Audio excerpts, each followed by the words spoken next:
One Mistake. A Second Chance New Adult Romance. By Summer Cooper. Auto-narrated, using Google technology. Prologue. Reese. I kidnapped Ryder Kennedy. Kidnapped Ryder Kennedy. On a whim. Because I was drunk. And he'd walked out of the bar's back door, right next to my car. Opportunity. And stupidity. Drunkenness. The availability of a taser. History. All of these factors added up to one stupid move. But a move I'd dreamed of since, a decade ago. It was chance, really. Not my fault. I'd been back in Gloucester less than a week. Cleaning out my mom's apartment. Hadn't had a drink in 10 years. Not a single sip of anything alcoholic. But then I'd seen him. Walking into the back door of a bar. Oblivious. Head high. Like he ruled the world. And tequila came calling. Had I gone blind, I would have known those striking features. Eyes so blue the oceans had to be weeping with jealousy, long legs, Brad Pitt hair. And it wasn't really his fault he hadn't recognized me. I traded my mousy blonde hair for locks I refused to cut but braided and colored this week to Marilyn Monroe platinum. I'd exchanged all my calf-length skirts and sensible shoes for heels and mini skirts that didn't leave much to the imagination. And I'd gone from fresh-faced to full model makeup with tattooed arms and black fishnet stockings. No one did undercover hooker better than me. But in one split-second bad decision, I threw all my years of hard work, all my training, straight down the toilet, gave it a good righteous flush, then swayed drunkenly as it circled the drain. Thank God, I wasn't too drunk to recognize I needed help. I called in the troops, then stood beside the car until they arrived. Together. Good thing, because I needed one of them to take my keys and drive my precious cargo to somewhere, since I could safely say I wasn't making the best decisions right then. Felicity Fields Mackenzie and Avery Shaw stepped from opposite sides of Felicity's Prius, then came around to stand in front of me. He's in the trunk? She tapped a few times on the hatch while I nodded. Why? What the F were you thinking, Reese? I don't know. I just did it. A tequila-fueled, spur-of-the-moment kidnapping. A prosecutor would have a field day with that one. So undo it. Open the damn thing. Let him out. We'll set him on the sidewalk, and you can go home and pretend you've never been here. Felicity shook her head and caught her long brown hair in her hand, laid it neatly over her shoulder, then stroked it. Nervous habit. It had always annoyed me when I was sober, but drunk I thought it looked kind of elegant. Drunk me was obviously not so bitter about life. You can't keep him. You have to let him go. Probably a valid suggestion. One I should have agreed to, so as not to make a bad situation worse. And for her information, it wasn't about keeping him. Although, counter offer. We take him back to Mom's place. Calling it my place just didn't feel right, and we could? That was where the plan went awry. Ryder. I was in a trunk. I knew it was a trunk by the close confines, and the fact it smelled like gasoline, and I had a tire iron jammed into my back. What I didn't know was how and or why I'd gotten there. Last thing I remembered, I'd locked up the bar, carried the trash to the dumpster, and nope. That was it. There wasn't much room to move in this thing, but I tried. Valiantly tried. Cramped for the effort. And when I settled down and the pain subsided, I could hear voices. He's not a puppy you can just keep, Reese. Reese? Couldn't be. Not after all these years. But one F of a coincidence to be in a trunk, possibly belonging to another woman named Reese, who might or might not have had a reason to stuff me into said trunk. Who said anything about keeping him? Oh. That didn't sound good. Then what? What's your plan? Kill him? Objection. I can't be part of a killing. I have a nervous stomach. A new fresh voice. Scared. I could use that. Maybe. Dump him in the ocean? What the F? Whoever that one was, she had an evil streak. No? I think it's time Captain Video learned his lesson. Captain Video. For hell's sake. It had been 10 years. I'd lost my inheritance. My car. My family. I worked in a bar where I served drinks to rich a-holes who treated me like the help. Lesson learned already. Reese. Avery drove like an old woman. Or a teenager just learning to control a car. Hands at 10 and 2. Seatbelt snug over her shoulder. Blinker on half a block before a turn. Exact speed limit. Dear God. She was a walking advertisement for safety. You could speed this up. Yeah, because when we get pulled over, we'll just explain our hurry with sorry officer, we had to get the guy in the trunk home. She shook her head. I don't know how I let you talk me into this. I chuckled. Friendship. One that had lasted through years of separation. Of course, going through something like the Gloucester video scandal together bonded us. Plus, I'm adorable. She laughed, so I continued. And you missed me. That I did. Of course, I had no idea you'd gone batshit crazy enough to kidnap Ryder. I almost fell out of the car when she glanced away from the road to me. But the door wasn't open. What are you going to do with him? I don't know yet. But I was going to think of something. Ryder. The car rolled to a stop and the motor shut down. Thank God too, because the exhaust fumes made my stomach toss and roll. And I was about 10 seconds from spewing my Philly cheesesteak all over my t-shirt. The voices were back. Do you have your taser? There was a laugh. A tinkle of a drunken giggle. Familiar. Tequila shooter girl? I have this. Holy shit, Reese. That's a gun. Of course it's a gun. I'm a cop. It came with the uniform. Reese the cop. Not when I got through with her. You're insane, and we're all going to prison. I'm too pretty for prison. They'll pass me around like candy. Real panic. Good. But not a voice I recognized. No one's going to prison. Probably. Oh F.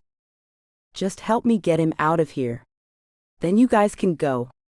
No one has to know you're involved. Wrong. So wrong. Reese. Avery reached to open the trunk, and Felicity stopped her with a hand on her shoulder. Wait. She looked around Mom's backyard, and finally reached to pick up a hand spade Mom had probably used to plant the neat rows of flowers Avery driven over on her way to the back patio. Digging this, huh? Avery and I looked at Felicity. Someone had to tell her that her puns weren't so funny anymore, but now probably wasn't the time since I needed her help.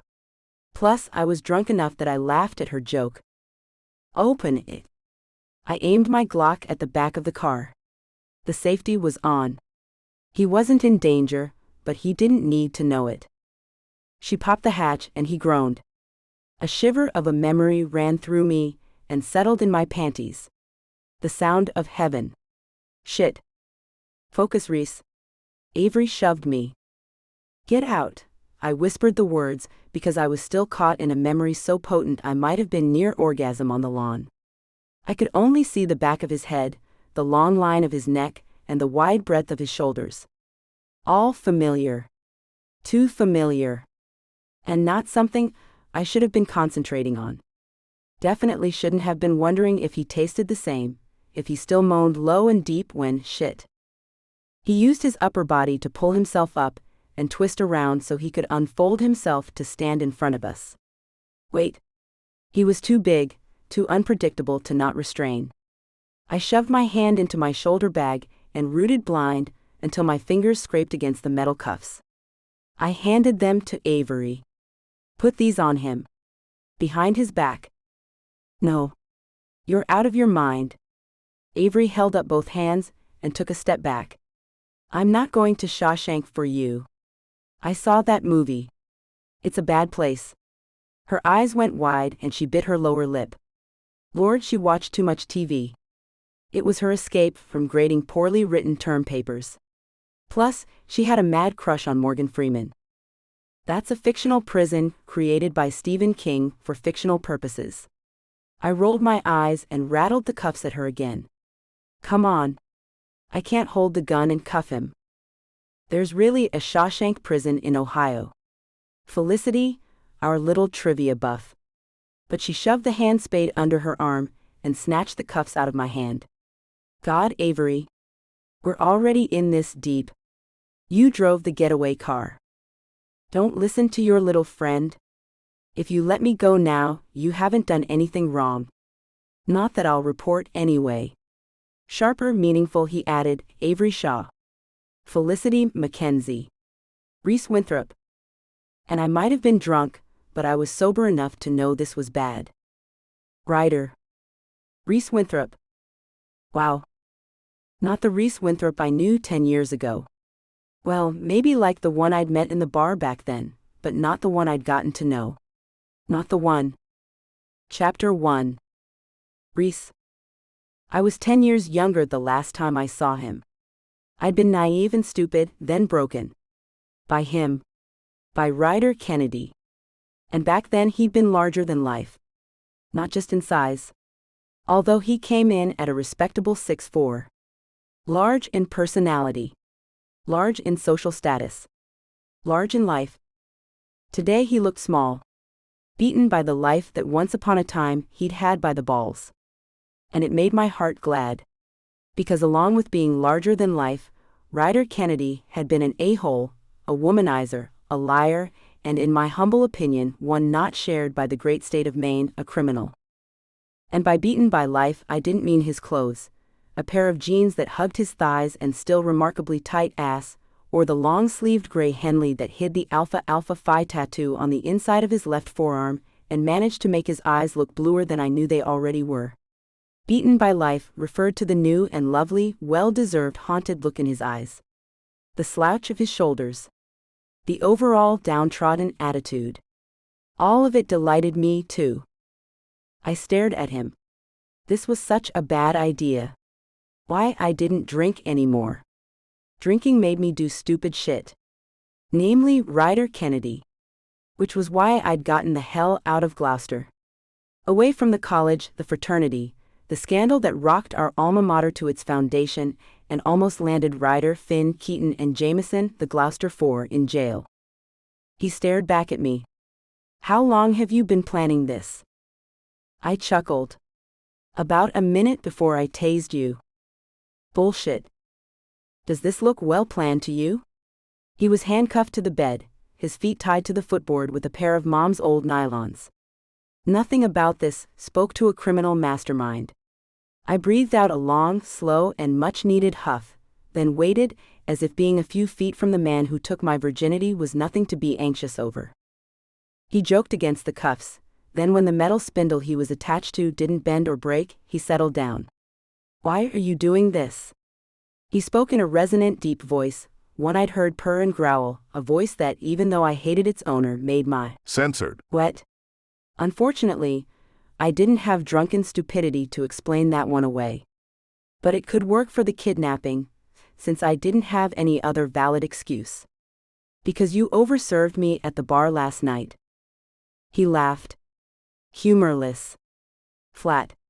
You tase me, shove me in a trunk, almost suffocate me in your shitty car with the leaky exhaust, drag me to this shithole, and it's my fault? Oh, it was definitely his fault. I just couldn't quite explain how. Yet, I didn't take exception to his classification of my mom's house. To someone who grew up on the Kennedy estate in the Hampton Hills section of Gloucester, Mom's two-bedroom bungalow on the more affordable side of town probably seemed like quite the step down. What can I say? I was drunk. A burst of air rumbled through the overhead vent and shook my head. For the love of all that was holy. Couldn't he at least have had a pointed ear, a giant wart, some slight imperfection I could concentrate on? Juries don't give a F if you're drunk. He scoffed and shook his head, his gaze locked with mine. You're going to prison. I went for the metaphorical jugular. Oh, that's right.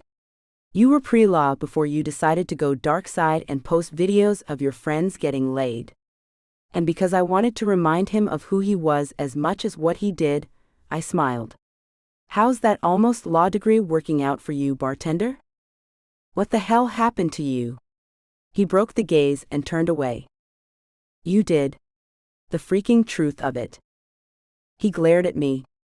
I can't believe I got kidnapped by bad girl Barbie. Bar girl Barbie? Were you expecting to be kidnapped by a Schwarzenegger or a Stallone? Didn't really expect to get kidnapped. He looked me up and down. A strong wind could take you. I was a respectable 5'7", without the 2-inch heel on my boots.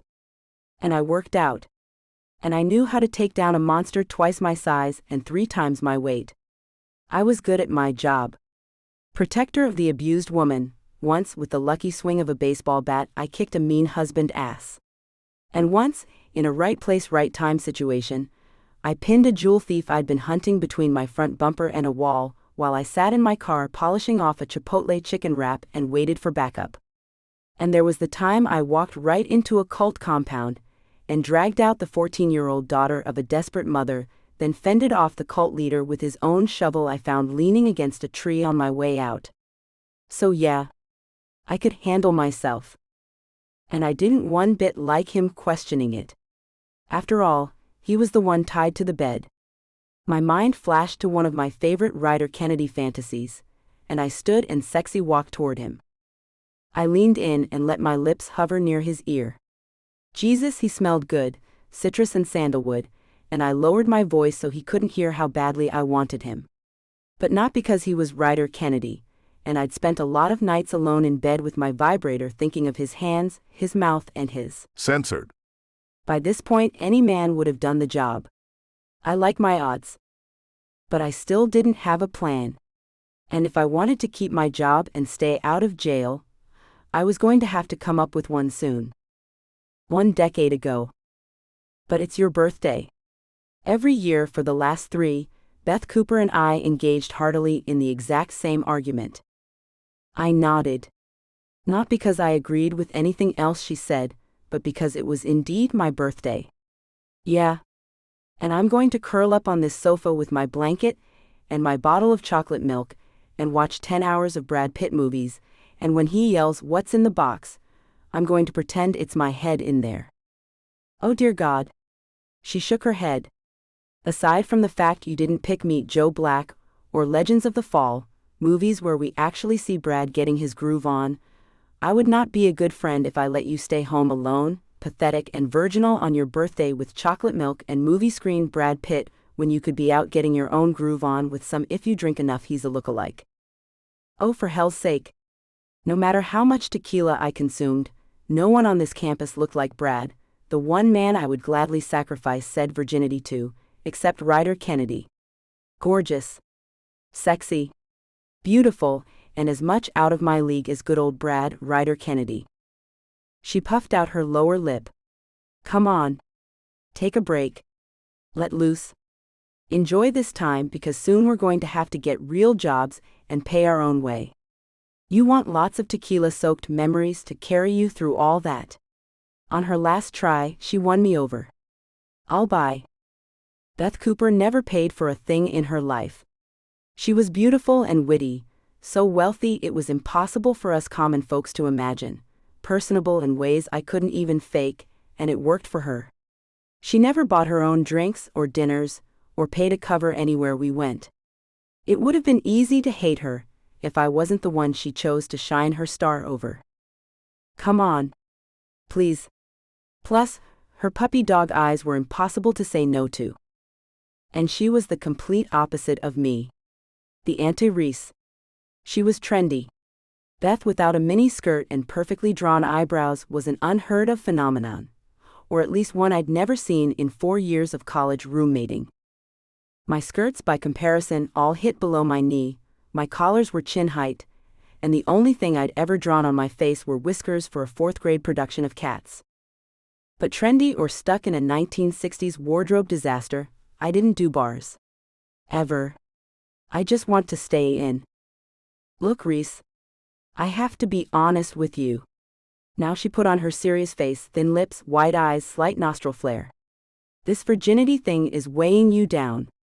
Pretty girl like you should let her hair down. She pulled the elastic holding my bun in place. Dance on a table. Find some hot bar guy and do a body shot. She stood and paced. I mean, you're not getting the college experience your parents are paying for. You need a wild night. You need to take hot body shot guy and let him bang your head into his headboard until you see stars. Oh good. So in her crazy scenario, I had a concussion to look forward to. Beth. You dress like a nun and you're never going to get laid. She stopped pacing and swiped her forehead. There. I said it. Rude? Other people besides those who dedicated their lives to God wore sensible shoes. I'm dressing for the job I want. A no-nonsense legal genius. Plus, dressing this way was the only form of rebellion my free-spirited Daisy Duke short-wearing, free-spirited mother recognized. She clucked her censored against her teeth. I know. All you're missing is the rosary and one of those head veil things. And maybe she was right, but this was who I was. I didn't know how to be anything else. Nor did I own any clothes that would make any different kind of statement than peace be with you, my child. Come on. One makeover. One night. One fabulous freaking memory, Reese. I promise you won't regret it. Since I didn't have much more to lose than a couple hours of sleep, and she never really asked anything of me, I nodded. Fine, you win. Really? She squealed and hugged me. And it took 2 hours after that to make me presentable enough even I didn't recognize me. My hair curled around my shoulders, and I had eyebrows and lashes I never noticed before. My lips were lined and my cheeks were blushed, and one wrong breath was going to cause a Janet Jackson wardrobe malfunction, but I felt pretty, and confidence was half the battle. At least, according to Beth. And I actually liked the club. Music pumped through the speakers, and lights bounced off the walls and the ceiling, and the 100 or so people gyrating on the dance floor. It only took 3 drinks for me to feel the vibe.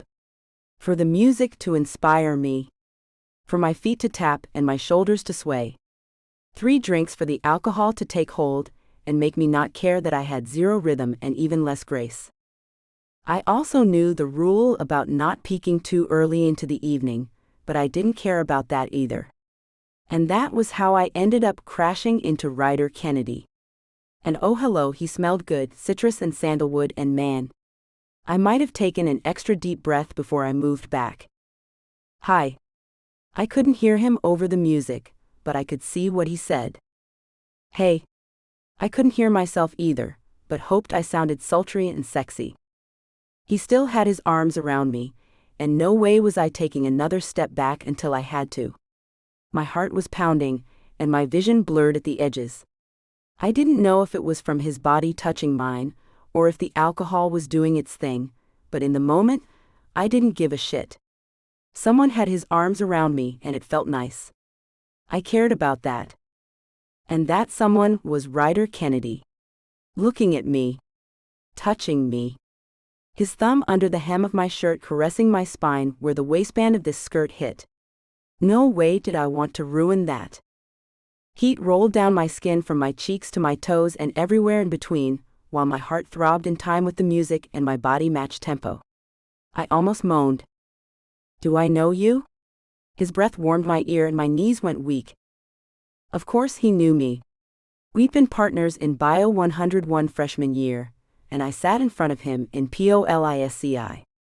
Plus, we were both pre-law, so we spent Monday through Thursday in a lot of the same classes. I don't think so. True enough. He didn't know this me. The one who cared what he thought.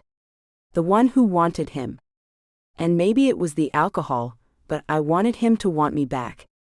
To want the girl in Beth's sequin top and thigh-high black boots with the bows on top where they almost met the tiny little skirt I borrowed. I wanted to look back on my deathbed and know I gave my virginity to Ryder Kennedy. I let the thought hop into the driver's seat, and I pulled his head down. He was pretty damn tall. Before I spoke, I dragged my censored along his earlobe to the top and back down. I want you to F me. He chuckled, but his arm tightened around my waist. Okay. And he lowered his head, to Censored. me, to press his full soft lips against mine, to caress my mouth with his until my breath, when it came, huffed out in short loud puffs of air. To say he knew how to Censored. was an understatement. And to say he knew how to tease Censored. through a shirt until I gasped again, and my panties melted, wasn't an exaggeration either. He smiled against my mouth and pulled me into the shadowed corner, still in the crowd but at the edge. Nothing in my life felt so sexy or so decadent as standing in a room full of people who were all ignoring his fondling me for their own bits of fondling one another. And it was amazing. Censored. In ways I didn't understand. Right up to the minute he pulled back and slipped his fingers through mine. Then we were off. Across the dance floor. Out the door. To his car in the parking lot. Not a car. An SUV with a big backseat he helped me into, then climbed in behind. This scene has been censored to provide a safe and enjoyable reading experience for everyone. I hadn't even told him my name. Oh, I don't know. Of course, I was going to say yes. I'd been fantasizing about Ryder Kennedy since we'd been partnered in bio that first year. But I had to save some dignity, since I'd just spent 10 minutes sucking him off in the back of a car. I could cook for you. Instead of answering, I reached for the door handle but didn't climb out because he spoke again. Hey. I'll be at the marina tomorrow. Slip number 19. He cleared his throat. I'm not going to beg, but I'm going to cook enough for two, so. He shrugged and leaned into Censored. me softly. I hope I'll be sharing it with you. Wow. An invitation by Ryder Kennedy to the Alpha Alpha Phi yacht. Beth was never going to believe this. I guess we'll see tomorrow. I never felt cooler before in my life than when I climbed out of that SUV. Chapter 2. Ryder.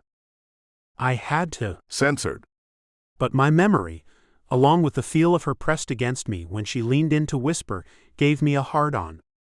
Plus, I was still tied and cuffed to the most god-awful bed in the history of discomfort.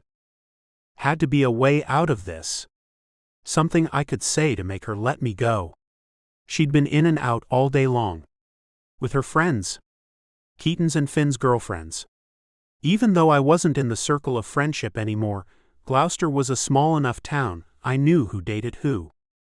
I could hear the hum of electrical tools. Hum rather than growl. The FFT of a nail gun. The occasional vibration of a compressor. When she walked into the bedroom again, a fine sheen of sweat and white dust coated her skin. Building my cage?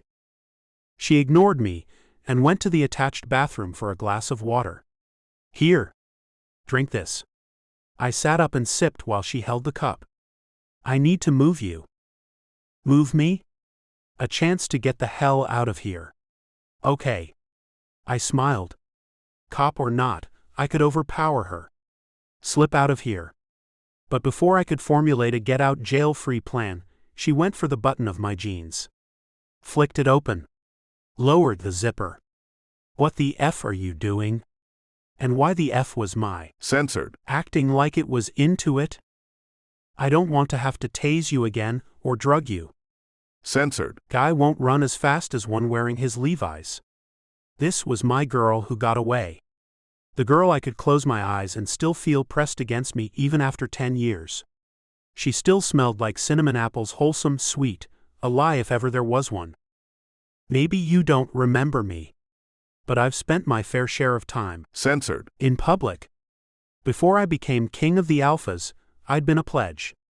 A pledge who bubble bathed. Censored. In the fountain at the center of campus, wearing only a shower cap and Censored. clips. A pledge who streaked across the outfield on opening day of baseball season. A pledge who stood up in the middle of Psych 101, ripped off my tear-away pants and danced. Censored. Out of the room. Apparently, nudity was the theme of my pledge week. Good times. You're not 20 years old anymore. Whatever that meant. I sighed. Why are you doing this? Because the civil suit got dropped. The judge kicked the case. Not me. He'd said the plaintiffs had already been paid restitution from the plea deal I took. Mom and Dad probably had something to do with it, a contribution to some legal fund or a pledge for the new courthouse being built, but even if they did, they would never tell me. She wrinkled her forehead and sat on the bed beside me, letting her hand rest on my thigh. On my thigh. I wasn't part of the civil suit. She didn't have a right to be, anyway. The video of us together never made it online. I shrugged as much as a guy with his arms cuffed over his head could shrug. I thought maybe you were crusading on their behalf. I'm not that noble. She shook her head, and another wave of cinnamon apple pie washed over me. My stomach growled. She lifted her hand and curled her finger as it hovered over my stomach before she pulled it back. Once I move you, I'll get you something to eat. Was I supposed to be grateful? That's big of you. I shifted to look at her. Holy shit. Before, I would have never even glanced at a chick with that much ink, but now, close enough I could see the icy blue in her darker blue irises, the line of freckles that arched over her chin, the length of her heavily mascaraed lashes. My censored twitched. Again. Badass Barbie was hot. As hot as she'd been when she'd been the poster girl for virginity. Where's your cell phone? She patted the pockets of my still unfastened jeans, and it was the most attention that area of my body had received in years, so I didn't stop her. When her hands quit moving on their own, I smiled. I don't have one. It had been years since anyone wanted to talk to me. I barely had enough money for food and rent. A phone was a pipe dream. Really? Obviously, we had a trust issue between us, but she went back to patting. Think about it, Reese.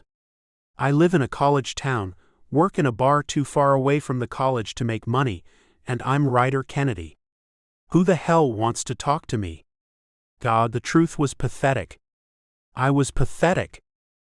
She stood. That is a sad tale, Ryder. Am I supposed to feel sorry for you? The bitterness was back. But so were the hands at the waistband of my jeans, tugging. And she leaned over, her long hair brushing across my crotch, over my zipper as she struggled, and I pushed my ass harder into the mattress. She pushed her hands under my ass, and I used my weight to hold her there, her hands inside my jeans against my bare ass. And somehow, the karma that had been punishing me for the last 10 years shifted.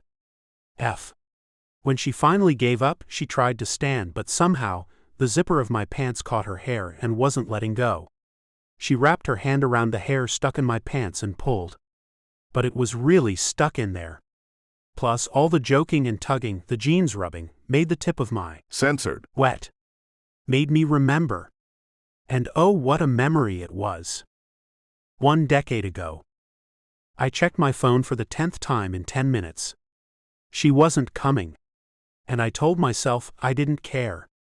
Instead, I went back to work, leveling the camera aimed at the bed, and using my laptop to make a couple more adjustments to the robotic arm. This thing was fantastic, and any other time I would have appreciated the genius behind it. But right now my censored was in charge of my brain, and I was stuck on a chick who wasn't coming. No. I had to focus. Me and the boys had a plan. And this was my part. Keaton supplied the boat. Jameson the robotics. Finn was going to be the supper stud. And I was the computer genius.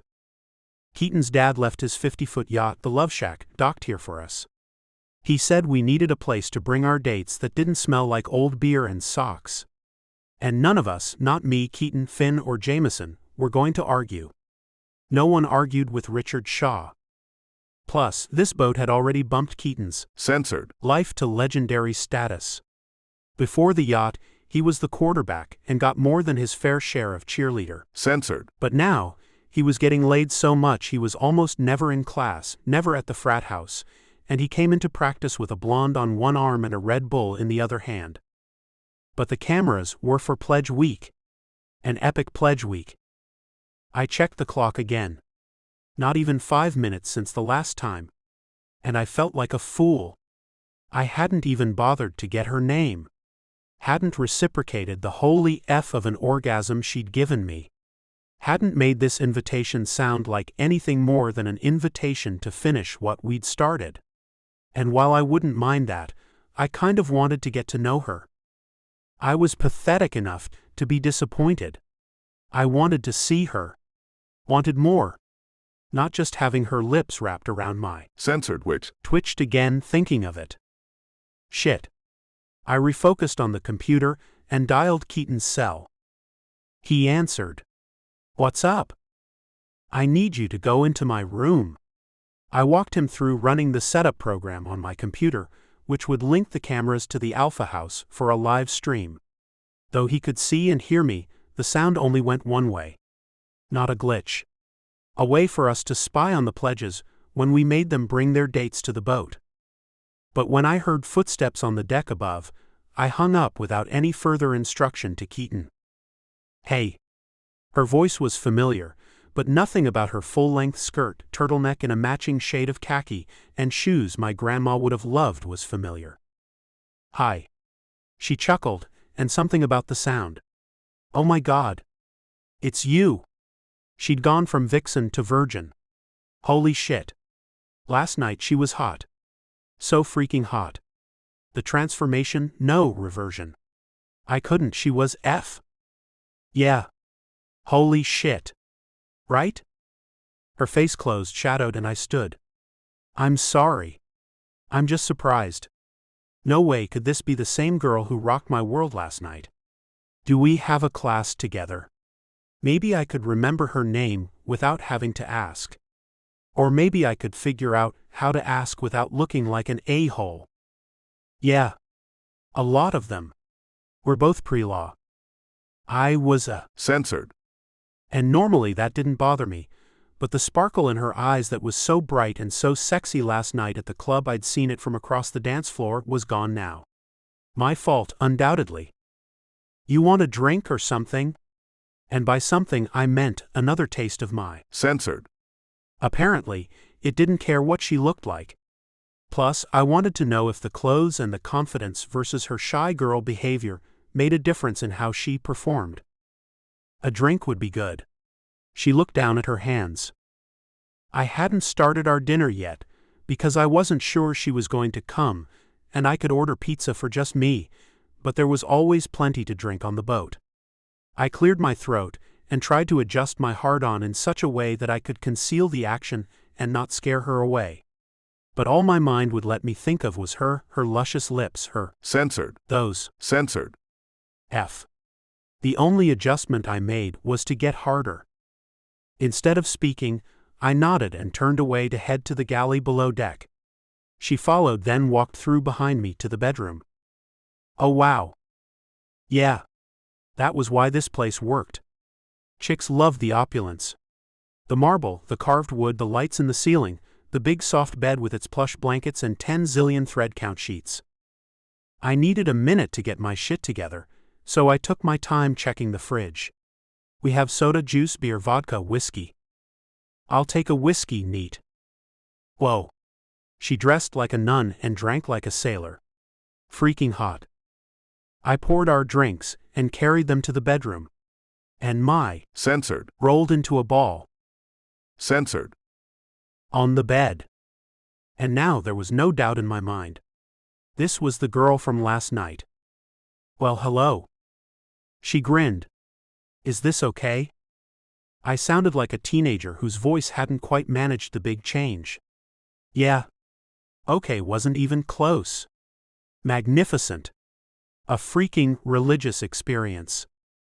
The amount of clothes she'd walked in with, covering the goods, hadn't distracted my memory, but my memory hadn't done her justice. She was luscious. Curved in all the best places. And how the hell had I never noticed how exquisite she was? How her smile lit up her face and made me want to censored her. Or maybe it had nothing to do with her smile. Maybe I just wanted to censored her, and any reason would do. I moved from the doorway to the bed. 3 of the longest steps of my life. But finally. So close I could smell her perfume. Apples. Cinnamon. Light. fresh. Gloss on her lips. Twinkle in her eye. Tremor of her hand as she took her drink. It all worked against my control.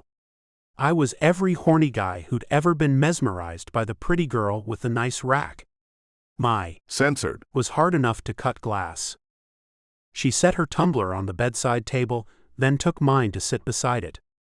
Because the woman I'd been with last night was very different from the one here tonight, I wasn't sure what to expect. Probably something vanilla. Probably missionary. Not that I was going to complain. Or that I wouldn't take a few minutes later on to try to talk some adventure into her. But right now, whatever she wanted was what I planned to give her. This scene has been censored to provide a safe and enjoyable reading experience for everyone. Chapter 3. Reese. Avery had impeccable timing. And a bag of burgers. What she didn't have was the good sense not to poke the bear. And at this moment, I was the damned bear. Unamused and attached to Ryder's crotch by my hair. I tried to ignore him. To ignore every shift of his hips that brought his censored closer to my face, but there was no way he was doing it on accident or from discomfort. She set the bag on the table next to the bed, the same table that had a picture of me and my mother together, and gave my hair a solid joker. Ow. I'll get some scissors. Which served me right but made my throat thick. I didn't want a haircut. Especially a chunk from the front. She turned to go for the bathroom, and I glanced at Ryder. What kind of God made such a beautiful specimen of a man, and let him turn into an a-hole like this one? It was a question I'd asked myself 1,000 times. I'd asked everyone I knew. Sought out preachers and ministers, even a rabbi, and no one had a sufficient answer. As I remember it. He cleared his throat and twisted his hips again. You used to like? Shut up. Nope. We were absolutely not walking down that memory lane. I was just going to say, you used to like a little hair pulling. He pulled his bottom lip between his teeth and sucked in a breath that sounded like a groan. It was his signature move. Sexy. Suggestive. Hot. I liked it too. Then the bastard closed his eyes and licked his lips. I should have looked away. Shouldn't have looked down at his censored. Shouldn't have closed my eyes, remembering the feel of him in my mouth, the taste of him on my censored. Certainly shouldn't have moaned. You know what else I liked? His voice was low and deep, soft and smooth.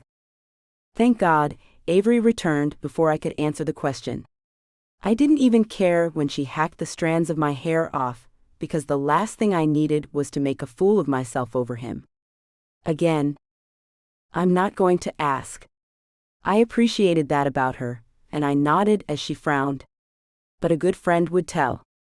She crossed her arms. Just saying? She wants me. He wiggled his eyebrows, and I wanted to punch him. Not because it wasn't true, I definitely still wanted him, but because I'd kicked my bad boy habit a long time ago, and he was testing my resolve in ways I didn't think I was strong enough to resist. Shut up, Ryder. It's okay, sweetheart. I've used the highlight reel of our time together as a Kickstarter a few times, myself.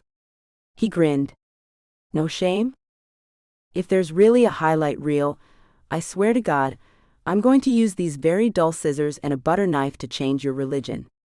God only knew how many videos he had of us. Although, I supposed I should thank him for not putting them on the internet when he loaded all the others of his friends having censored. But a little part of me, a part one buried underneath 23 tattoos, monthly visits to the salon, and enough eyeliner I could make the eyes of everyone in this room pop, wondered why he hadn't been proud enough to put our license online. Before I could come up with something snide, he chuckled. Only in my memory, babe. I rolled my eyes, stood, and walked to the door. Hey, this is your little criminal enterprise. Where are you going? Avery's panic would have been comical had she not been right. I turned, never taking my hand off the knob. To buy a shock collar. Although I couldn't decide who needed it more. Him for all his dirty talk or me for wanting to hear more. I didn't leave. I couldn't. Not only was her car parked behind mine, but I couldn't make my feet move. My brain and my body wouldn't work together. My brain was screaming at me to give this up, but my body wanted to march back into that room and let him go. I'd watched enough Orange is the New Black to know I wouldn't do well in prison. Instead, I sat in the chair by the back door. Felicity came up from the basement, goggles still over her eyes, circular saw in her hand. Where are the new blades? I took an exaggerated look around the kitchen. At the hardware store. She shook her head and puffed out her lower lip. Why aren't you taking this seriously? This was your thing. My thing was vibrating with need. I know. She designed the contraption that would keep Ryder prisoner until I could figure out what to do about him. In the sober light of day, I couldn't believe I'd done this. Could less believe my sober and normally very well put together friends had gone along with it. Usually, they tempered my craziness. But they'd both been victims of the video scandal, so maybe they wanted a little revenge too. I certainly couldn't judge. How long until this thing's ready? She chuckled. It's finished. I was just building a shelf over your dryer. Before I could stop her, or even tell her how unsettling and unsanitary I found it, she hopped onto the counter. So, did you look at his junk? Did it get better with age?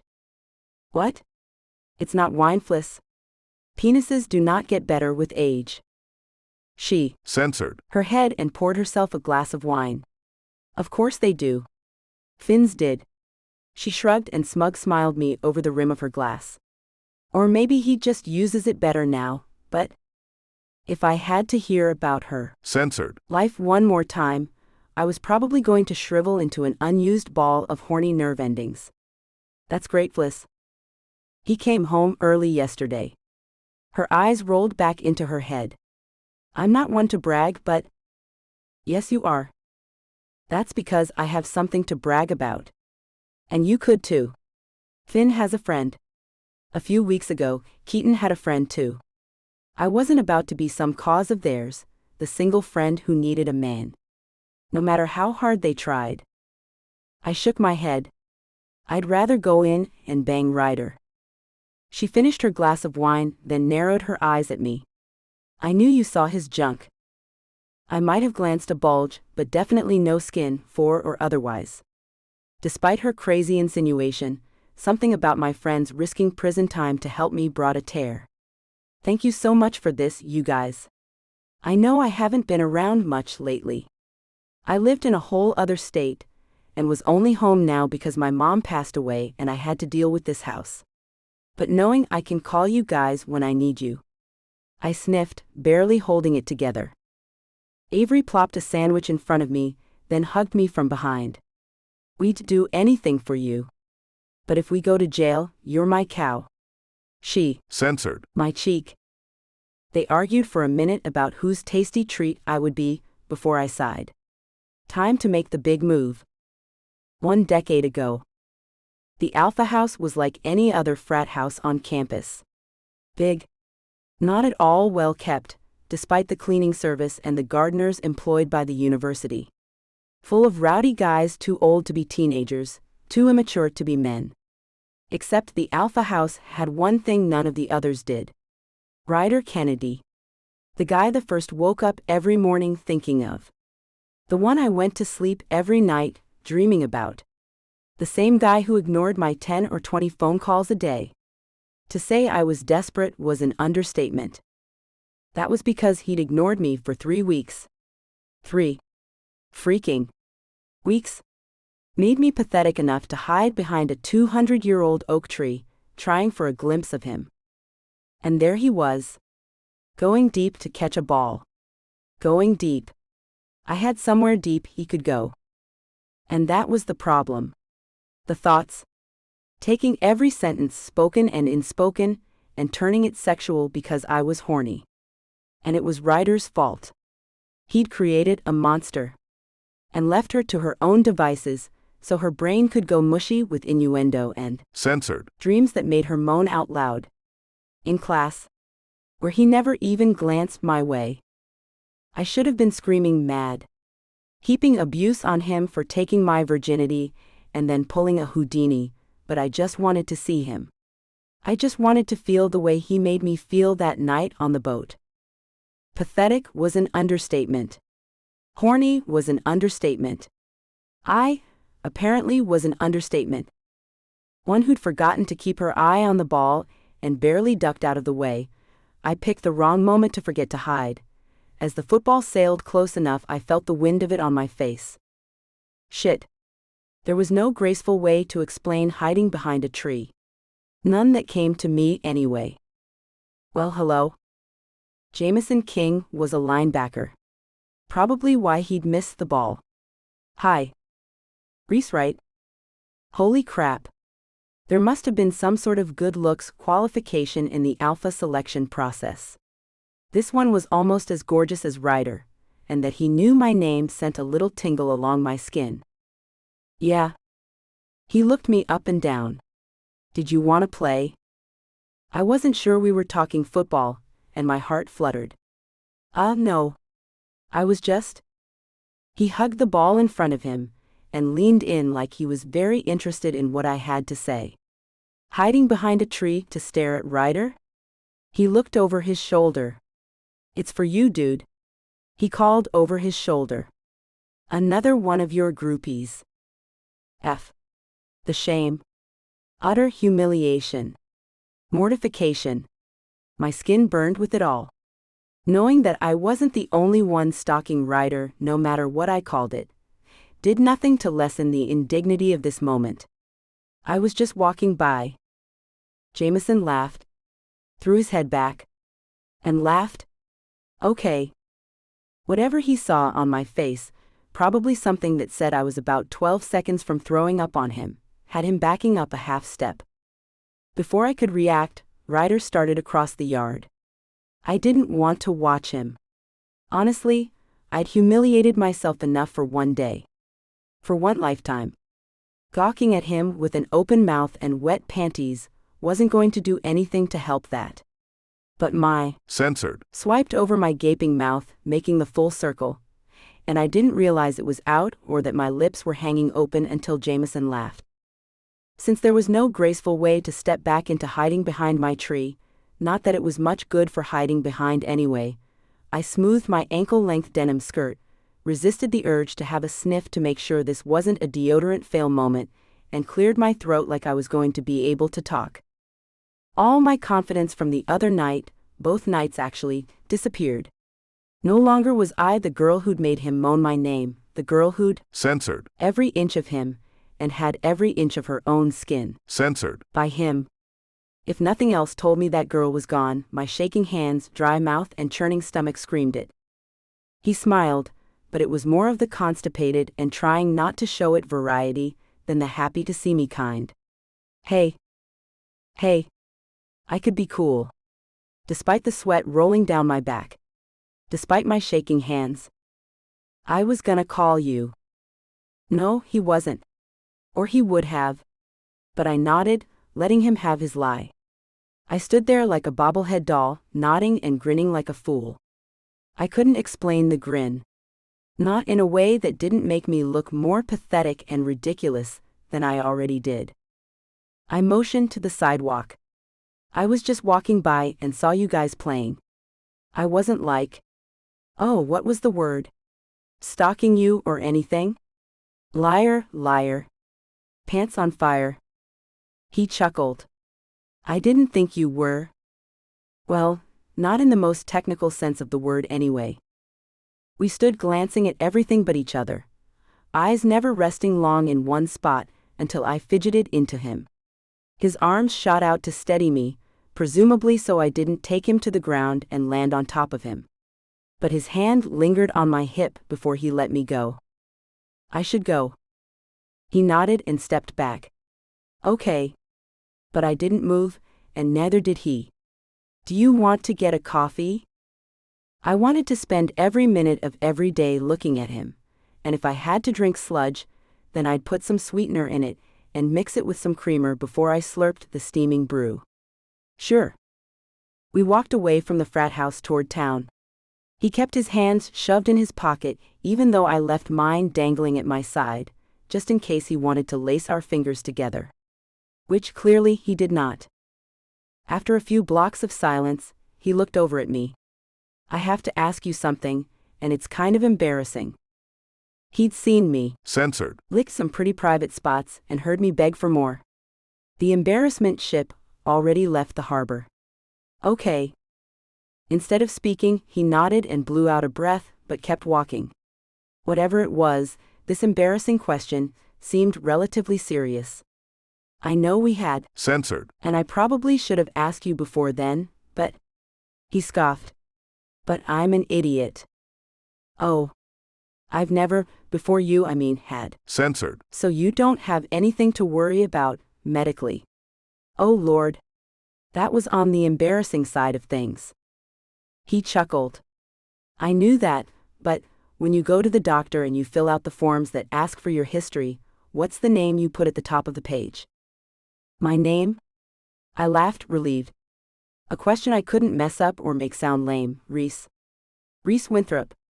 To be honest, I'd so much liked when he'd called me baby, it never occurred to me that he hadn't called me anything else and hadn't asked if he should. He stopped on the sidewalk and held out his hand, formal and smiling. Reese? I like it. And it's very nice to meet you. I slid my palm against his. 2 hours later, we were back at the boat. Censored. Sweating, ready for round 3 or maybe it was 4. But every time he whispered my name, made me want more, and he didn't seem inclined to stop either. So when we fell asleep later, all was right with the world. Chapter 4. Ryder.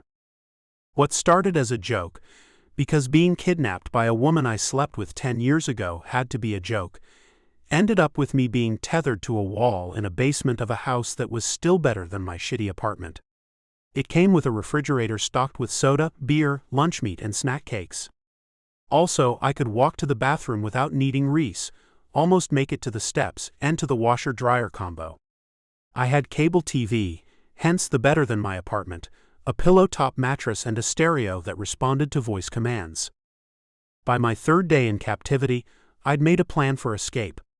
I had to get back to work before I lost my jobs. Otherwise, I might have been more inclined to stay, to enjoy the afternoon card games with Reese, to hear her recaps of what I'd missed over the weeks of TV programming on her favorite reality shows. The last couple of days she'd puttered around, checking on me like a hotel concierge, treating me like a guest as much as a prisoner. If she let me go soon, I would be sure to mention her kindness at her kidnapping trial. The squeal of hinges announced her arrival, and I ignored the uptick in my heart rate. No way was I looking forward to seeing her. Not unless she was setting me free today. The armful of groceries said she wasn't. She didn't speak as she walked past me. Not even as she pulled a 6-pack of beer from the bag and opened one for a long drink. I didn't want to care. You okay? Her sigh coupled with an eye roll was answer enough. I'm a cop. You're a felon. Careful when that glass house tumbles, big boy. She Censored. an eyebrow and gave me a once-over. My skin burned everywhere her gaze touched. This was the look of a woman with wants and needs. And that was information I could use. Sorry. You were saying? I smiled and Censored. my head so the dim light here caught my eyes, hopefully giving the illusion of sparkle. Never mind. She took another long drink, then cracked open a bag of pretzels. It was hard to be sexy in my t-shirt and basketball shorts that Finn's woman had brought under the rock climber's harness that fit snug over my shoulders and between my legs, but I stood and walked toward her, moved a little too close, let my arm brush against hers, linger a second too long as I took a beer and opened it. The temperature in the room inched up, and I swiped my finger along her lower lip to catch a drop of beer from her last drink. Her eyes flipped open to stare at me. And I stared back because I couldn't look away. I was captured and my thumb still tingled. I've been waiting all day to talk to someone. To you. F. Her lips pursed and she shook her head. I might have taken that one a little too far. Are you flirting with me so I'll let you go home? She moved away to a spot out of my range of motion. I'm trying to figure out what to do. I went to the bar and talked to your boss. Flashed my badge and said you were helping the police, so he seemed okay with waiting for you to come back. Yeah. Thanks. Well, she didn't have to do that. And as a former law student, she should have known that every move she made shoveled another pile of shit onto her heap. She was in over her head already. I peeked into the bag and pulled out a box of Tasty Cake cupcakes. My favorite. My mouth dropped open as I turned to look at her. I can't believe you remembered. Not that big of a deal. You ate a whole box of these every day. She protested a little too much. Although I did remember that her favorite dessert was cheesecake smothered in raspberry sauce, that she loved peanut butter everything, and that she hated runny eggs.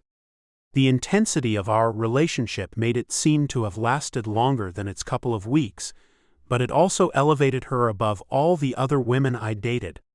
Etched every detail of our time together in a special place in my mind. And I hadn't realized it until I ended up in her basement, leashed to her wall. Her cheeks went red and she looked down. I'd eat a shoe if this wasn't more than just a good deed, if she wasn't feeling all the warm fuzzies I was. My gut warmed from more than wanting her. Her kindness had always been admirable. I just didn't expect it while she looked like Barbie, the prison version. I moved closer to her, reached out and threaded my fingers into her hair at the back of her neck. With nothing more than a soft tug, she ended up close enough I could censored her cheek. Inhale a big whiff of cinnamon apple. Massage her scalp. She didn't move away. Instead, she slid her hands over my censored. Then as quickly as she lost herself, her eyes cleared, and she pushed me away. But the damage was done, and we both knew it. There was no going back now. She'd touched me. Let me touch her, and not as part of our kidnapper-kidnappee relationship. I ordered some pizza for dinner. She bent, and almost disappeared into the refrigerator as she put the groceries inside. There had to be a way to make her more comfortable. Get her talking. A safe subject we could bond over. I hadn't given up on the hope of convincing her to set me free, but maybe I wouldn't press charges. Maybe. I don't remember you being friends with Avery and Felicity when we were in school. Her friends seemed a safe subject. But her eyes flashed. Well, they helped me pull it together after the whole Beth Cooper thing. Oh shit. How I'd forgotten about the Beth Cooper incident, what I'd taken to calling it in my head, I couldn't remember. I should have told her the truth back then. It would have saved her friendship with Beth, and not destroyed everything between us. And I would have told her now had she not turned, crumpled the paper bag in her hands, and stomped to the steps. I'll bring the pizza down when it gets here. 1 decade ago. Jameson and Finn flanked the sides of my chair. Pledge week was in full swing, and the kid on the screen was doing his best to make the chick he was banging scream his name. But she looked kind of bored. Like she would have rather been getting a mani-pedi down at the spa than having this guy grind his tiny tool into her. He grunted on every censored, and she faked a good couple moans before he gave her the goods and rolled off. Solid 6. Jameson nodded. He had good form. Finn leaned his chair on its back legs against the wall and tossed the football in a vertical spiral, caught it then shrugged. I'm not feeling a 6. I laughed. Neither was she. Jameson groaned. Aw man. He's trying again. The kid on the screen was stroking his censored. Pledges got extra points for a repeat performance. She's gonna shoot him down. We hadn't had a pledge go for doubles and succeed yet. Finn set his chair straight with a thud against the floor, then leaned closer. He couldn't see shit without his contacts, but we couldn't see anything because of his big head. Look again, loser. She's into it. Check the chart. What's mutual masturbation get him? Jameson reached for the scorebook we'd been keeping. He flipped to the page in the back where we'd written the rubric. No points unless he can. He slammed the book shut and Finn smacked the computer closed. The basement was off limits to anyone but the three of us and Keaton, so if it wasn't Keats, somebody was going to take an ass whopping. Of course, if it was Keaton, we hadn't really clued him on our video enterprise yet. The night might have still ended up with a fight. "What are you guys doing?" Of course, it was Keaton. Finn drummed his fingers on top of the laptop. "Nothing. Just hanging." Keaton, probably the smartest of all of us, nodded. "I don't want to know about it." But he leaned against the wall, halfway to the door, which meant he wanted to know about it. He just didn't want to ask. And I wasn't about to tell. Keaton was too buttoned up, too straight-lined to understand this year's Pledge Week festivities. Not that he was too buttoned up on camera. In front of the lens, whether he knew it or not, and he didn't, he sent buttons flying with regularity. "What are you guys really doing?" I chuckled. "Making Censored videos." Nothing truthier than the truth would get him over himself. "The three of you? Who's the lollipop?" Extra emphasis on the P's.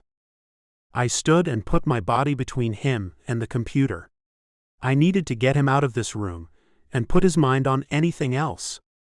I ran through a list of names, women I could hook him up with, who could distract him until the end of the week anyway.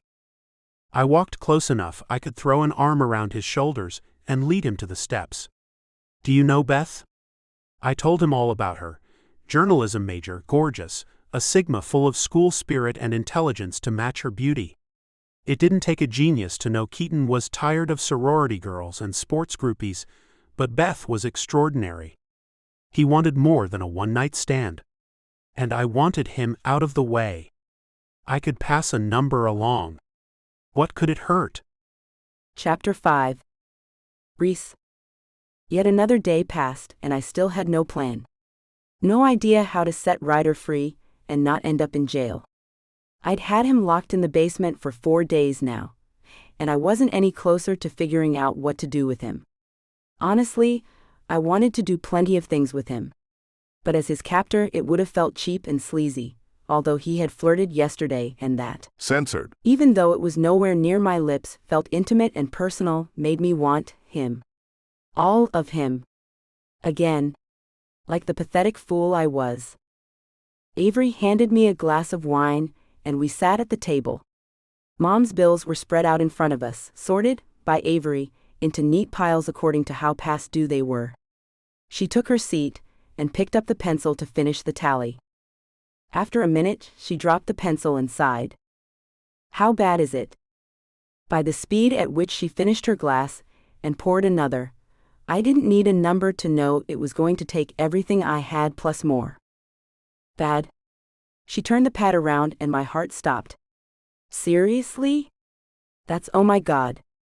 The mountain of debt was Everest. My cash reserve was a null.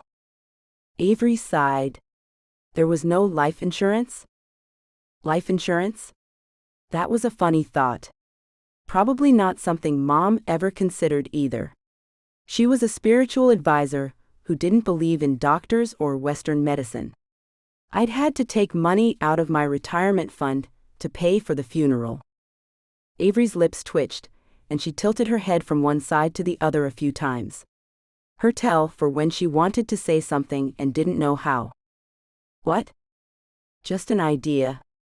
She rubbed her hands together and sat back in the chair. "You can't yell at me, okay?" I nodded because she wouldn't finish until I agreed. Besides, she was here helping me. Any suggestion was worth considering. Especially since it came from friendship. "You should ransom Ryder." "From insanity." "Are you out of your freaking mind?" She poured another glass of wine and sucked it down while I formulated how to continue without cursing and telling her how absolutely crazy she was. "I'm a cop, Avery. I'm sure ransoming a hostage goes against 1 or 2 rules in the handbook. But kidnapping is on the approved crimes list?" "Touché. I can't ransom him. Mrs. Kennedy would have me strung up by my thumbnails and probably publicly flogged. I wouldn't even know how. And it wasn't like there was a how to YouTube video I could consult. I can't. But I probably could. And it would solve two problems at once. The money. And what to do with Ryder.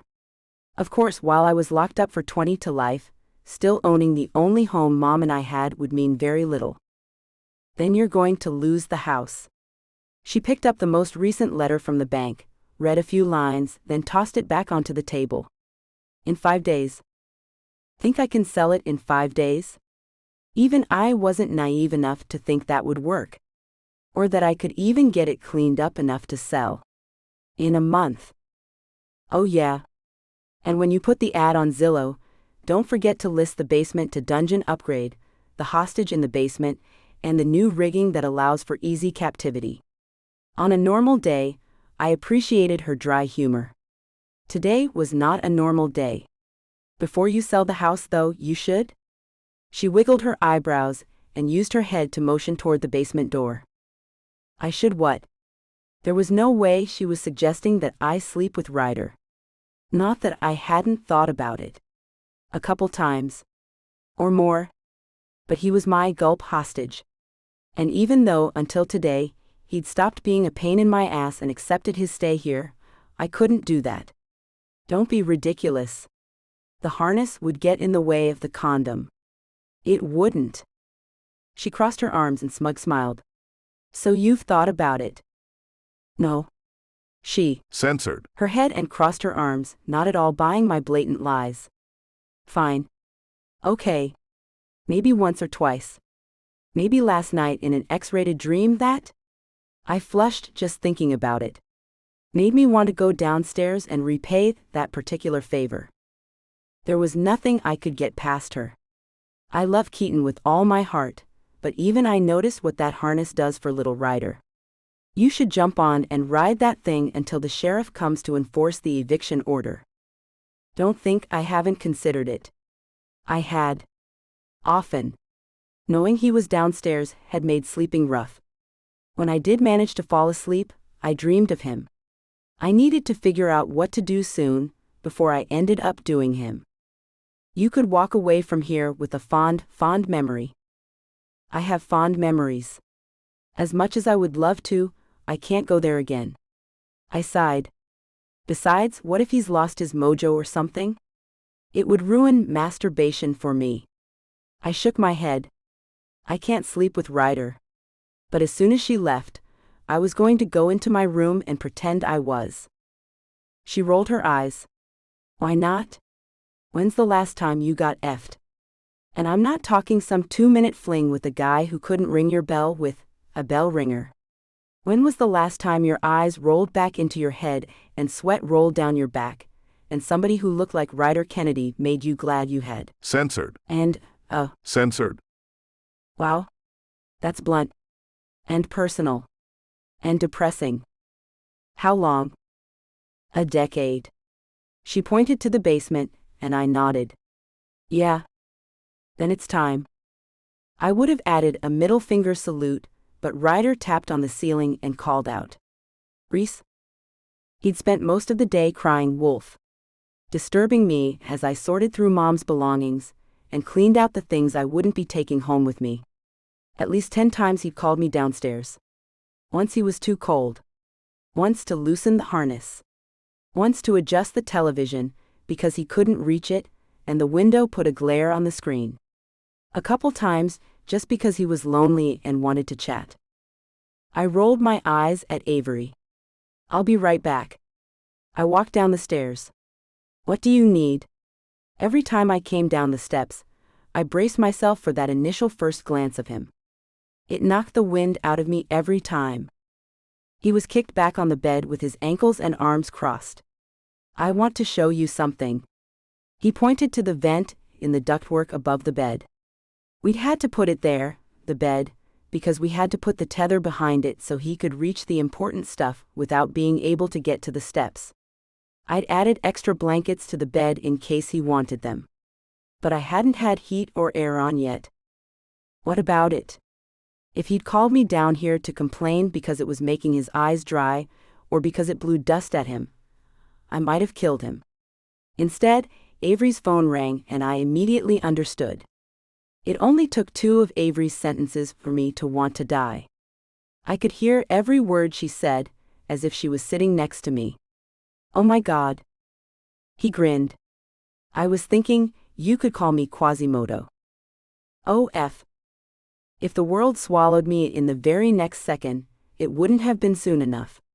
Especially when he stood and motioned to his. Censored.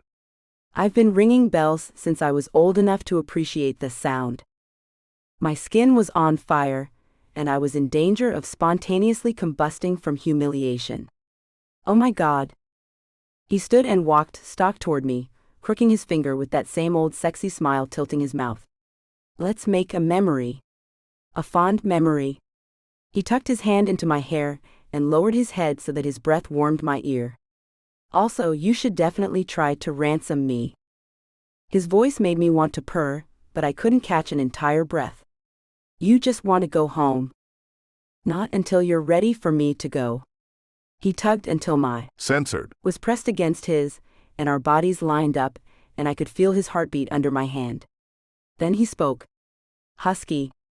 Soft. A caress as much as his hand on my hip. Do you want me to go? What the hell was I doing? The thought lasted the entire amount of time it took him to drag his lips along my jaw, to my mouth. A tease. A flick of his. Censored. Just enough for my panties and every working brain cell I owned to disappear. No. Get rid of Avery and come back. I nodded. Okay. He walked me as far as the tether would allow, then turned me again so he could wrap his arms around me. Come back soon. To be honest, I wasn't even concerned about Avery upstairs. If Ryder had made a move, she would have got to listen to me calling out his name a few thousand times. I ran up the stairs and picked her purse off the counter, shoved it into her arms and pulled her from her chair. You have to go. What? Why? I want to make a memory. Now. I widened my eyes and pulled her toward the front entryway. Unless you're sticking around to blog the event, you need to go. Oh, well, wait, horny McCorner girl. What? Didn't care. Do you even have a box of condoms? Edible massage oil? A tickle feather? Lube? A tickle feather? I didn't need that kind of insight into her love life. She laughed and smacked my arm. I'm kidding. But you do need condoms. You don't know where he's been, and last thing you need right now is bouncing baby Ryder. True, but you are such a mood killer. Not nearly as much as a 2 o'clock feeding or a shitty diaper, and it's your turn. She swallowed hard. I have to go. She flung the door open. Remember, have fun, but no glove, no love. She ran to her car through a mist of rain. 1 decade ago. Ryder. I walked into the frat house, smiling. Exhausted. In need of a shower and some sleep. But I'd never been happier. Never been more in love. I should have regretted the amount of money I spent this weekend. Should have never done it. When the credit card bill came in, I was going to have to go back to my mother and beg her to take care of it for me. And by beg, there would be actual hands and knees pleading for money. Her mean streak would demand it. And then, no telling if she would come through or not. Maybe it was time I went out and found a job. It would have to pay the big bucks and fast to make up the money I needed right now, but there had to be something. Still, I couldn't find it in my guts to be sorry I'd spent the money on Reese this weekend. Couldn't regret 1 second of the time we'd spent at the hotel. Or the plane tickets to surprise her. Or the bottle of champagne and room service lobster. Worth every penny and every second of degrading Mom would hand out when she got the bill. Nothing was going to ruin my day. Not even the decibel level at the frat house. There were brothers everywhere. Drinking in front of a set of screens playing every game and race known to man. Shooting pool. Throwing darts. Arguing over which Sports Illustrated model filled out her swimsuit better. And none of it was getting on my nerves the way it normally did. I walked through the house whistling a happy tune. Hell, I didn't even know I could whistle. Finn and Keaton were in the game room, talking smack while they monopolized one of the big screens and a video game console. I needed to check this weekend's video action, but right now I wanted to sit with my buddies and hear about their weekend.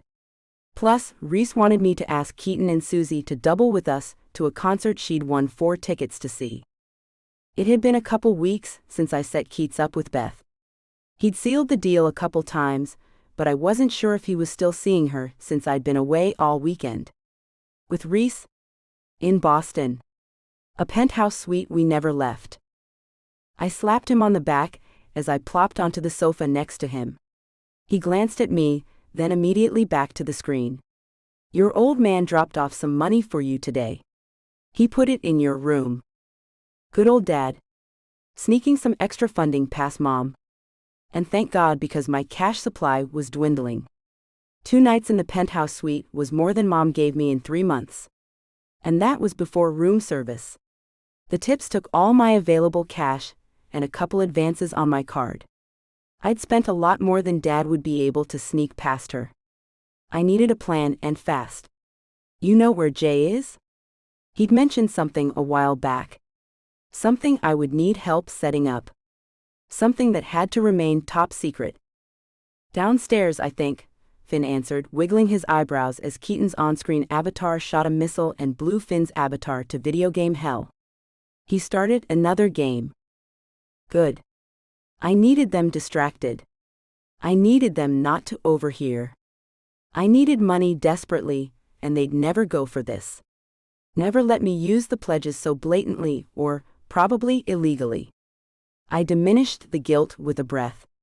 Lying to them would suck. Thank God it was only for a little while. I walked down the steps, not quietly, but not announcing my presence either. Jameson had one screen tuned to the boat, and one playing back an earlier video. He had both hands on the desk though, so I wasn't worried I'd caught him doing anything. Not until he slammed the laptop closed. Whatcha looking at, buddy? I sounded as if I'd taken up singing in my spare time. Like I needed every sentence to have its own melody. It had to be the happiness making me so ridiculous. Nothing. Just a video. One of the pledges. His skin pinked all the way to the tips of his ears. Anything good? No. Not really. I thought you were in Boston. He unplugged his laptop from the server and tucked it under his arm, then stood. Apparently, we were walking back upstairs if I wanted to talk to him. Just got back. And while I really wanted to see what was on his computer that he so badly didn't want me to see, I needed his help, and embarrassing him wouldn't entice him to keep my secrets. And I was thinking about starting my own business. And I need a really good computer guy. Somebody discreet. I lifted my eyebrows, hoping I was communicating a message I hadn't yet found voice to speak. He grinned.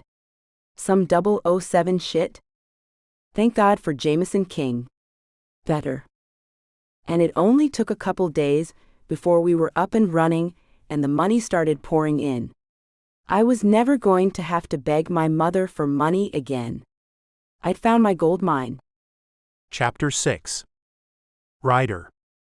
I was helping the woman who kidnapped me, who tased me, who strapped me into a harness and attached me to her wall. Not only was I helping her, I wanted her. Wanted to Censored. her everywhere. And then I wanted to slide my hands over her skin, slowly, until we were both burning with need, aching, desperate. Then I wanted to cover her body with mine, let my Censored. Hey. She walked to the bed, in the same clothes she'd been wearing earlier. Not that I'd expected lingerie, or even something without the streak of dust across the front, because in no way was I turning anything down when it came to Reese, but had I not been harnessed into my clothes, I would have put on a clean shirt. You okay? The tight, constipated look was a red flag. Yeah. But we should talk. In the history of men and women since Adam and Eve, no man ever wanted to hear those words. I was no different. I wanted to F. Talk was only going to get in the way of that. Okay. I moved to sit beside her and kept my hands in my lap. What's up? I'd been thinking about her. Censored. And underneath me, for the last hour and a half. I already knew what was up. Kept it to myself in the interest of still having a chance with her, and waited. She blew out a breath, wiped her palms together, folded her hands, then tapped her thumbs. I leaned closer to sniff her. We all had our nervous habits. I want you. Although her strained voice sounded anything but horny. I smiled. Good. I want you too. But we can't. I nodded like I agreed, then stopped, looked at her once, then again. Wait, what? I kidnapped you. I chuckled, then covered with a cough when her eyes narrowed.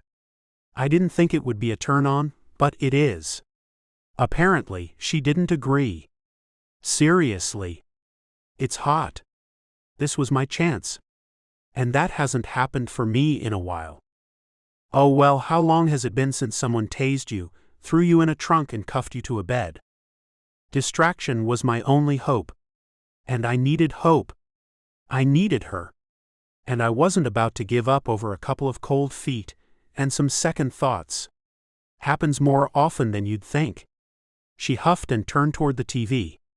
I clicked the remote and cupped her cheek with my free hand, so she had to look at me. It doesn't have to be more than what it is. And what is it? Her soft voice touched a string in my heart, and I wanted to tell her how I'd never forgotten her, how sorry I was she got hurt, and that I had any part in that, how much she'd meant to me then. And now? Instead, I smiled and lied. It's one night. An itch we're going to scratch. That doesn't mean you're writing my name in heart bubbles with those little eyes and the lashes. I'd found the paper in a notebook I'd borrowed to copy notes from. And at the memory, she turned as dark crimson as I'd ever seen her. That was 10 years ago. I grinned. I kept the paper. Had it framed. There was nothing sexier in the world than her laugh. Except her laugh when she was censored. Hopefully we'd get there soon. That's okay. I have 80 copies. She tilted her chin to look at me. You're welcome to another one if you want. Thanks. I waited. A range of emotions played across her face, fear, courage. Censored. In the end. Censored. One, and she leaned in, curled her fingers into the front of my shirt and pulled me closer. Just as we were about to make contact, she pulled the brake. Wait. Instead of leaving or moving, she tucked her hand into her pocket and produced the key to the lock that secured the harness. As soon as she sprung the lock, she pulled the straps away and I stepped free. I'd been trussed up for days, and being able to move, to have a full range of motion, was almost as intoxicating as Reese. This scene has been censored to provide a safe and enjoyable reading experience for everyone. Enough said. 1 decade ago. Reese. Where are we going? Never mind, I was blindfolded in a car whose destination I didn't know. Also, never mind, we'd already had 2 bottles, maybe 2.5 of champagne, and I was a little too tipsy for a late-night jaunt across campus without more than his hand and a few words of encouragement to guide me. Almost there. He slowed our stroll and leaned into censored me, and it was enough to shut me up and convince me to walk on. At least, until we stopped at our destination. A backyard. Not just any backyard, but one with a blanket spread on the ground, a pile of pillows and more wine behind a house big enough my family home would have fit in 3 times with room to spare. 3 stories of brick and mortar broken by 3 stories of floor-to-ceiling windows, and all of them looking out at us. At least in the part one could see. 4 sets of glass double doors opened onto a stone patio with thick cushioned furniture. Our blanket shared space with a swimming pool, a tennis court down a big hill, and a putting green. What are we doing? He pulled me down beside him on the blanket, took my face in his hands and censored me so softly I thought I might melt. This is where I live when we're not at school. And my mind turned this very romantic thing into something bad.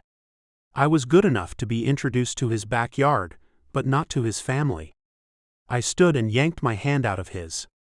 What's wrong? His forehead narrowed toward his scalp, and he frowned, tried to take my hand again, and tilted his head when I pulled away. I don't know. Oh, but I did know. I could feel how wrong it was in every fiber of my being. But I started walking back as if I had any clue how to get around the monstrosity of flower beds and giant pool house, stone privacy fence. I chose the wrong way. Every step, every second, my guts twisted more and the anger seeped through. He was using me. Obviously, I wasn't the normal college co-ed. I didn't wear makeup or spew my school spirit on any passerby. But I was a person he hung out with, sometimes fully clothed. But I wasn't good enough to introduce to his family. He was ashamed of me. I didn't realize I was muttering until he took my arm. When I joked hard enough, I punched myself in the Censored. I shot him a glare and gritted my teeth. I want to go home. And that part of me was at war with the part that wanted the white-hot, melt-steel minutes I was passing up with my temper tantrum. He held up his hands. Okay. I walked a few steps, because being so near him broke the spot inside of me I was holding together. Reese, it's this way. I turned and stared for a second before walking back. We hadn't made it around the side of the yard when security lights flipped on and a woman, one who spent a lot on hair and makeup, because even the slight wind didn't move her perfect coif, and I doubted she'd been primping inside waiting to catch us in the yard, walked out from the patio doors. William, I don't know how many times I've told you not to bring your whores. She stopped short when she saw us. Ryder. No apology. Just steel. Ice. Venom. Her voice had it all. In one word, that was some admirable power. And it didn't let up when whoever William was turned out to be Ryder. Mom, this is Reese. She barely spared me a glance. Not that I wanted the eye of Sauron on me without a hobbit for protection. Instead, she glared at Ryder. Your father has your grades. Lucky for you, he hasn't shown them to me yet. Her tone wasn't angry. More disappointed. At least wanting him to think she was disappointed. It was a tone my mom used when she tried to trick me into telling her the truth. I was immune. Ryder not so much. He looked down at his shoes. They're good this semester, Mom. I've been studying. Reese and I? Her scoff was as loud as the sound of Ryder swallowing. And now you're bringing your little.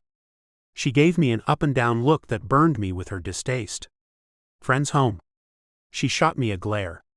I don't know what he's told you, but he has nothing, not a dime until he graduates from college and passes the bar exam. And should this relationship last, she Censored. An eyebrow that said she had her doubts, and I didn't speak because I felt Ryder dying beside me, and I didn't want to make it worse for him. You'll be expected to sign a prenup. Before I could tell her to Censored. my ass, she turned and stormed into her house. I'm so sorry, Reese. He shoved his hands in his pockets and kept his chin down. My heart broke for a brand new reason, and all I wanted was to see his smile. And if it made me pathetic, then I was pathetic. I think your mom and I made a real connection. He smiled and pulled me close. It's not you I'm ashamed of. Then he lowered his head and Censored. me. Soft and slow. Then hard and deep. Consuming. One hand in my hair, the other on my hip. Censored. Sliding against mine as he pushed me against the side of the house. The brick was rough and cold, but heat burned inside of me, and I loved the way his body pressed into mine, aligned in the best spots. I could feel all the ridges and planes of his stomach and legs, and every single space in between. I wanted him. But that was nothing new. I could deny it when we weren't together, but when we were in the same place, Censored. vibrated through me, and I was weak for him. Ryder. He pulled back, breathing hard, forehead against mine. You are too much to resist. The need in his voice, the tremble in the hand he slid under the hem of my shirt just below my ribs, and the shallow short breaths mirrored everything I felt. Stay with me tonight. And as if I didn't understand his meaning, he added, all night. Here. Seeing his mom again might have been the one thing powerful enough to put the kibosh on my Censored. He laughed. God, no. You can stay at the frat house with me. Oh, hell no. Or there's a nice bench in that little bus stop shelter on Main Street in front of the diner. And God, I loved his laugh.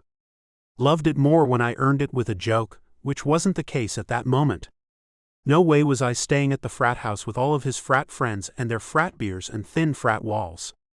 We could just stay at my place. Beth wouldn't care. She had plenty of overnight guests, who apparently inspired her middle-of-the-night prayers. Beth hates me. True. And maybe not a strong enough verb for what she felt. Please stay with me. And he censored me again and again, until I didn't care anymore about anything besides waking up beside him in the morning. Chapter 7. Reese. 10 years disappeared in a blink. The time apart never happened. And here I was lying next to him, head on his censored arm over his stomach like I'd always been here. Ryder stroked my arm and censored the top of my head. Who would have thought? The blanket smelled like him. I'd never be able to walk in this basement again and not see him. Fortunately, I wasn't going to be able to afford to own the basement for much longer, so seeing him wherever I looked wouldn't be a problem. I smiled because it was easy to smile while I was lying beside him with no worries about the world on my shoulders. I certainly never dreamed when I kidnapped you that I'd end up here. Really? He sighed. My ego was all big and full, thinking you brought me here to make me your love slave. Oh, the thought. I mean, I wished anyway. The Ryder I'd known in college was confident to the point of almost censored. He was self-assured. Never humble. Seeing his vulnerability now made me wish we didn't have the history we had. I wanted to make him feel better. To build him back up into the boy I'd fallen so hard for. Instead, I snuggled closer, savoring this because the future, ours, mine, the future of our relationship was uncertain. His arms tightened around me, and neither of us spoke for a few minutes. What are you going to do about the house? You know, we almost didn't stay here. If it wasn't for your mom. I knew he didn't want to hear it. When she hired my mom as her advisor, it changed everything for us. Yeah. This was the first place my mom ever hung a picture. Or bought a lamp. Isn't that strange? A weird family fact. But one that made letting go of this place harder than I thought it would be. But the fact was, I didn't live here anymore. I didn't have a reason to keep it. And Gloucester wasn't really a vacation home kind of place. Not that I had a job that allowed me to afford a vacation home. I never asked where you live now. I live in California. Might as well have been the other side of the world. And I have to go back soon. He nodded. I figured. So it just makes sense to let the house go. My heart censored. I have a couple days left to pack it up. I can ship some stuff home, and the rest I'll donate or have hauled away. Sounds like you have a plan. Not a good one. Normally, I loved California. The sun. The palm trees. The beach. The work. I didn't live in LA. I lived in a small wealthy town. Worked in LA, but I was a detective. Had a desk and a good partner. But today all I wanted was winter and snow, to watch the sun come up over the ocean. To snuggle in front of the fireplace. With Ryder. Yeah. A plan. He sat higher in the bed, his back against the headboard, and I moved with him so we were sitting next to each other, shoulder to shoulder now. I took a moment to fawn over him, before I smiled. Or you could still ransom me. You could get the money to keep the house, and stay in it when you come back to visit. I wouldn't be able to come back. Not often enough to sustain any kind of relationship. Although this one night was more of a relationship than I'd had since the first time I dated him. It at least involved conversation outside of your place or mine. What if your mom calls the cops? I could lose everything. As someone who had been through that kind of loss, I would have thought he'd understand. Okay. What if He shook his head. I could ask my dad for the money. He's always offering to give me cash. I wouldn't be able to pay it back. I live pretty close to the vest as it is. California's cost of living was ridiculous, and cops weren't the best paid Californians. Then I'll buy the house, and you'll always have a place to come back to. He swallowed and took me by the shoulders, turning us to face each other. What I'm saying is, this wasn't just scratching an itch for me. I couldn't do this again. Our history was too complicated, too hurtful. Plus, once a cheater, always a cheater. I pulled out of his hold and turned to stand and pull on my shirt. It was draped over the TV where I'd tossed it hours ago. And I concentrated on slipping it over my head to give myself a minute. I was going to say something so hurtful, so untrue, but so necessary, and I needed a breath first. I yanked on my panties and looked at him. It was for me. And if he decided to call the police and tell them I kidnapped him, then fine. It was what it was. I would be upstairs waiting and packing. 1 decade ago. Beth burst into my room. It was the first night I'd spent away from Ryder in a while, but he'd had to go home, and I needed some sleep. Hence the reason I threw a pillow at Beth. Get out? You have to get up now. Something big is going down. There was a note of alarm in her voice, and it sent a shiver down my spine. I burrowed under my blanket to escape the cold, already in my bones. I don't care. She tugged my arm, then gave up when I joked away. A second later, she was back with her iPad. Did he take any videos of you? What? Videos? Of me? Who? I could only think in very small questions. Did you let Ryder video you two having? Censored. She pulled up a website and turned the screen to face me. In living color there were gifs of Keaton with 6 different girls, Finn with "Oh God."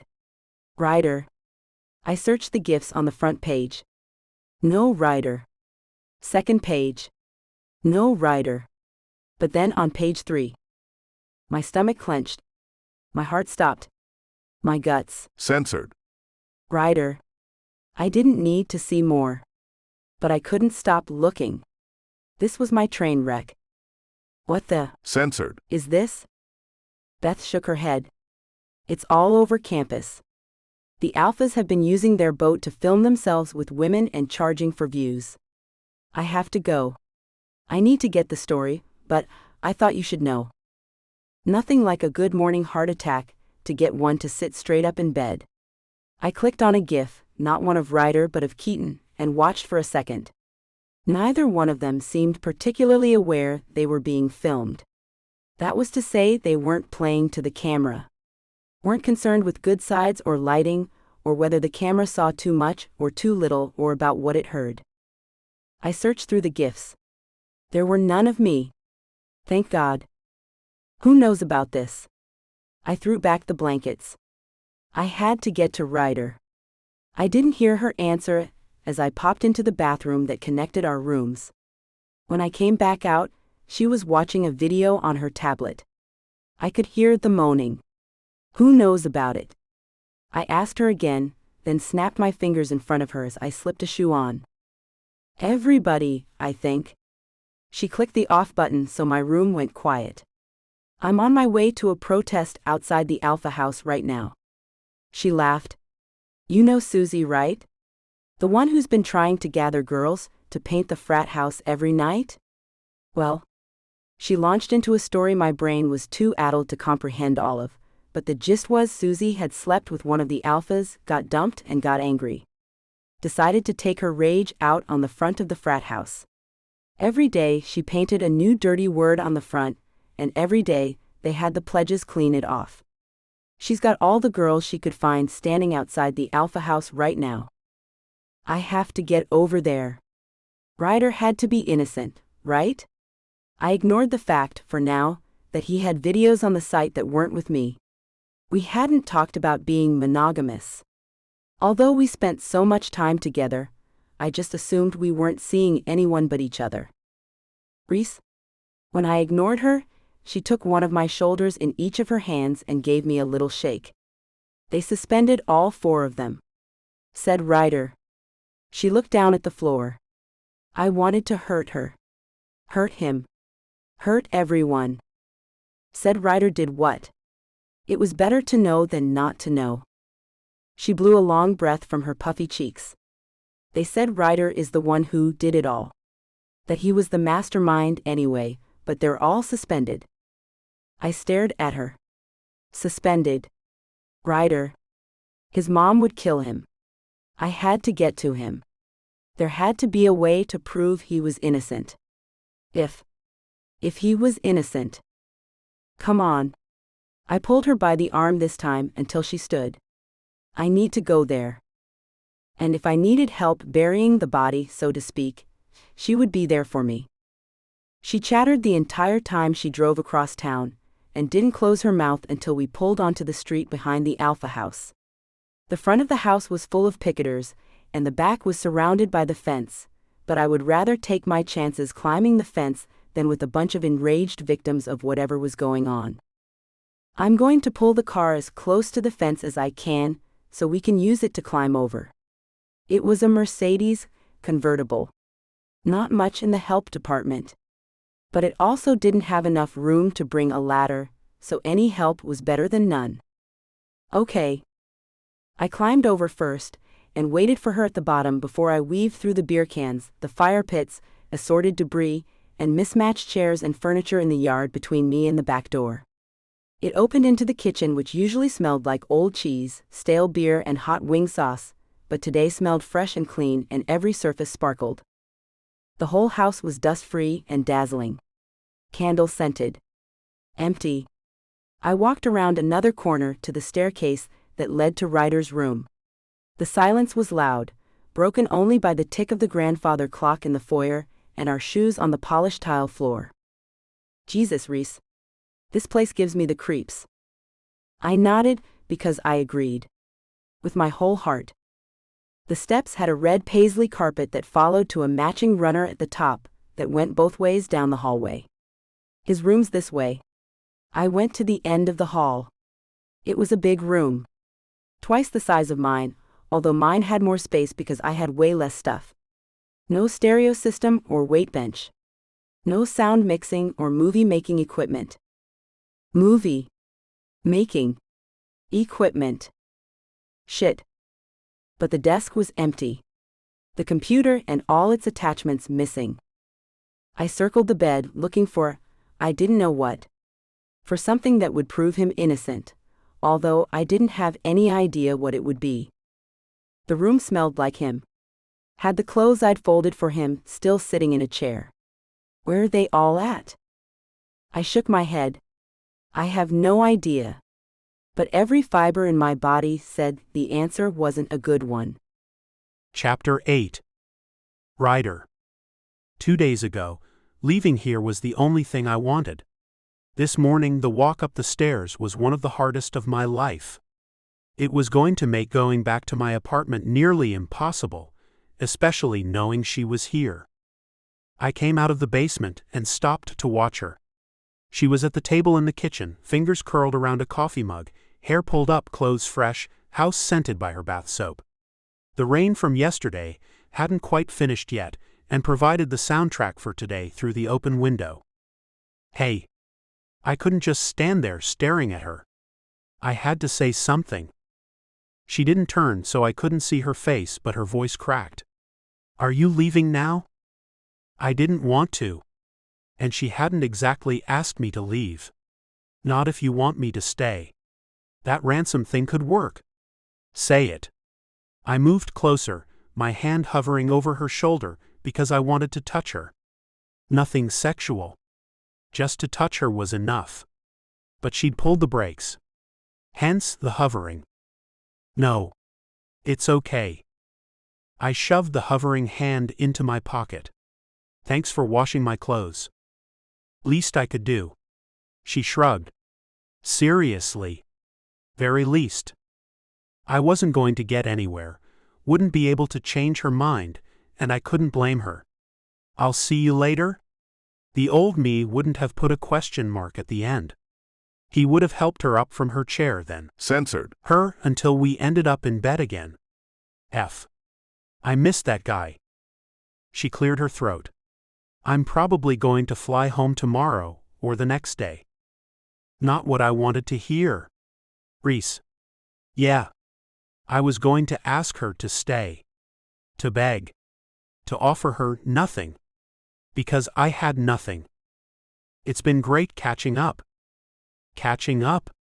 We were calling it catching up? The hell we were. Reese. She remained focused on whatever she'd found more interesting outside the window. I breathed out slow, loud, a decision-making breath. I could go for some more catching up. Suddenly the window wasn't the most interesting thing anymore, and she turned to look at me. I'm still leaving in a couple days. I shrugged like I wasn't the biggest liar in the world, and this wasn't the most important conversation in my life. I'm not asking you to stay. I'd already done that, and it hadn't worked. What I hadn't done was enough convincing. Yet? What are you asking? She chewed the corner of her lower lip and smiled. She knew what I wanted. She just wanted to hear me say it. I crooked my finger because once upon a time, she saw some actor do it on TV, and she told me it was so sexy. Funny, the things I remembered. Come here. She stared at me. Passion. Censored. Need. We had it all. And now I had her standing in front of me, the hint of a smile as sexy as a full-on smile, and she laid one hand flat on my shoulder and put the other over my heart. Is my bedroom okay? The counter, the floor, the kitchen table. Yeah. That's fine. But we weren't going anywhere until I Censored. Her again. It was already at least an hour since the last time I Censored. Her, and every minute that ticked away was another one wasted, one where I hadn't Censored. the girl. And I was definitely the guy meant to. Censored. This girl. Fate demanded it. She'd come back. Kidnapped me. Made me remember what it was like to be someone who was seen. This scene has been censored to provide a safe and enjoyable reading experience for everyone. The front door opened and Felicity breezed in. Reese yanked her shirt down and dove over the back of the sofa, taking a knitted afghan with her. I yanked my jeans up but not quick enough, and thought a second too late to turn. Wow. Reese lifted her head and looked at Felicity. What?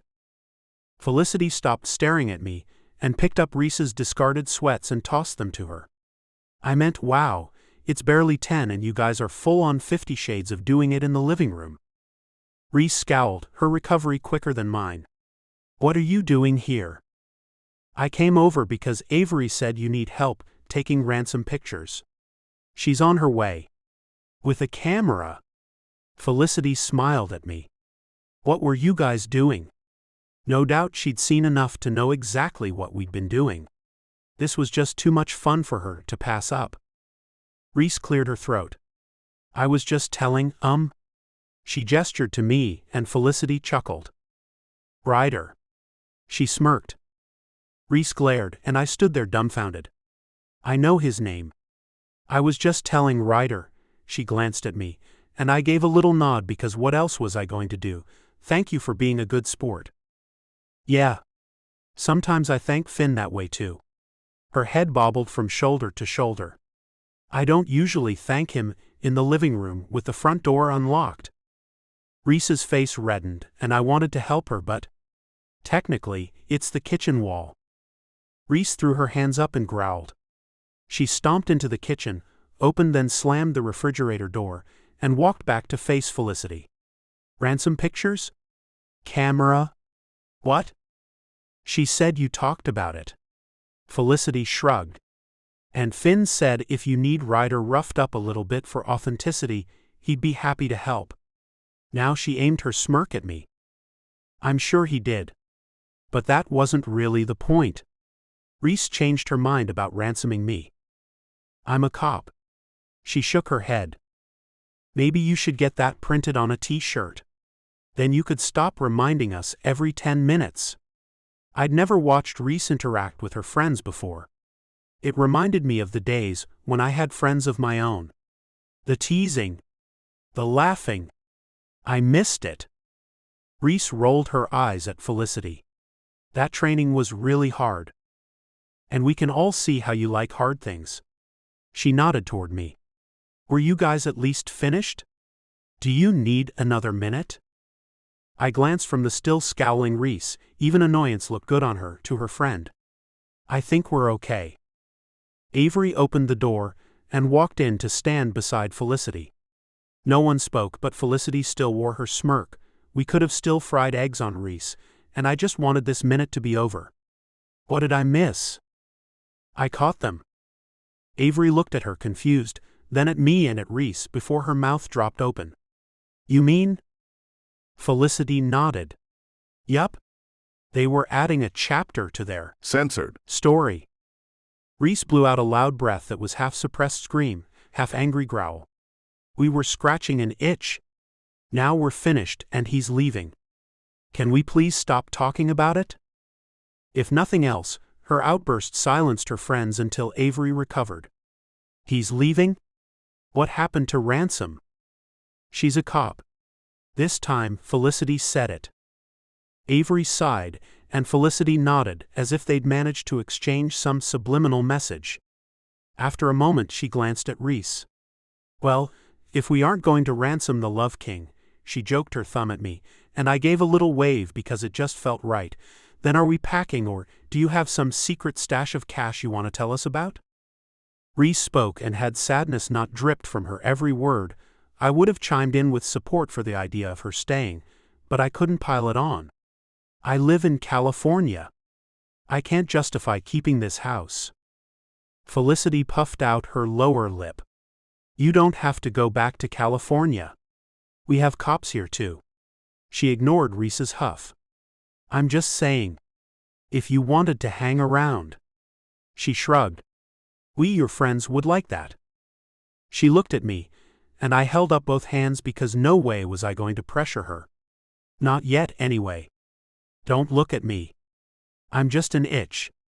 Didn't feel as nonchalant to say, as I meant for my attitude to convey. But Reese stared at me. Angry at first, then she tilted her head, and the gaze softened. I think I still need a good scratch. I couldn't look away. She didn't look away. I don't get this metaphor. Avery pulled Felicity to the door. Come on. I'll explain it over margaritas at the rundown. The bar I should have been serving this evening. Reese glanced away. Hey, Avery, leave the camera? Avery's mouth dropped open. Are you serious? Did you learn nothing from the Love King's little video operation?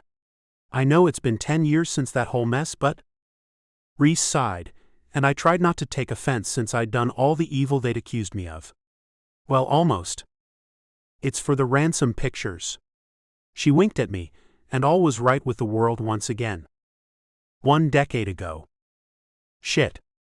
There was something wrong. A glitch. A spike in payments to my account. Not that I minded the extra money. But I'd had videos of the pledges up for weeks.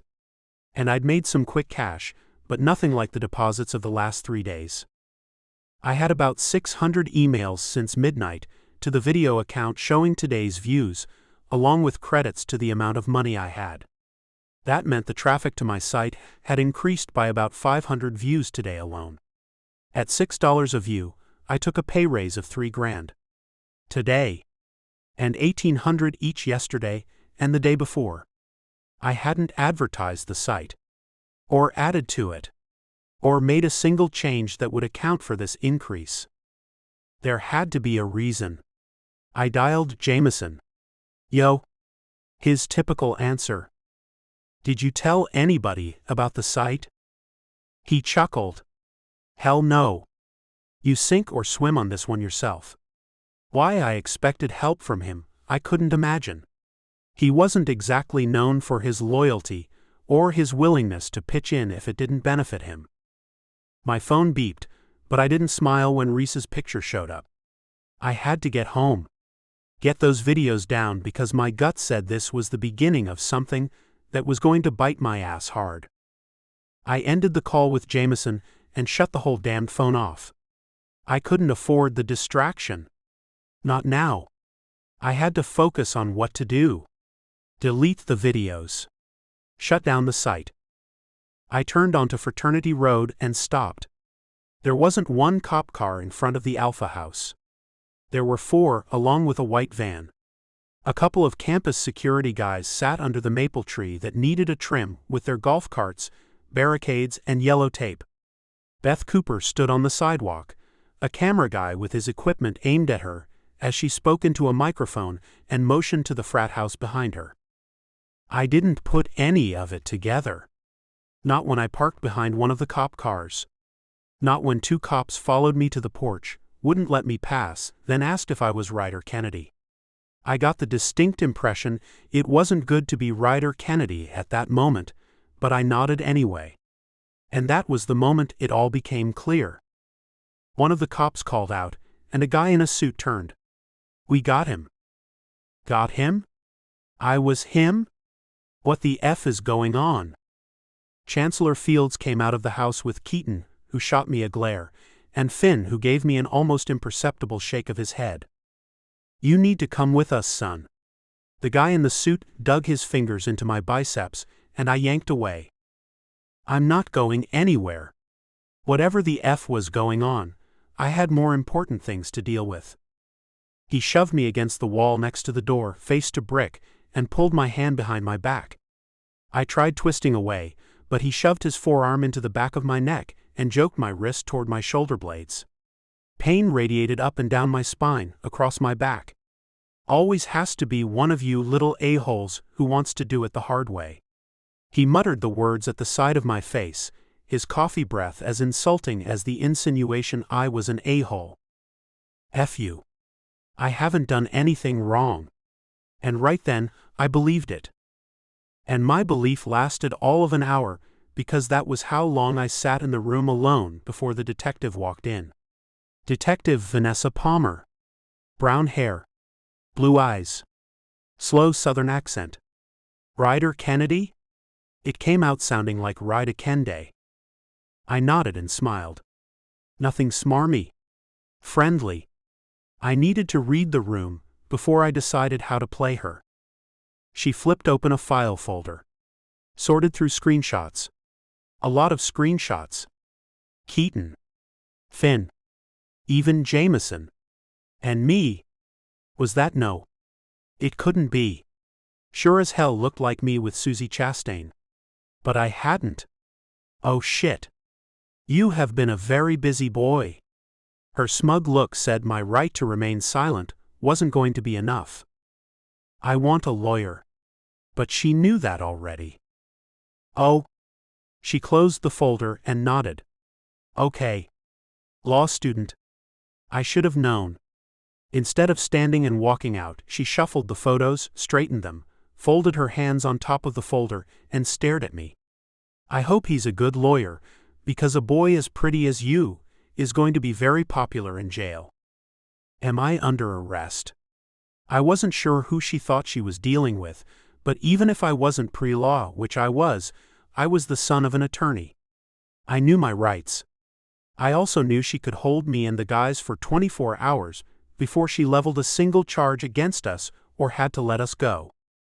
Why no. We just want to have a little chat. She smiled. Same chat my colleagues are having with your fraternity brothers.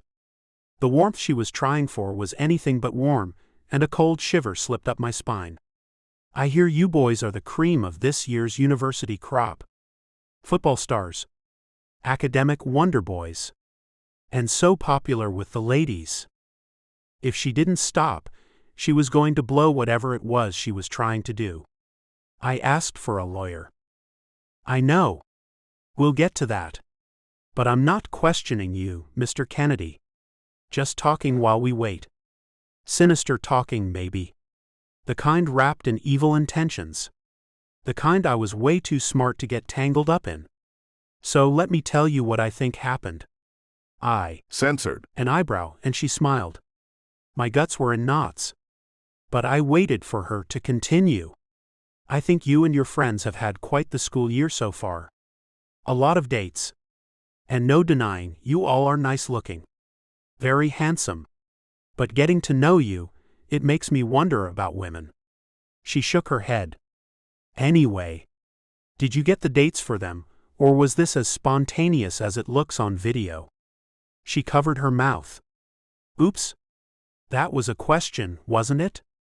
A fake forced giggle erupted. I think you tricked those girls, or you lied to them, or you just plain old didn't tell them. Either way, unless you can produce some evidence that you had permission to make videos of these ladies being intimate with your friends, I'm going to assume they didn't know, and I'm going to put you and your friends in jail for invading their privacy, for exploitation, for solicitation. So many crimes. So many girls. Her smile was like maple syrup, sticky, too sweet. I stared at her, trying to keep my face blank, but she was right. I was way too pretty for jail. Lawyer. She stood and nodded. All right, Mr. Kennedy. I'll get someone to help you with that. In the meantime, I'm going to go have a little powwow with your friends. See if any of them want to make a deal. What the F? She hadn't offered me a deal. A deal? She nodded. Yes. I think whichever one of them turns on you first is going to become my favorite fraternity boy.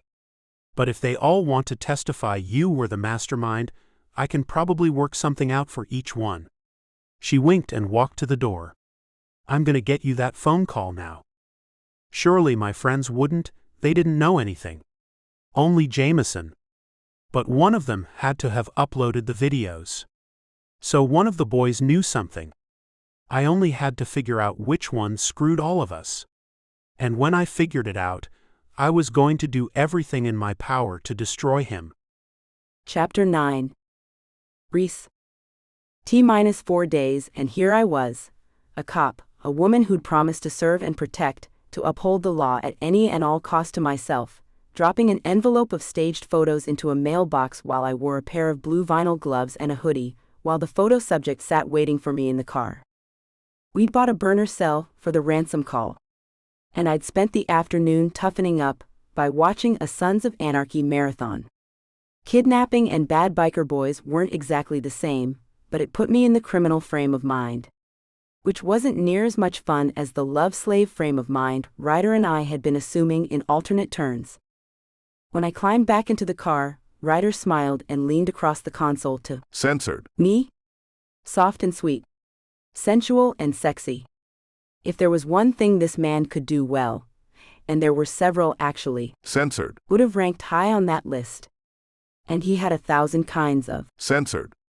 The slow, sultry promise was one of my favorites. Right next to the desperate, frenzied come-get-me mash of mouth against mouth. And the not-to-be-forgotten, until the morning comes, good night. Censored. That made all my dreams about him. Those were my favorites, but to be honest, I liked them all. He pulled the car onto the road away from his mother's brick-encased mailbox, then glanced over. I had a thought.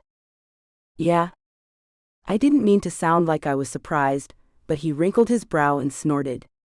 What does that mean? It means yeah. What was your thought? What's your problem? He didn't look at me all the way to the house. Didn't speak either, and when we got back he stayed in the garage when I went inside. I didn't have much experience with male moods since I'd grown up without a man in the house, and I hadn't dated much before or after Ryder. I figured he would work his issue out, and then come apologize for being a tool. Instead, he stormed into the house and stood between me and the television with his hands on his hips. And I wouldn't have minded so much, but Bachelor in Paradise was on in reruns, and I wanted to watch. Hey, it's a rose ceremony. And you're blocking the screen. So watching reality TV is more important than talking to me. Holy crap. He was in a mood. They go on commercial every 7 minutes. Can you hang on that long, or? I lifted my hands and gave a sarcastic head shake. Something about his moping, pouting irritated me. This was not the way I pictured a real relationship. Or maybe it was, and that was why I never had one before. 7 minutes. He crossed his arms and tapped one foot, blowing angry bull breaths out his nose. Seriously? I clicked the remote, and the TV went silent. What's wrong? You think I'm stupid, right? Because I didn't finish college, and I tend bar and sweep floors. That I'm not good enough? There was such hurt on his face, deepening the lines around his mouth and eyes. I just wanted to make him smile. You're a snob. Oh. One of us had a little complex about his jobs, and it wasn't me. I never said any of that. I stood and sexy walked around the coffee table, continued until I was close enough to slide my hands under his shirt, feel his Censored. and press my mouth against his throat. I like that you tend bar. My dream night, I pulled him down for Censored is to have a very sexy and very censored. you delivering me a margarita in bed. And then I want you to lie back and let me show you how grateful I am. Are you making fun of me? But he was smiling. I ground my hips against his. No. I really want a margarita, and I really want you to deliver it to me in bed. And afterward, when we were both basking in the afterglow, I'd ask what made him think I felt that way and what he'd been thinking in the car, but not now. Afterglow was the key. He wrapped his arms around me and Censored. the tip of my nose. You have tequila? I Censored. an eyebrow, and he chuckled. I always had tequila. What about triple sec? I laughed. I was more of a two-step drink maker. Jack and Coke. Rum and Kool-Aid. Tequila and lime. More than that was too much work for a drink. No, but I think I have a shaker of salt, maybe an old packet of margarita mix. But before we could go further, the burner cell rang. I looked at Ryder, at his widened eyes. Answer it. Yes. Right? I picked it up and swiped the screen, then turned on the speakerphone function. Hello. I want you to know I have video of you putting the envelope in my mailbox, and of your car driving off. I'm sending it to the police as we speak. Her voice was steel. The same one she'd used all those years ago when we'd met in her backyard, and she'd told me I would have to sign a prenup if I ever married Ryder. It's only a matter of time before they enhance it, get your license plate number, and find you.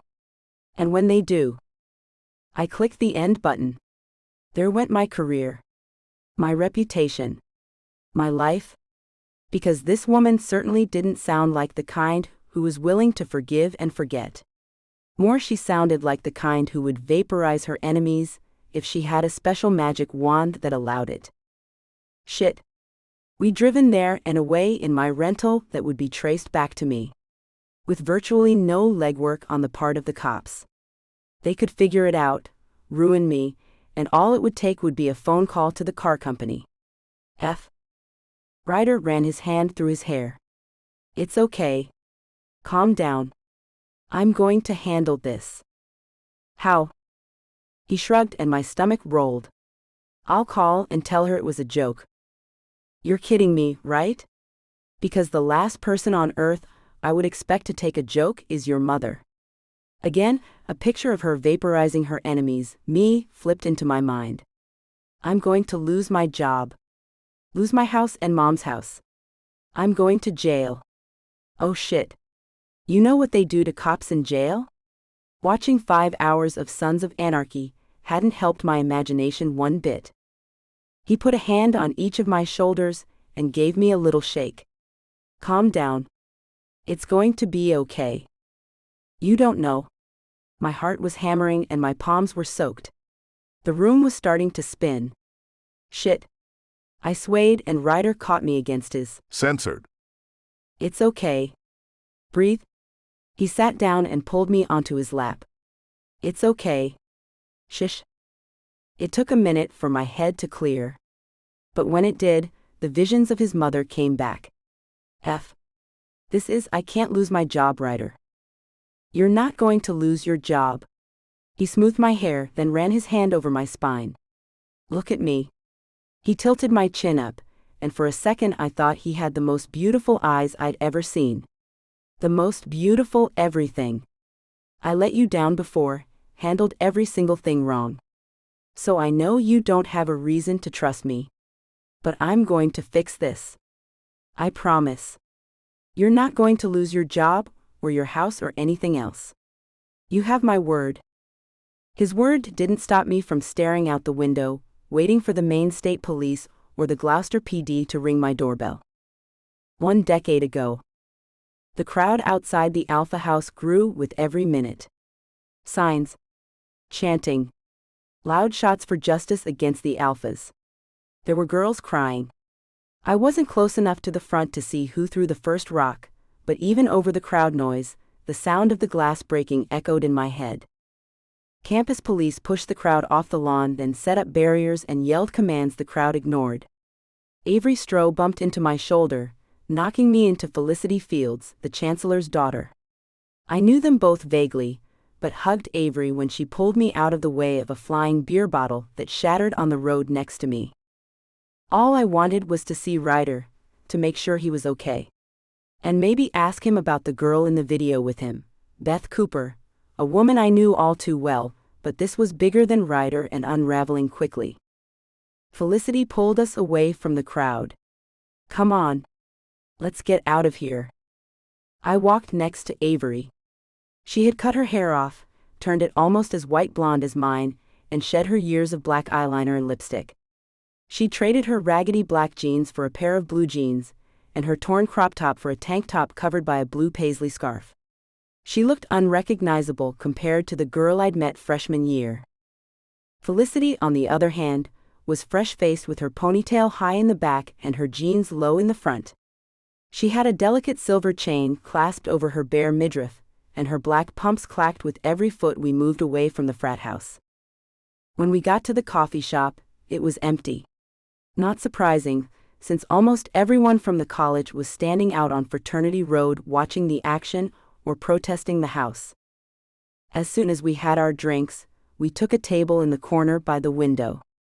Apparently, they didn't know each other better than I knew them, because Felicity held out her hand to Avery. Felicity Fields, co-star of Finn McKenzie. Avery replied with, Avery Stroh and Keaton Shaw made me a porn star. She turned to me, hand extended, one eyebrow. Censored. I'm Reese Winthrop. I date Ryder. They looked at each other, then at me. Date like? Avery wiggled her eyebrows. Or date like movie theater and hands touching over the popcorn? Or date like we're all going to Vegas for the porn awards this year? I don't have a video. They looked at each other. It doesn't prove Ryder is the one. Keaton, Finn, Jameson, and Ryder are the only alphas they brought to the police station so far. Avery pursed her lips. It's Keaton's boat. And Finn has the most videos. Jameson is the computer guru. And I heard Ryder made all the money. Was that how he paid for Boston? A weekend inside the fanciest hotel I'd ever been to. Room service. Champagne and chocolate-covered strawberries. Then the trip to Camden, where we spent a few days hiking and relaxing at the cutest bed and breakfast. Oh God. The necklace. I ran a finger over the teardrop diamond. Shit. Who did you hear that from? Again, they looked at each other. Finn. Felicity closed her eyes. Avery shook her head and took a long drink of her iced coffee. I don't know about the two of you, but I'm not feeling all stand by my man. I'm more thinking, I'm in the he better hope I don't ever get access to a gun situation. Felicity's pensive, curious look could easily have been mistaken for constipation. You're Ryder's girl. She looked at Avery. Something silent passed between them again. I don't want to freak you out or anything, but Finn said Ryder was all twisted over Avery and Keaton being together. What? I don't know what you mean. She opened her mouth, and Avery put a hand on her arm. It's nothing. It's Finn's imagination gone wild. Don't listen to her. She turned to Felicity. And shame on you for repeating weird gossip. Right now, we need to figure out what to do. How to help them. Or if we should. She adjusted her scarf, then adjusted it some more, and finally unwound it and flung it on the floor. Holy shit. All of you straight-laced cows wear a lot of unnecessary clothes. She sighed, looked at me, and pursed her lips. Finn has it wrong. It wasn't, I was the one with the crush. I asked Keaton to help me be what Ryder wanted. You know? A Sigma. Soft-spoken. Gentler. But I ended up happily, until now, with Keaton. She paused, and I wished I'd stayed at the frat house. No way could I compete with Avery Stroh. And you have Ryder. But did I? Did I really? And knowing everything I knew, did I even want him? Felicity pulled a laptop from her shoulder bag. I want to check and see if the website is still up. She clicked the keys, closed her eyes, and hit enter. A second later, she typed some more. Website's down, but some Einstein reposted all the videos. You're probably going to have to go to the police to get them removed permanently. Avery shook her head. I went today before they arrested, or whatever. Her sigh sounded so sad. Anyway, the cops said they can't really prove who posted the videos, so unless someone confesses. She looked over my shoulder. Holy shit. Look at that. The TV hanging in the corner was tuned to the news, and the on-scene, at the marina, reporter stood in front of the boat where Ryder and I had spent so many nights. Oh my God. Was it the protesters? Maybe one of the Alpha brothers is trying to protect Ryder and Finn and Keaton and Jameson. It was reasonable. Even if my statement lacked the conviction I'd intended. Or maybe the guys are trying to hide evidence. We were probably all thinking it. I was just glad Avery was the one who said it. The newscast ended with footage of the guys leaving the police station individually. Felicity stared at the table and traced a heart carved into the wood. I know I should want to go to find them, but... She puffed one cheek and blew the breath out slow. I don't want him to lie to me about it. Maybe he won't. Of course he would. If he was smart, he would find a good story and stick to it. No matter who he was talking to. Especially if it was one of the girls who'd ended up in an online video with him, and he'd been arrested for it. Avery finally glanced away from the TV. Then he's stupid. If he doesn't figure out a good spin, all of them, they're going to jail. This could even be federal since it was online. Every facet of this felt off. Wrong. And until I talked to Ryder, heard him admit what he'd done, I was going to stand by him. But if he did this, all bets were off. Chapter 10. Ryder. I didn't have any choice. I had to go see her. My mother. The woman who cut me off from the family fortune, forced me into homelessness, and refused to release even $1 of my trust fund even though it was mine and I needed it. I wasn't any more bitter. But I wasn't any less bitter either. She received me on the back patio, but insisted I walk around the outside of the house, as if she didn't even want me inside her precious showplace. The table was covered in plastic, and the chairs had been taken away, so I had nothing to do but stand and wait for her to make her appearance. And wait I did. 10 minutes. Then 20. An hour. And she damned well knew what she was doing. Finally, she stepped outside, head-to-toe Prada, martini in one hand, ransom pictures in the other. I could have you arrested. I nodded. I didn't want to start off arguing, and could have was very much different than the going to have I expected. I know. I'm sorry. She scoffed. You've always been such a disappointment. That hurt. When I was top of my class every year since kindergarten? Or when I was a state all-star in football, baseball, and hockey. She scoffed and finished her drink in one long gulp.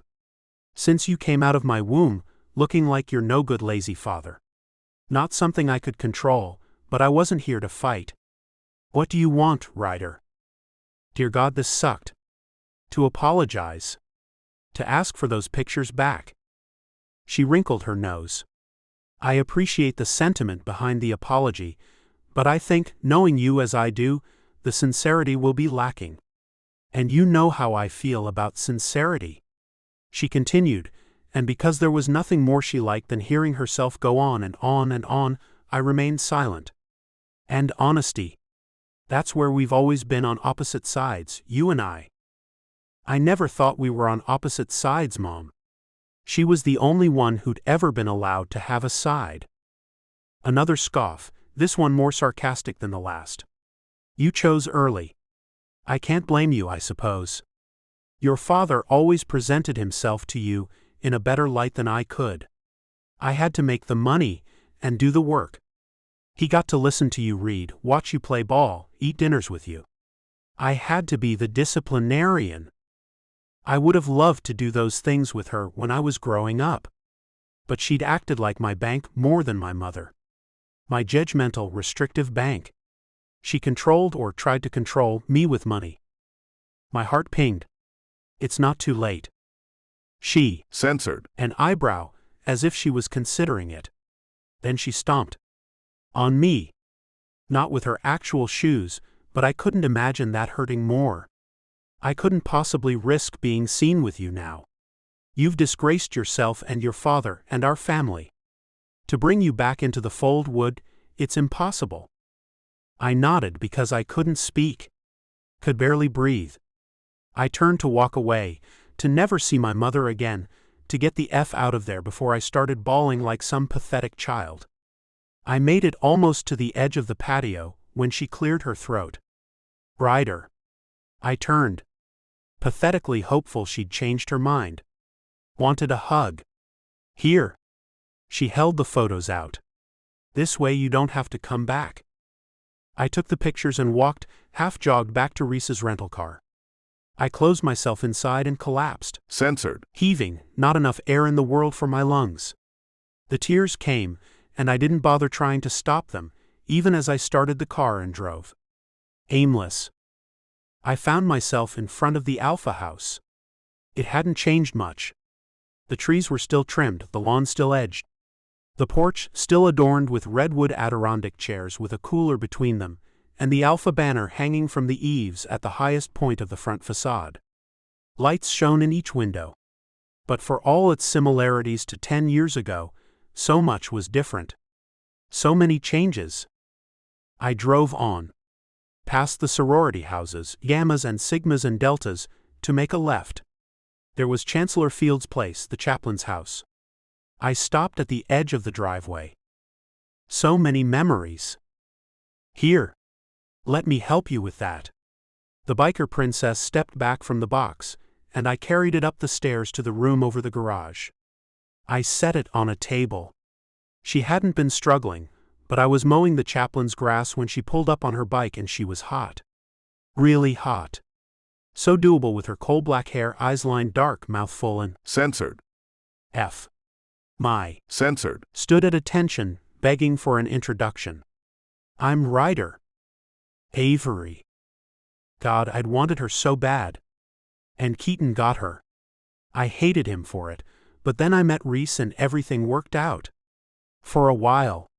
Until I got stupid and greedy. From the chaplain's house, I drove to the bar. And drank.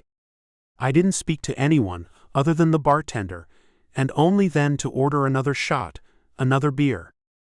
And like some damned fool, a true and honest-to-God idiot, I walked because I had misplaced Reese's keys to Avery's. They were all there. Keaton, Finn, Jameson, a decade of regrets. Did you know? The story poured out in broken bits. I'd wanted Avery. The memory was clouded and dusty, but I hated Keaton. Then for getting Avery. Now for being happy when I just kept losing at life. Me. Ryder freaking Kennedy. Stumbling drunk and losing at life. After he made me watch him. Censored. The girl, big surprise, he nodded at Finn. You want to take care of this. Finn looked at me. F him. He can find his own way home. Drunk or not. I couldn't blame him. Felicity tilted her head. Come on, Finn. She held me up under one arm, and he took the other side. Did you drink all the beer in town? She grumbled as she and Finn walked me out the door to a small SUV and propped me against the side as she opened the door and Finn held me up by my Censored. drinking problem. Even hammered, I could hear the snide in his tone. Thinking problem. The correction didn't mean much. Less because he ignored it and shoved me into the seat. Do not puke in my car. Luck wasn't on his side. Or mine. From the passenger seat, Felicity turned and leaned around to look at me. You want to go back to Reese's place? Finn answered before I could. You think it's smart since he just confessed his undying love for Avery? Oh my God, Finn. He didn't confess undying love.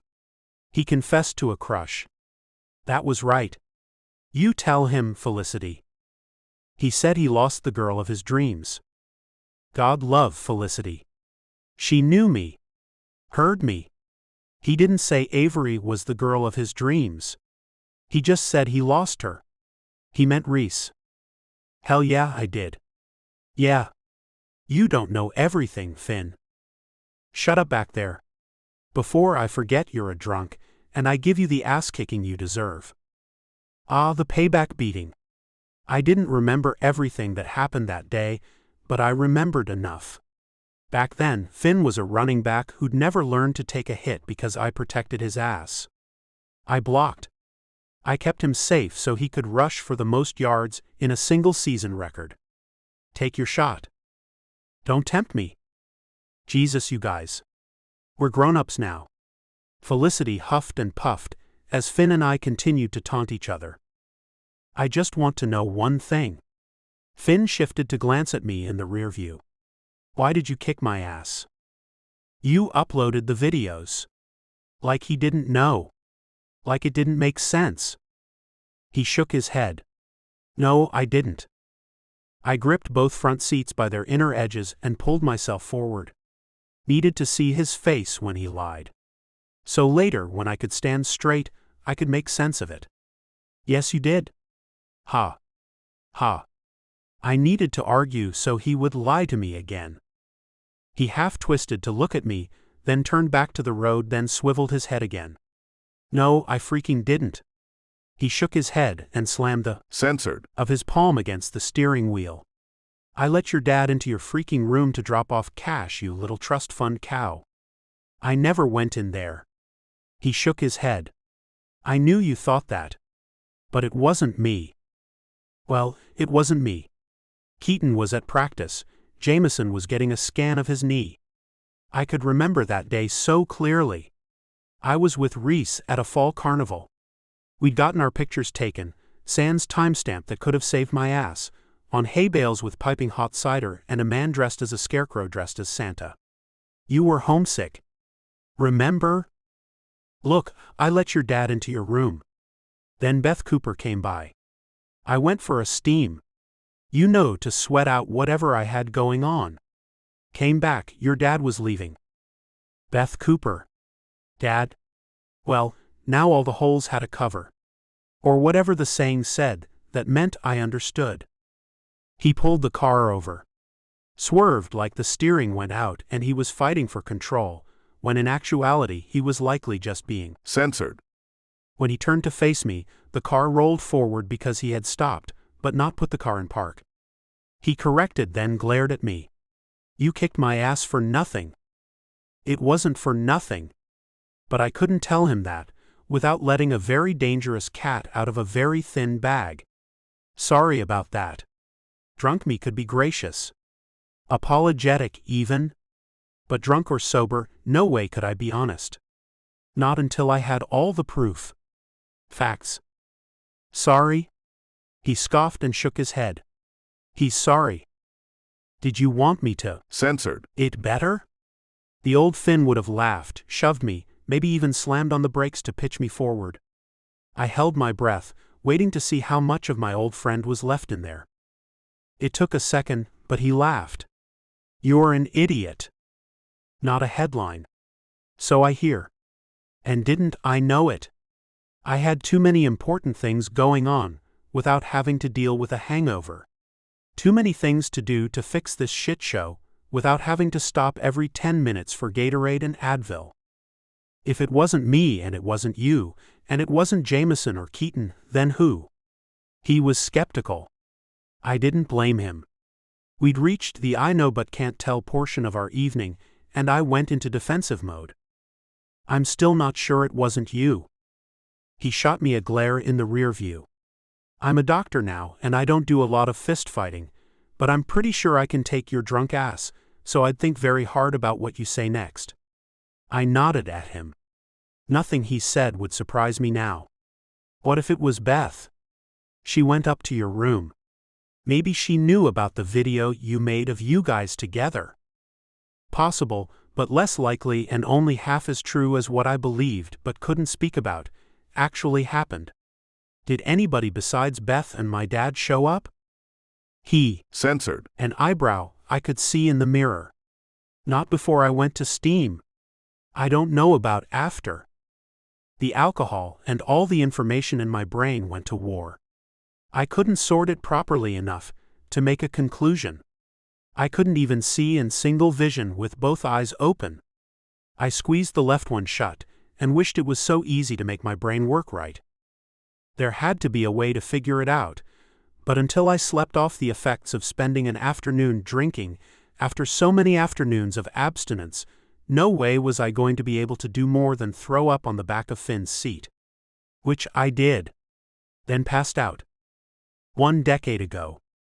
So today was the day all my dreams of becoming a lawyer, of joining the family law firm, Kennedy and Grimes, my parents held the first 2/3 of the partnership, circled the sewer drain. The day I lost my last best friend. The day the girl I loved left me. Nothing I could do to stop it. Especially not hungover. Which I was. Hungover. And stupid. Stupid as F for trusting Finn. For believing he would have ever stuck by me, been my friend. They were all against me now. And it was him. He was the bastard that uploaded the videos. Had to be. No one else was in the frat house. Only Finn. And today, since he couldn't have acted without me, no videos, no upload, I was going, and even I couldn't believe how strongly I felt about it, to admit not only my part, but take credit or blame as it were for his. It would be one noble act in a long life of ignoble. I was focused.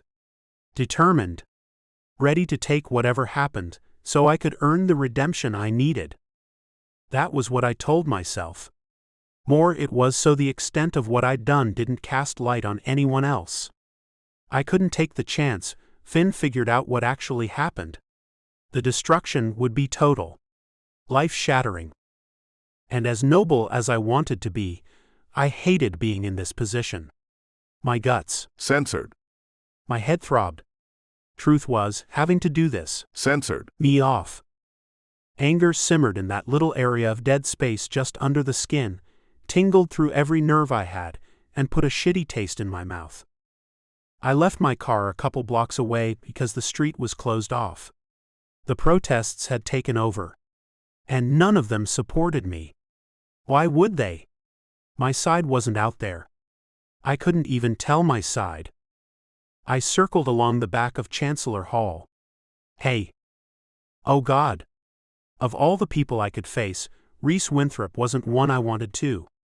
Not now when I had to stay focused and be strong enough to do the right thing. She laid her hand on my arm, and I stopped walking. I wanted to. Censored. Her. To thank her for coming, because it made me feel better. Made me want to tell everything, so she didn't think any worse of me. But those were dangerous thoughts.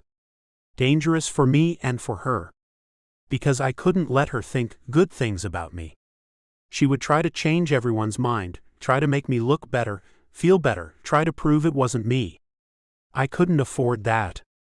What? My tone was hard, brutal. I tried to call you.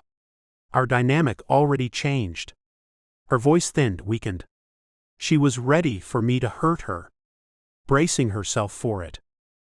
And that made me a jackass. What do you want, Reese? Her eyes went wide, like she couldn't believe I was acting this way. But if that was honestly the case, then she didn't know me at all. This was who I was. Who I was born to be. I just wanted to be here with you. For you. Every word tore me down a little more. Removed another option. I don't want you here. Hurt flickered in her eyes, but she lifted her chin. Ryder, are you censored off at me? Oh God. I steeled myself against the urge to comfort her. Being with me from this day forward would destroy her. I'd taken enough from her. What do you want from me, Reese? I'm trying to break it to you gently. Do you want me to just say it? OF. I just had to get through this. So I could get to the next shitty part of my day. She didn't speak. Did you really think you were someone I could be with? I shook my head and swallowed a mouthful of bile. For the love of God, Reese. I've dated Sigmas and Deltas. Did you honestly think you could compete? That you were more than a very grateful F? Her eyes clouded and her lower lip quivered. You're too plain. Too ordinary. Hell, if you didn't give such a fabulous blowjob, I wouldn't have wasted near the time I did. Ryder. My guts twisted. So, unless you want to get on your knees right now, I don't think we really have anything else to talk about. I nodded toward the building ahead on my left. I have a meeting to get to, so I need you to get the hell out of my way. She stayed long enough for me to see the tears in her eyes, for me to know what I'd done, then she turned and ran. And I couldn't blame her. Worst moment of my life. Hands down. I walked a few feet before it occurred to me I couldn't chase her. I couldn't do what I had to do with her by my side. I wouldn't, because she would push me to do the right thing. Not this. It was better for her to hate me. Probably better for me to hate myself. Dude, that was brutal. Shut the F up, Finn. I knew what it was. What are you doing here? You aren't scheduled to testify until later. I'm going in now. I'm going to tell them. I couldn't let him finish. The only way this worked was if I accepted all the blame. Not had it thrown at me. And I couldn't take the chance with Finn. He'd stopped talking to me, thanks to our freaking lawyers who said we couldn't afford to be seen together. And my lawyer had told me I needed to find a way to blame the others, or pick one to blame, so I had to assume his was giving him the same advice. But the only way my friends walked away free was if I made sure this shit didn't touch them. I swung hard. And when my fist hit his jaw, a bit of anguish drained from my gut. But it all came swinging back when he didn't hit back. A final blow took him down, and this time he didn't get back up, didn't even move.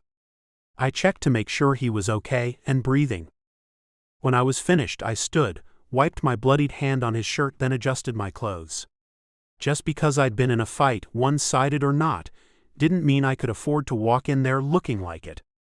And goddamn Finn anyway. He was going to go in and sell me out. I knew it. Not because he was the kind of guy to turn on a friend, but because he was honest. No matter what. Brutally honest. And if I was going down, F him. He could come along for the ride. And I held that thought, toyed with it, until I walked in and saw all the people waiting to hear what the Gloucester Four had to say. Then I knew. Finn was the best friend I ever had. The only true friend. A guy who'd stuck by me. Probably would have continued to, had I not made him my punching bag. I walked in and stared at the chancellors. Chancellor Fields called the meeting to order, then sat back in his chair. Mr. Kennedy, do you have an opening statement? I nodded. Yes, sir. Then with one small breath, I threw my future and everything I ever hoped to be out the window. Chapter 11. Reese. There were 100 things I would have rather done than tuck a drunken guy into the bed I slept in, but he was too tall for the sofa, and the guest room had about 6,000 boxes stacked on top of it. I pulled his shoes off and set them by the door, then valiantly tried, to remove his jacket, but he wrapped his arms around my waist and flipped me onto the bed next to him. What are you doing? Holding the girl of my dreams. He tucked me against his censored and let his chin rest on the top of my head. He sighed, contented, happy by the sound of it. Did you change your hair and clothes because of me? Because I was a Censored. to you? Yes. That was 100% of the reason. No. I couldn't think of a lie fast enough. It had, over the years, made undercover work easier. But that had nothing to do with the initial change. Did I hurt you? Hurt? No. He destroyed me. I'm pretty tough. I couldn't stop seeing your face when I closed my eyes. His thumb stroked the small of my back and my breath hitched. Something about his touch made me want to shove my Censored. in his mouth, grind my hips against his until he stripped us both, and let me screw him until he was cross-eyed and muttering incoherently. Those things I said to you that you were just a F, I could have done without the play-by-play I remembered by heart. And that I wouldn't have wasted my time on you if you didn't give such good head, I didn't mean them. It's okay. He shook his head and sniffled, then again, and I pulled back to look at him. He had tears. I hurt you. Nothing about that is okay. I wasn't strong enough to resist his regret. Hell, I wasn't even sure if I wanted to resist. Years I'd waited for his apology. Years I'd wanted to know why he'd said all those things, but right now, with his arms around me and that damn thumb still stroking, it didn't matter. Ryder. If I sounded like I couldn't catch my breath, it was because I couldn't. There was too much Ryder in this room intoxicating me, making me wonder exactly how important breath really was. I was such a freaking fool. He sniffled again. We could have 5 or 6 kids by now. I chuckled. That's pretty big numbers for the guy who doesn't have to shoot them out of his body. But I could see our kids, beautiful like Ryder, tough but kind. But not 5. Definitely not 6. 2 was a good number. 3 maybe. Doesn't matter now because I'm a freaking idiot. He spoke with such conviction, and I was in a spot in my head where those imaginary kids played that I didn't argue. Censored. His collarbone, the only place I could reach. I wanted kids. Not as much back then. They'd been more abstract, a someday, but still with Ryder. Lately though, the tick-tick-tick of my biological clock woke me up and reminded me I was alone. Lonely. 5 or 6 kids didn't sound so many now. I was tired. Not tired as in, I didn't get enough sleep. Tired as in worn out. Tired of being alone and lonely. Apparently, it made me honest. I used to wish I would have gotten pregnant back then. I was so pathetic. I thought if I had your kid, you'd have to come back to me. He groaned. I would have. Groaned again when I slid my body against his so I could reach his earlobe for a nibble and a suck, then threw my leg over his hip and used my calf muscle to pull him in. Reese? When I ground against him, he tightened his arms and closed his eyes. Then he was gone. Out of the bed. In the bathroom, gargling mouthwash, standing in the shower. Censored. When I walked in. My Censored. doesn't work when I'm drunk. He hadn't bothered to close the shower curtain, and I could see every delicious inch of him. I'm trying to sober up. Is this one of those hold my beer situations? Like you tell me it doesn't work, and I'm supposed to say challenge accepted? Because there was a really good and quite soapy chance I could have been talked into that kind of thing pretty easily. No, it's an I'm an idiot who drank too much situation. He bowed his head against the tiled wall next to his hands, and water ran over his back, defining every muscle, making me forget everything I should have been thinking about more than how much I wanted him, but about how angry I should have been that he was drunk and here and here. I was strong enough not to say, hold my beer, or challenge accepted, but only because I bit my lip. But he was Censored. And slick with water sluicing down his body in all the best ways. And that was a lot of glistening wet man to resist. This scene has been censored to provide a safe and enjoyable reading experience for everyone. He shook his head. Yeah. Get what you want, then call me names, right? I'm an a-hole and a Censored. and a freaking idiot. I scoffed when he paused. Why don't you hold your breath while you wait for me to argue? Solve both our problems. I snatched my mom's robe off the back of the door and shoved my arms inside because I argued better when I wasn't standing mostly. Censored. In front of the person I was having it out with. And let you raise my kid by yourself? The indignance was overkill. I rolled my eyes. I'm going to forgive you because alcohol kills brain cells, and judging by the bullshit you're spewing, I'm going to say you drank a lot. And so the couple of cells you have left aren't functioning properly. Definitely not from overuse, but whatever. Not my place to judge. But don't say something you're going to regret later. I'm not going to let you take it back. Not a threat. He might have had the size advantage, but I had years of pent-up rage. Ryder rage. What does that mean? He stuffed his shirt into his waistband a couple extra times, even after it was securely tucked. Angry fine. So was I. But purposefully obtuse was too much. I narrowed my eyes, but he still looked like Censored. on a stick, and my anger wavered. Later on, I would happily dissect what it said about me, that I was so angry I wanted to throttle him, and so hot for him, I wanted to throw him down on the bed at the same time. Right now, I wanted to hit him with arrows pointed by my words. It means before you say something shitty that makes me hate you worse than I do now, you might want to think about it because you aren't the kind of guy who can afford to lose another friend. His eyes flickered like I'd hit the bullseye with that one. I waited for the sting of whatever he replied. You were never my friend. You were just the girl I was freaking. And there it was. 1 decade ago. Oh honey, are you sure? She looked at me through the mirror in front of me. That's a lot of stress on your hair. The extensions and the color. She had the nasal drone and big poof of shiny black hair reminiscent of 80s sitcom TV. But I hadn't traveled to New York with all the money I'd saved over the years, and decided to spend on this makeover because I wanted to pay extra for someone to second-guess me. I'm sure. Let's just do it. If my hair was too stressed, I'd shave it. Or find it a shrink. Didn't matter. I needed a drastic change, and I scoured magazines and websites for days. Then I found this. No one was ever going to mistake me for some plain Jane pushover who let people say whatever they wanted. No freaking way. And an hour later, I checked her work in the mirror. Gone was the mousy brown, replaced by a vibrant almost silver that extended way past my shoulders thanks to the extra hair she'd woven in with mine.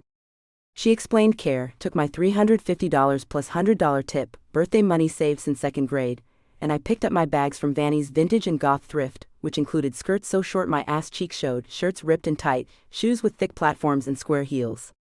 My nun days were over.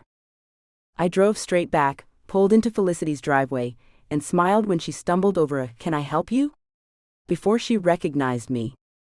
Holy shit. What did you do?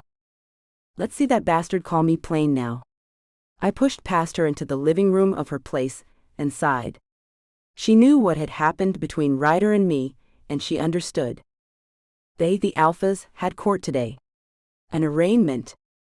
I didn't want to ask, but did everything come out okay for Finn?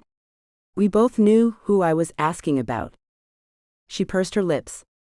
They dropped the charges against all of them. Her eyes lowered and her voice came softer. Except Ryder. And much brighter, she added, but it looks like he's going to take a deal. I nodded, trying not to think of him in jail or worse.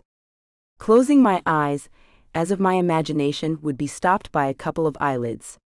What kind of deal? I don't know all the details. I think restitution. Maybe a couple months in jail. I think. Maybe. These were not the absolutes I needed. I couldn't stand the thought of him in jail.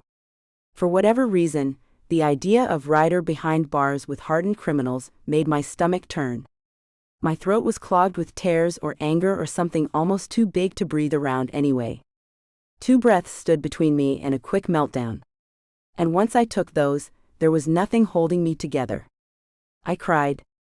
And I wanted to roll up into a ball and pretend I hadn't made a fool of myself, but then she wrapped me in a hug. They all suck, Reese. She patted my back and stroked my hair and shushed me until I was finally cried out. Then she helped me wash off and reapply the mascara that had streaked down my face. She wouldn't meet my eyes though. Not until she said, "You want to hear something crazy?" I nodded because friends shared crazy stories. At least they did on TV. So yeah, we did too. I married Finn. My fingers curled into fists at my side. I needed to change the subject. So married, huh? Her skin flushed. He's amazing. She filled in some generic details. Called him wonderful, sweet, more than she imagined. But swore she didn't love him. I stared at her. Checked for any sign she was kidding. She wasn't. Oh shit. I needed details. When? It's been 11 days today. She sniffed and her voice crept to one of those ear-shattering heights. My 11th anniversary. I'd never seen an honest-to-God panic attack before, but if that wasn't what I was witnessing, then I didn't know what it was. She shook her hands out hard until her knuckles cracked, and she hopped. On one foot. In a circle. Her breaths were short and shallow. Like Lama's breaths. I married Finn Mackenzie. I nodded because I didn't know what sound was going to make her worse. And he's getting kicked out of school. For good. Oh shit. That meant they all were. It's going to be okay. No. I don't know if I can be with someone who got kicked out of the school my dad runs. But that wasn't what she meant. She meant someone who was kicked out of school. I half wondered if that made her a snob, but I got dumped by a guy who got kicked out of school, so I couldn't judge. I took her by the shoulders. Do you love him? He deserves someone who is sure. At least she wasn't dancing around anymore. You're allowed to doubt. God knew I did. I didn't just doubt. I hated. Vowed to hate Ryder for as long as I live. The tears in her eyes spilled over. He wouldn't doubt me. He wouldn't. Finn believed in everyone. It was kind of his thing. Kindness. Faith in people. And to die for looks. But I wasn't afflicted with such belief in people. And it didn't take a genius to know he'd married her to legitimize himself. Felicity. I had to make her see he was only protecting himself. Was using her. Was not the person she thought. None of them were. She held up her hand. Please don't. I love Finn, and I know it seems like we only did this too, and it started that way. But I've never been so happy. I wake up every morning looking into that guy's face. She shook her head. Even if it ends right now, I wouldn't regret it. There was some courage in that statement. A definable determination. It gave me hope for them. She loved him. That would get them through. It won't end, Fliss. I can see you guys in 50 years, sitting on a porch in front of a house with those little garden gnomes and flower boxes under the windows. You guys'll make it. She grinned. Who didn't like hearing how happy they were going to be for the rest of their lives? You think so? Of course I do. I hugged her. I have news too, kind of. She censored her head. I'm going to enroll in the police academy in San Jose. California? Her voice did that pitchy high octave thing again. I nodded. It was as far away from Ryder Kennedy and a university full of bad memories as I could get. It isn't going to work out for me here. Oh no. She frowned and her chin quivered. But we just got to know each other. I would miss her and Avery. This video scandal brought us together. Maybe it wasn't all bad. Well, worse for them than for me, since Ryder hadn't uploaded anything with us together, so my censored ass wasn't stored in anyone's cloud. But they'd acted like we were all in it together, even when some of the other victims called them traitors for sticking by Keaton and Finn. We can talk on the phone and write letters. And we can visit. Even to me, the words sounded empty, like something people said but never did. We just have to make sure we make it a priority. It's all the way across the country. She widened her eyes and puffed out her cheeks. The distance was my favorite part. We both needed a hug. Fortunately, she knew how to make such a thing happen without also making it awkward. I've never had friends like you and Avery. I'm not going to give you guys up. We'll figure it out. She smiled. You bet. And if it hadn't fallen apart for us by then, it was coming. Faster than we could protect ourselves. Chapter 12. Ryder. Hungover. And worse, I had full memory of every stupid word I said and every stupid thing I did. How I hurt Reese again. F. Just the girl I was freaking. I'd said some dumbass things before, but that had to be top of the list. She hadn't kicked me out. Hadn't asked me to leave. Hadn't even spoken another word, just went into her mother's room, closed the door, and shut me out. Not that I could blame her. I didn't want to see me right then either. But now it was morning. And I scrolled down my to-do list. Fix this. That was definitely at the top. Then find a way for Reese to keep the house. Finally, make sure my mom knew I was happy. Washing dishes and mopping floors might not have been the most glamorous job, but it was honest work. But my mom wasn't here, and lottery numbers weren't being drawn until Saturday, so since I was here, I knocked on the bedroom door. Reese? I waited a good 2 minutes, then lifted my hand to knock again as the door opened. I thought you were leaving. I pointed to the pants on the floor in the attached bathroom. You locked yourself in with my pants. She turned, walked calmly to the bathroom, snatched the jeans off the floor and brought them back to hold out between us. When I didn't take them, she shook them twice, and the envelope of photos she'd sent Mom fell on the floor. She threw the pants over her shoulder, then picked up the pictures. You went to see your mom. She chuckled, then shook her head. Captain Obvious couldn't have been more obvious. I knew the exact moment she figured it out.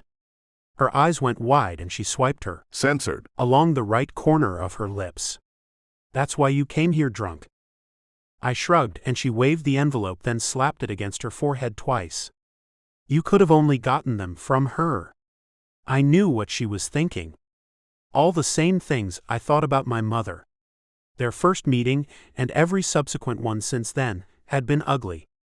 Thanks to Mom. She turned her back on you. Cut you out of her life. And for me, you went there? Her eyes pooled with tears, and one slipped down each cheek before she used the inside of her wrist on one cheek and the outside on the other to smear them away. In light of this new information, I am definitely the a-hole. I grinned. Why don't you hold your breath while you wait for me to argue? Her words. That sounds fair, I guess. Familiar, at least. The anguish on her face made me want to hold her, but I remained leaning against the doorframe while she sat on the bed. I didn't trust myself to move further into the room. But when she started to cry, I couldn't stand there and not do something. Reese. Hugging her made sense. Tilting her chin up too. Censored. The tears away, also reasonable. Lying back and holding her wasn't even optional, but required. She laid her head on my Censored. and put her hand on my heart. Every time I think I have you figured out, you go and do something. Her fingers grasped a handful of my shirt. There are always going to be those people who think you deserved worse than you got, and to some people, you're always going to be the guy who videoed a bunch of unsuspecting women then made money off it. But to me, you're always going to be the guy who went into the dragon's lair to save me from the dragon lady. I finished her thought because she wouldn't. In all the time she'd known of the situation and how my mom behaved, she'd never said a bad word about her. Something like that? But she hugged me tighter, curled into my side, and stroked her finger across the space above my heart. I didn't want all these minutes between us to be heavy, burdensome, and sad. So I guess what you're saying is, I'm your hero. This was the guy the first wanted to be. The one she made me into. She gave me back all the pieces of myself I shit on when I installed those cameras. My very own knight in shining Levi's. She turned to rest her hands under her chin across my. Censored. I could see every fleck of blue in her eyes, every flutter of her lashes, every tiny freckle on her skin. Nothing in the world made me feel so protective, so enamored. I've always wanted to say something to you. Okay. As long as she wasn't telling me to get out again, she could say whatever she wanted. She blew out a breath. The day that we stopped talking to each other. God, I wished I could erase that day from her memory. And mine. It shamed me, hurt that I'd lost her over my own stupidity. But I didn't want to interrupt. That day it was, I knew you were having one of the worst days of your life, and I might not have been honest with myself. Or you. I blamed you, but like I said, I knew how awful things were. She closed her eyes. I didn't call because I didn't know how I felt about what you did. Not that I hadn't expected it, but her words hurt, caused a physical. Censored. In my. Censored. But not more than I deserved. It's okay. It's not okay. She shook her head.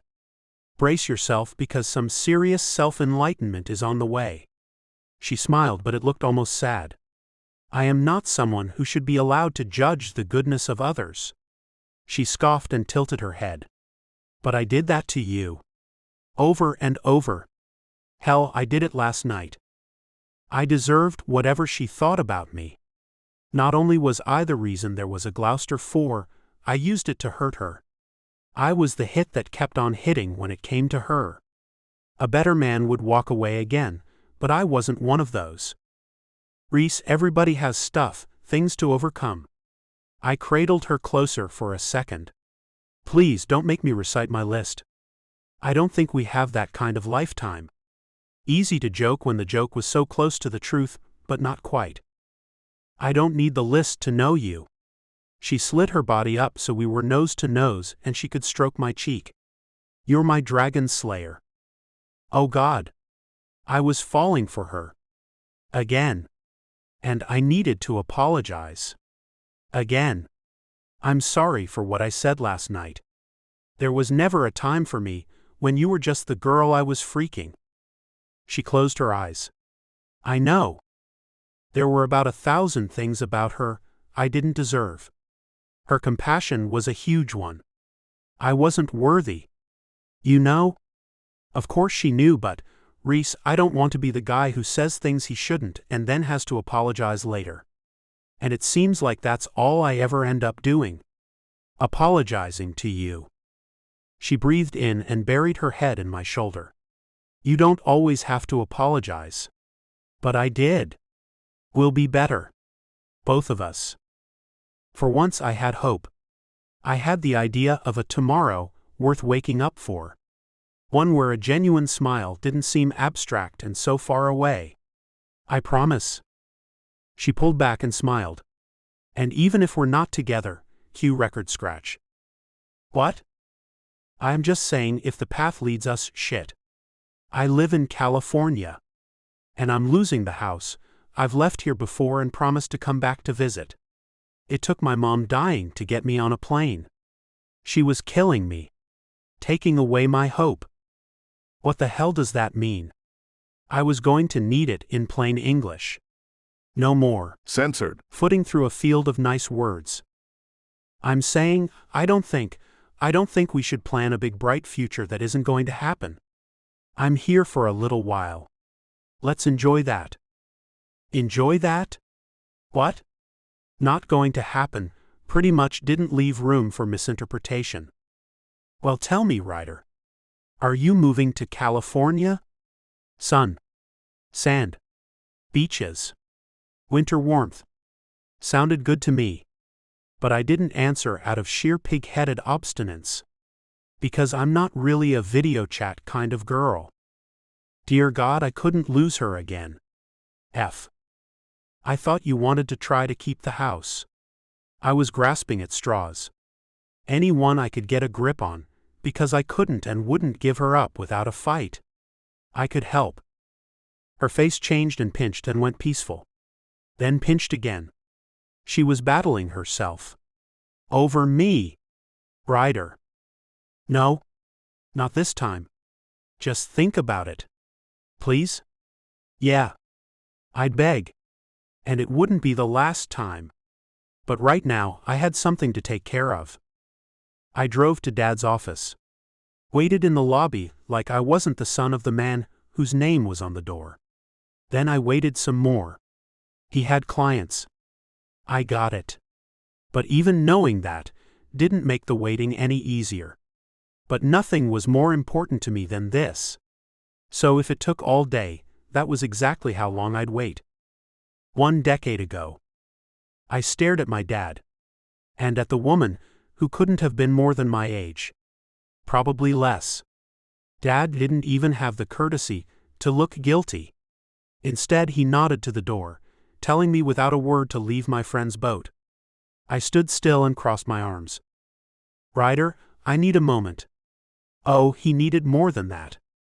He needed an entire protection squad, because once Mom found out Dad was seeing a woman young enough to be his daughter, she was going to kill him. Probably with her bare hands. And he'd deserve it.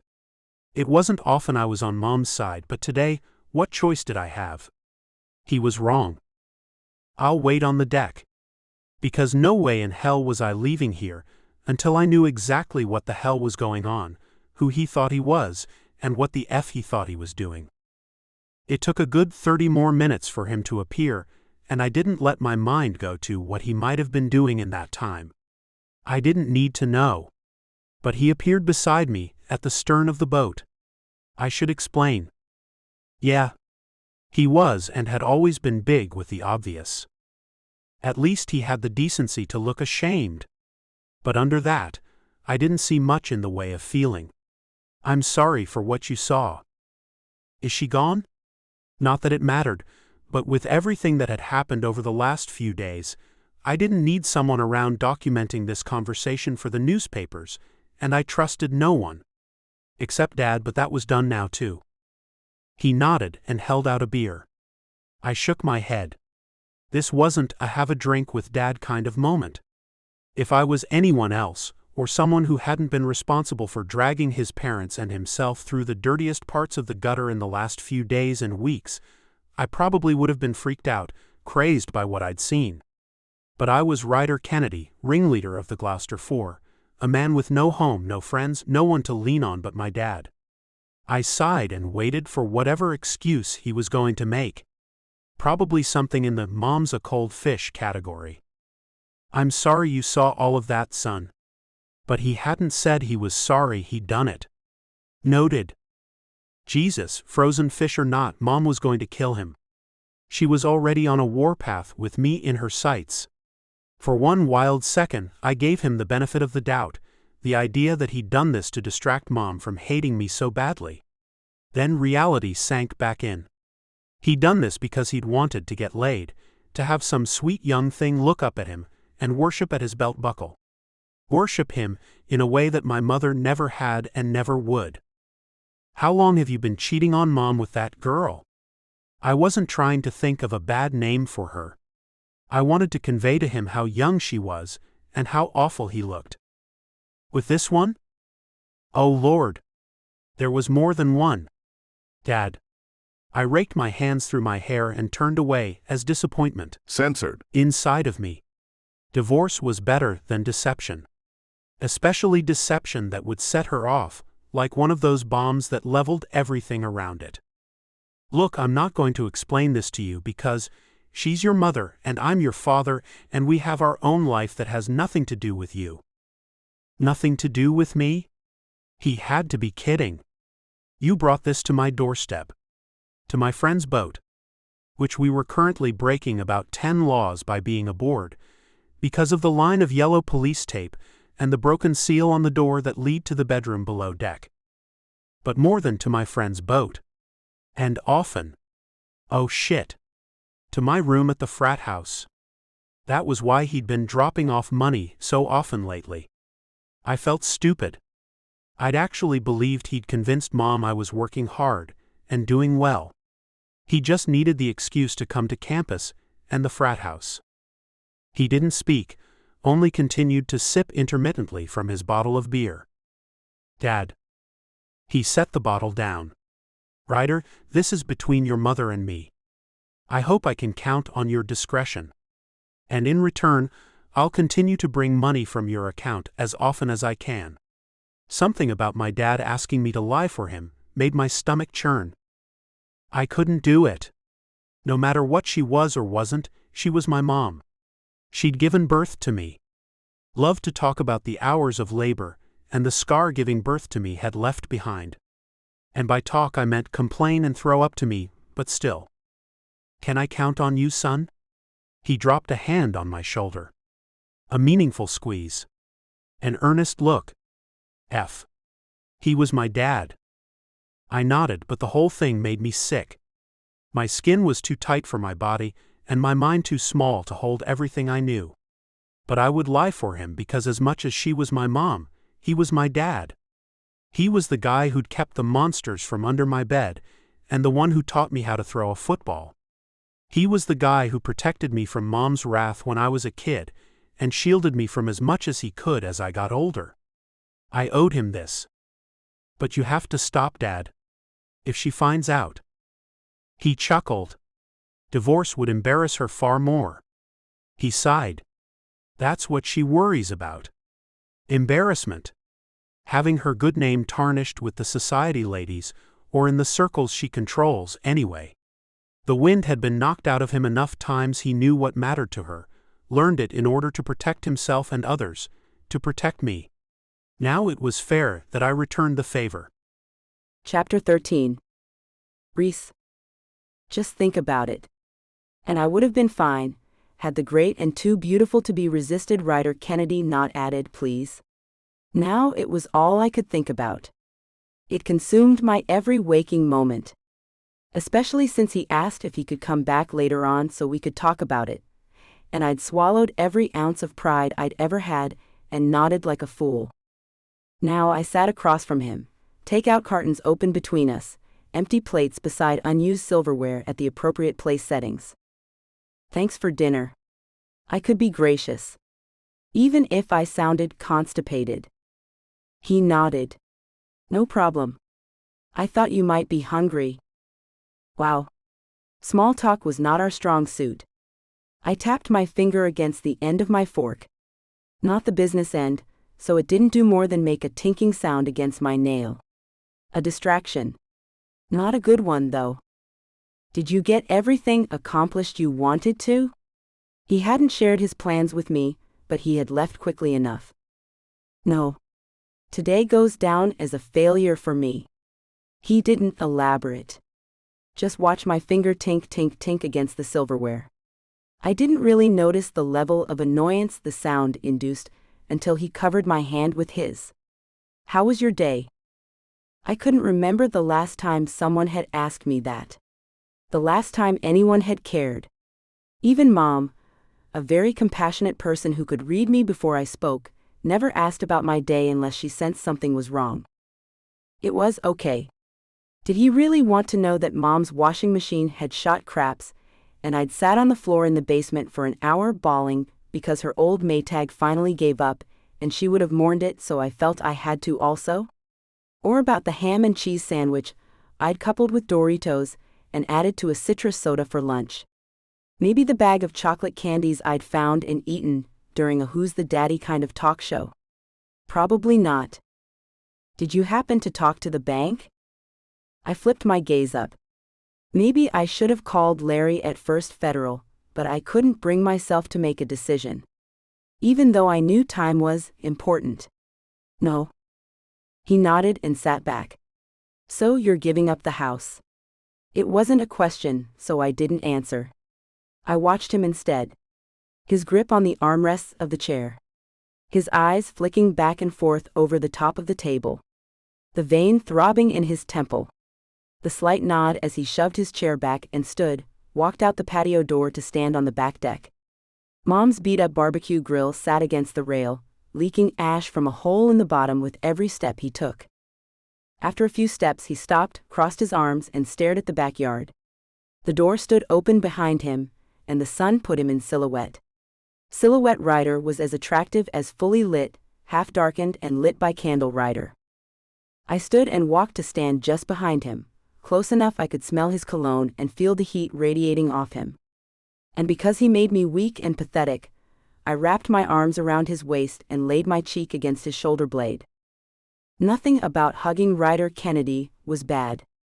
Every ridge and valley of his body, the warmth, the thump of his heart, every breath that rustled his shirt felt right under my hand. Ryder. I wanted him again. Like maybe I could indulge enough to hold me over when I went back to California and tried to resume my normal life. He covered my hands with his, but didn't turn, and so I might have misheard his whisper, but it certainly sounded like, "I don't want you to go back to California." 1. Censored. His spine, just below the nape of his neck. I know. But I didn't have a job. Or the money to save the house from foreclosure. Maybe not even the will to come back and face falling back into the desperation and need I'd felt before, and that was creeping back into my blood with every minute I was here. Finally he turned, pulled me close, stroked my throat with his thumb, and held me with his other arm. "So we're enjoying now?" I grinned up at him. God, I hope so. My fingers tangled in his hair, and I tugged him down for a Censored. soft tentative, waiting for him to take it over, and when he didn't, I pushed harder. Swiped my Censored. over his lips. And this time, when I ground my hips against his and he didn't respond, I was the one begging. "Please, Ryder." Whether it was the softness of my voice, the plea in my tone, or the flex of our relationship muscles, it didn't matter. He used his arm to lift me off my feet and hold me against him to deepen our Censored. with his body. If I had to pick my favorite of all his special skills, this was the one, my number one draft pick. His low groan, husky and deep, vibrated through me, and there wasn't a better sound I'd ever heard. My blood burned with need. My body tingled for more. "Reese?" I pulled him inside, because Mom's neighbors didn't need to know or see firsthand what was about to happen if I had my way about things. Then it was all him. Urgent. Frantic. Eager. So hot I could hardly breathe. His hands slipped under the hem of my shirt, pushing it up as he glided along my skin, teasing me with his touch and the air, and the perfect set of lips trailing along my throat. My shirt landed on the kitchen counter. I kicked off my shoes on the way to the bedroom. When we stopped against the wall, and he lifted me again, this time I wrapped my legs around him, and bucked my hips enough to rub my aching core against his. Censored. Every step toward the bedroom, and every Censored. built the pressure inside of me. I didn't have the time or patience to wait for foreplay. Not today. Not now. As soon as he cleared the bedroom door, I slid down his body to stand on the floor, then pushed him back toward the bed until the backs of his legs hit the mattress. Then it was all sliding down the jeans, his and mine kicking mine away, and climbing on top of him. This time we were condom careful, and I held back for as long as I could, adjusting my pace and my breathing, and my focus on drawing out the pleasure for both of us.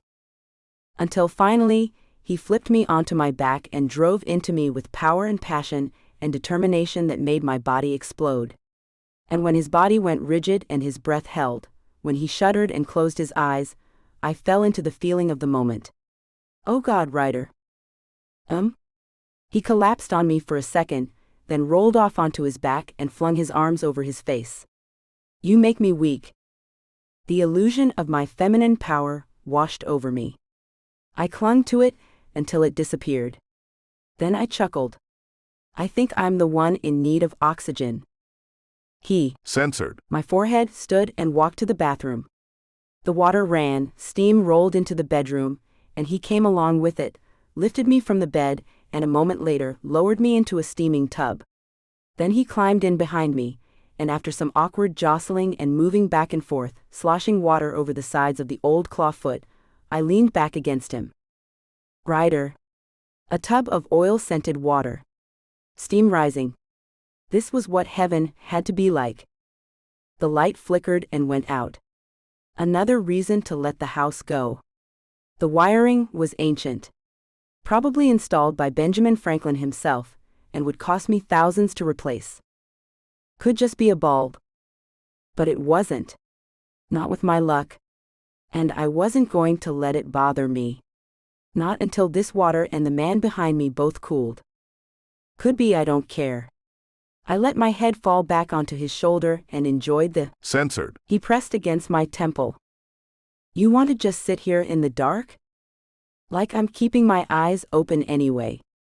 Nothing was more relaxing than the spot I was in, lights or not, but my stomach growled. I'd ignored our takeout. Still, I didn't move. This was the place I wanted to be, and the man I wanted to be with. For the next couple days anyway. 1 decade ago. Why I thought a new look would erase all those old habits. Shying away, not asking for what I wanted, not holding my head up high, made no sense. I still had to walk or drive past the Alpha House every day, new hair and clothes or not. Fraternity Road was directly between campus and my place to live. Beth hadn't been around much. Had a new boyfriend, and a new cause with her revenge against the Alphas. And she hated my new look.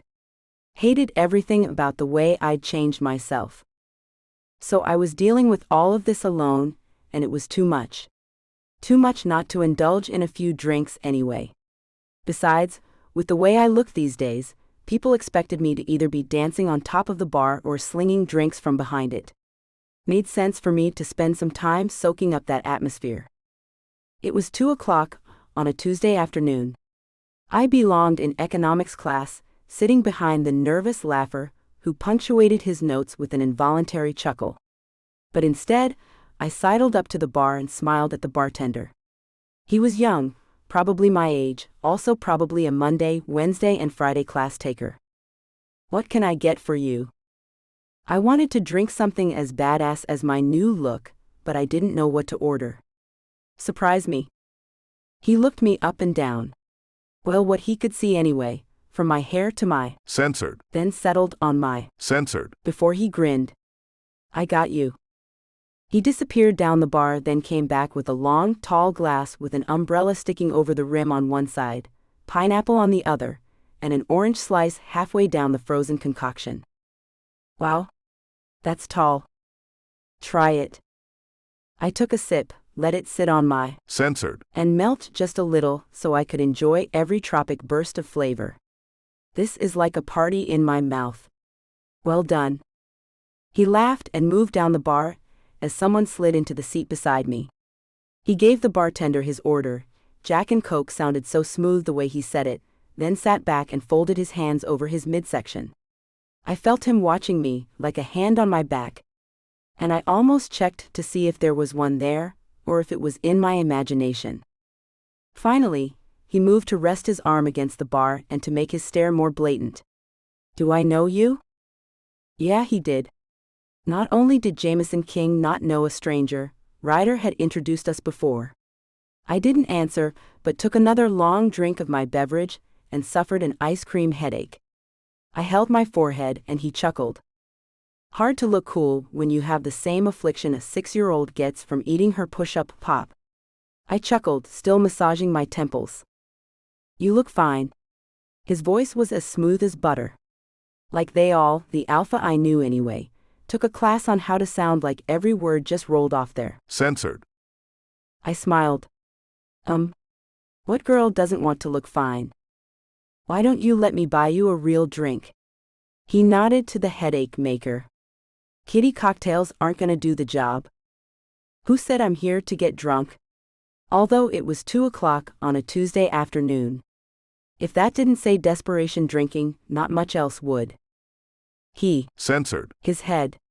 Well, if not, you can sit with me while I do. Like that was going to happen. The temptation to ask him about Ryder loomed large between us, and the clinking ice in my new drink, the warm burn of the whiskey, the smoldering look I didn't think Jameson could control, faded my resolve. And by my third drink, I was pouring out my heart. I knew you. He smiled as soon as I mentioned Ryder's name. You're the nun. Not anymore. I held out my leg and showed him my ankle tattoo. A very tasteful pair of ballet shoes being sliced by a blood-dripping knife. The guy who'd done it made it look like the knife had sliced a 3-dimensional gash in my calf before attacking the shoes. He took my calf in his giant hand and pulled it up at the same time he bent. If he looked left, He would have a view of my panties, and whatever the thin strip of fabric didn't manage to hide, but he kept his gaze trained on my tattoo. Wow. That's sick. I could only guess, but the way he said it made sick sound like a good thing, so I smiled. Thanks? Then he let go of my leg and rolled up his sleeve, shoving his forearm toward me. Check this one out. It was in the same three-dimensional style as the gash on my leg, but it was a black hole about halfway between his wrist and elbow. Then he lifted the bottom of his shirt and showed me a bullet hole inked into the space of his censored just above his heart. That's awesome. As he rolled his sleeve back into place, he gave me a once-over. I guess Ryder's the reason for all of this? He wagged his finger in front of my smoky-lidded face before resuming the fastening of his cuff button. But the question was all the opening I needed. Let's call him the inspiration. But it didn't matter what pretty name I gave it, the truth was that as I hadn't been able to look into the mirror anymore without feeling like I'd lost all that made me who I was. It was either reinvent myself or fade away. Jameson leaned in. You want to hear something?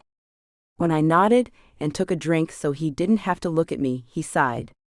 I'm as guilty as Ryder. I made the website. I thought all the punishments had been handed down already. The press had made a giant deal of the cops not pursuing criminal charges against any of the boys except Ryder. There were rumors of scholarship losses, and the four of them had been kicked off the football team, which benefited Keaton, who'd been signed to a pro team, and didn't much affect Jameson, who'd been injured and had a knee brace on his left leg. Finn hadn't been seen at school in a couple days, and Felicity was beside herself, but Ryder had a trust fund as big as the college's budget, and a job at his parents' firm waiting for him, no matter if he had to finish his law degree online at some half-ass law school. They were? He nodded. But no one knows I helped Ryder. He shook his head. Not even Finn and Keats. I shrugged. Didn't matter. What was done, done. Why would you help him with that? Now he shrugged. You know him? He's Ryder. My best friend. If he asks, I do. No questions. Such loyalty was hard to find. I hoped Ryder appreciated it. He's lucky to have you. He laughed. I'd say he was lucky to have you. I rolled my eyes to keep the tears back because just the mention of my failed relationship with Ryder made me tear up, and drinking while I discussed it certainly wasn't going to turn out better. That's all over now. Yeah. He was out with Susie last night. I didn't know what he saw on my face, but he started shaking his head almost before he finished talking. You know, no big deal. I ended up taking her home. Too much information. And it made me mean. Or maybe that was the whiskey. You're actually bragging? The freaking nerve. No. He shook his head and scoffed. I brought her home and sat with her. All night.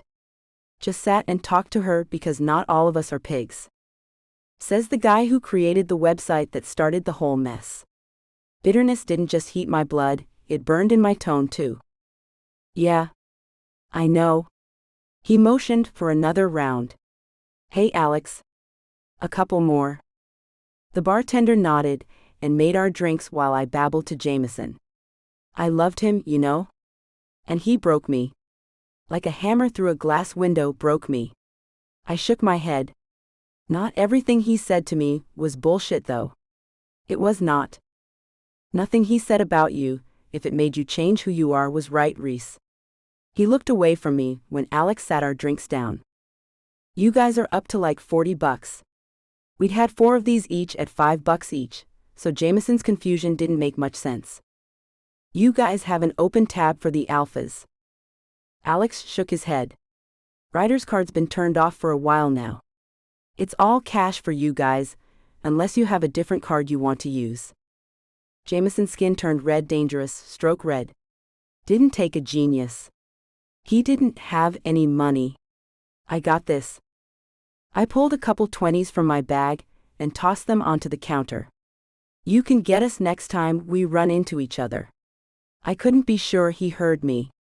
He honestly looked as if he wasn't seeing or hearing anything, and it had nothing to do with the watered-down whiskey we'd been drinking. "Are you okay?" I laid a hand on his shoulder, then cupped his bearded cheek. "Jameson? Oh shit. This really is the end." It was as if he'd just realized how on the wrong side of things he'd become. "I can't pay you back." "I don't need. Unless you want me to do your homework, or I could have. Censored. With you for the money." He shook his head. "I don't have a job or money or F." He went from red to green. I'd seen that look before. A look that required fast action. I pushed away from the bar and pulled him from his stool, led him outside and around the building, waited for him to throw up the $20 worth of alcohol we drank, then handed him a wet wipe packet I'd kept from a rib place I'd stopped at the other day after shopping for some more comfortable boots. "Thanks?" When I nodded, he looked down and leaned a shoulder against the building. "You're way too good for him." His eyes filled with tears. "I'm so screwed, Reese. What am I going to do?" I didn't have an answer, but I had a shoulder. I pulled him close and let him crowd me against the building as he cried it out into my hair and my throat. Then his lips brushed my neck and his hands circled my waist. Jesus, this guy had big hands, and pulled me closer to him. I pushed him back.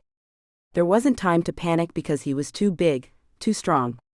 I gave him a shove anyway, and prayed he would be off balance enough or smart enough to fall back. "Come on, Jameson."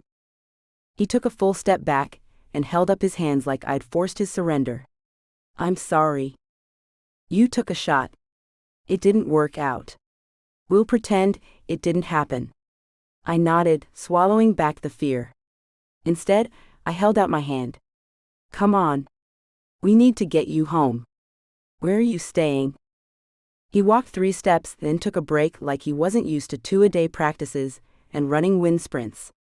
"In my mom's freaking basement." How pathetic is that? It could be worse.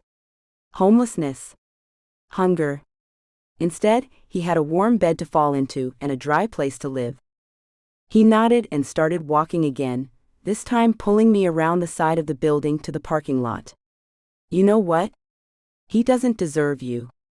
I didn't want to encourage more intimate behavior that would give him the idea I was up for more than getting us both home safely, so I didn't answer.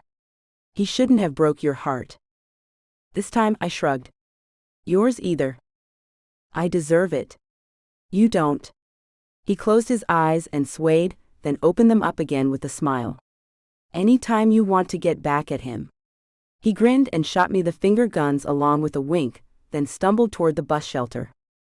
I turned in the opposite direction, toward the apartment, and I walked all the way there, ignoring the "Do Not Disturb" bra hanging on the door. It was 5 blocks from the bar, and I needed to use the bathroom. Beth could have had a "Do Not Disturb" tiger guarding the door, and I would have walked right in past it. But I didn't make it 3 feet before I saw the clothes strewn from the front door to the sofa where she was on the couch with a guy they first would have recognized anywhere. A guy who 30 years ago was probably his own version of the big man on campus, but the alcohol in my blood and the urge to pee stopped me from investigating further. Chapter 14. Ryder. At some point, I was going to have to go back and try again to see my dad, but Mom had a blockade so big protecting him from me that I couldn't get through. No forgive or forget in her game. Obviously. But she underestimated how much this meant to me. How far Dad's help would go with what I needed. I spent the afternoon in the lobby. Again. Saw Mom pass from one side of the building to the other, and not by accident either. Nothing happened by accident. Not with her. She knew I was there. She knew I'd see her on the inside while I waited outside the glass doors. Hell, she probably even knew what I wanted to say to Dad before I figured it out. Around 4, I finally figured he wasn't coming out. And no way was I getting in. So I went to the parking garage, marveling at the lack of security that allowed me to walk through the gate straight to Dad's car, a sports car that had all the flash and bang of a midlife crisis. Well, at least I knew he was there. When he finally walked out, it was after 6 and Mom was long gone. She had a Monday massage, which meant I had about 10 minutes to talk to him before he went to his Monday night mistress, not to be confused with his Tuesday afternoon tootsie, his Wednesday whatever, Thursday something or other, etc., etc. "Hey Dad." I pushed off the wall and met him at his car door. "I know you're in a big hurry, but I need to talk to you. I tried to get a note out to you, but no one wants to go against your mother." I shrugged. That was okay. I couldn't very well expect Dad to grow a pair now, when he hadn't in 30 years. But I could expect him to help me out. Whether or not those expectations were worthy would remain to be seen. "I need money, Dad. And not the 100 here and there you've been giving me." He shook his head, eyes wide. "She's never going to go for that." "No shit. I don't want your money. Or hers. I want you to sign a loan with me at the bank. Use your name to get me enough to buy a house, get on my feet." His mouth twisted from one side to the other. I don't know. What if you can't pay it back?" She'd have a freaking cow. "You work at that law firm too, Dad. The money is half yours." And he knew what I'd done for him, and even though I never mentioned it, I would now if necessary. He knew that too. At least he should have. Dad shook his head. "It's easier not to fight with her." Well, didn't I know that? But I was his kid. "You fight this hard for your clients? Or just your son?" The bitter anger probably didn't help my cause, but he'd sat back for a decade and let her punish me over and over again while I protected him and his secrets from her. He reached for his door handle as if he was going to climb in his car and zoom away, as if I didn't know where he worked and lived and couldn't do all of this again tomorrow.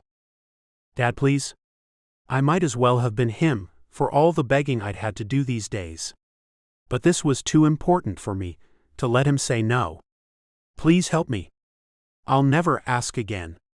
Hell, you'll never see me again if that's what you want." It took a minute. Several, actually, before he nodded. "I'll call Ed tonight and have him draw up the papers. Go find a house." I told him what I wanted, even why it was important, then gave him the number to the bank whose envelope I'd found in the desk when I was looking for a pen. "You love her?" Of course I did. And I took the bus back to her place, all the while grinning like an idiot, because knowing I was in love with her was almost as happiness-inducing as actually being in love with her. The only thing better was the censored she laid on me when I walked in her door. "Hello to you too." I held her against me and looked down while she looked up. The number of boxes sitting in the corner of the living room had multiplied today, and when she led me to the kitchen, all the whatnots and wall hangings that had made it homey and lived in were gone. The cabinets with their glass fronts were all empty, and parts of the counter that hadn't seen daylight in years now shined under the fluorescent light overhead. "You've been busy." She grinned. "Making hay while the sun shines, so I can roll around in it all night with you." I didn't want to let her eagerness to pack bother me. Didn't want to spend whatever time we had together with a minute of unhappiness, but neither did I want to make her leaving me easy. But I was too happy to see her after being away all day, and the last thing I wanted was to fight. Instead, I pasted a smile on and lowered my head. "Is it night yet?" The first censored of the day was always my favorite. She'd been asleep this morning when I left, so the 8 a.m. censored on her cheek didn't count. But this one did, and I made sure. On a scale of 1 to 10, it hit a solid 12. She pushed her hands through my hair and curled them in and out against my scalp. "You're beautiful." I wanted to tell her every minute of every single day. The same as I wanted to censored her every minute. Touch her. Hold her. Talk to her. Just shut up and censored me. I wasn't one to argue. Not with an order like that, anyway. One censored led to another and a couple more before we pulled apart. Should we order a pizza? My account wasn't looking good, and I hadn't worked all week. I could cook. This scene has been censored to provide a safe and enjoyable reading experience for everyone. What's wrong? She turned to look at me as I got rid of the condom and yanked my pants up. Nothing. I shook my head, ears burning, and I couldn't look at her. No way could I hide my stupidity from her. I'm great. Once we were all put back together, she slapped her hands together and rubbed them back and forth. I'm going to order pizza. My treat. For the first time it really sank in. She didn't want to be here. Wanted to go back to her life, the one without me in it. Not that she hadn't told me, but seeing how dedicated she'd been in her packing today only reinforced what I'd been too stubborn to hear. My guts. Censored. And I was about 2 minutes from throwing up. Losing her once had almost killed me. Oh God. I couldn't do this again. I should go. I hadn't been home in days. Not that I had a reason to go home. No plants to water or pets to feed, and the thought of leaving her until now left a hole in me. Now it seemed the only thing that would heal the pain rocketing through my blood. What? She glanced at me, frowning, eyes narrow. Then, as quickly as she reacted, she erased it all. Yeah. She nodded all the way to the door. Will I see you tomorrow? I didn't answer. You know, I should probably concentrate on getting this all taken care of anyway, so. And she held out her hand. Her freaking hand. It's been great catching up with you. Her. Censored. Clicked against her teeth and she blew out a breath. Catching up. Yeah. My heart. Censored. Like it had taken an electrical shock and hadn't quite snapped back into business yet. I held onto her hand a second too long, lingered like an idiot until one of us, probably her, pulled away. I walked to the door, still slow, still hovering like I was expecting her to ask me to stay. Even when I knew she wouldn't. Even when there was no doubt this was over. When I twisted the knob on the front door, she laid her hand over my spine. Thanks for everything. I didn't speak because breaking down and crying like a baby was the last thing I wanted to do. Especially in front of her. The least I could do was wait for the crosstown bus for that. 1 decade ago. Dad dropped a hand on my shoulder. Everything is finished now. You have restitution to pay, and weekends in jail for a few months. I could accept my part in all of this. I nodded. Okay. I didn't want to ask, but I couldn't not know. It wasn't as much about the money as everyone seemed to think either. Is Mom? He shook his head. She's not coming. And she's made it so that you can't get any more money out of your trust fund until you're 35. He cleared his throat. Also, she had Michael pick up your truck. No. This couldn't be happening. Dad, is there anything you can do? This was my whole life. My everything. I'd already lost any hope I ever had of becoming a lawyer. Now I had no car, no money, nowhere to live. And I'd lost my family. I wish I could help, son.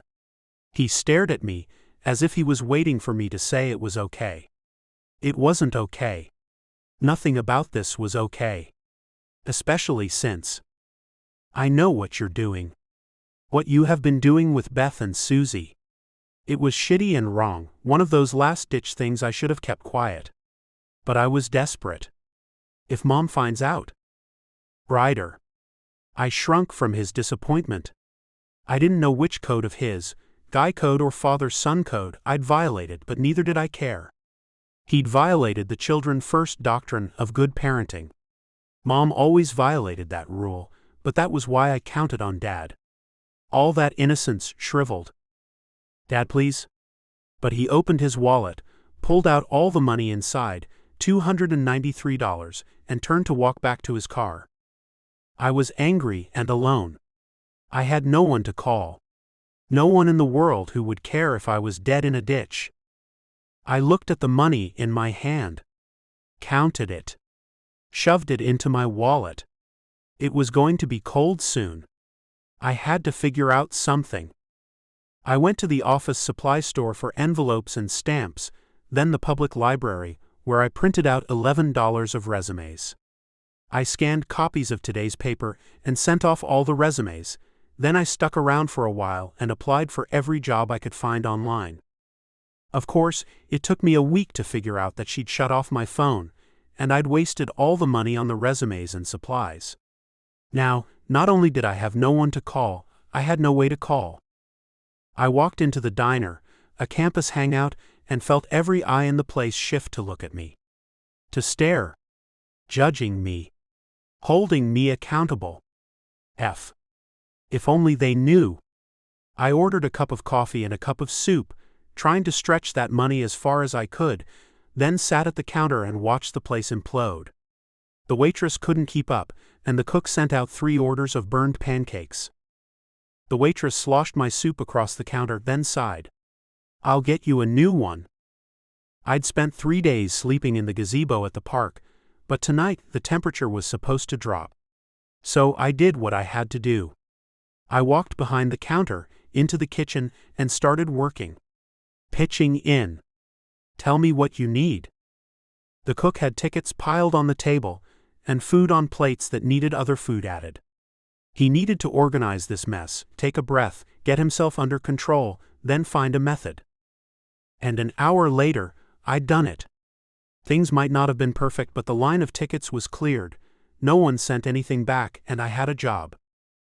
I went back to the front with a plate of eggs and bacon. This was the first solid food I'd had since before Dad told me I'd been cut off, and I wanted to savor every bite, but I couldn't. I was starving. The guy, Jack, the cook, stood across the counter from me. "Thanks, man. And like I said, if you want to come in tomorrow around 11, you can work with me through lunch and then supper too." I nodded, still shoveling in the food.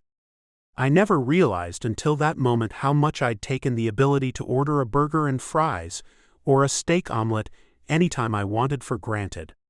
"Thanks. If you want to come back in tonight, you can work through dinner." He chuckled. "Doesn't pay much, but you can eat here. Pick up any shift you want. We're always busy." I nodded, still eating. "We open at 6, so we start prep at 4:30. Switch over at 10, but we serve breakfast all day." He continued, filling me in. But it didn't matter if he said I had to swim. Censored. Through the grease trap. This job meant I could eat again. Like a human being. Now all I had to do was find a place to live. And no harm in asking around. Jack chuckled. "I have a room. It's not much. But if you kick in a little rent." He shrugged. "Weird? Yeah.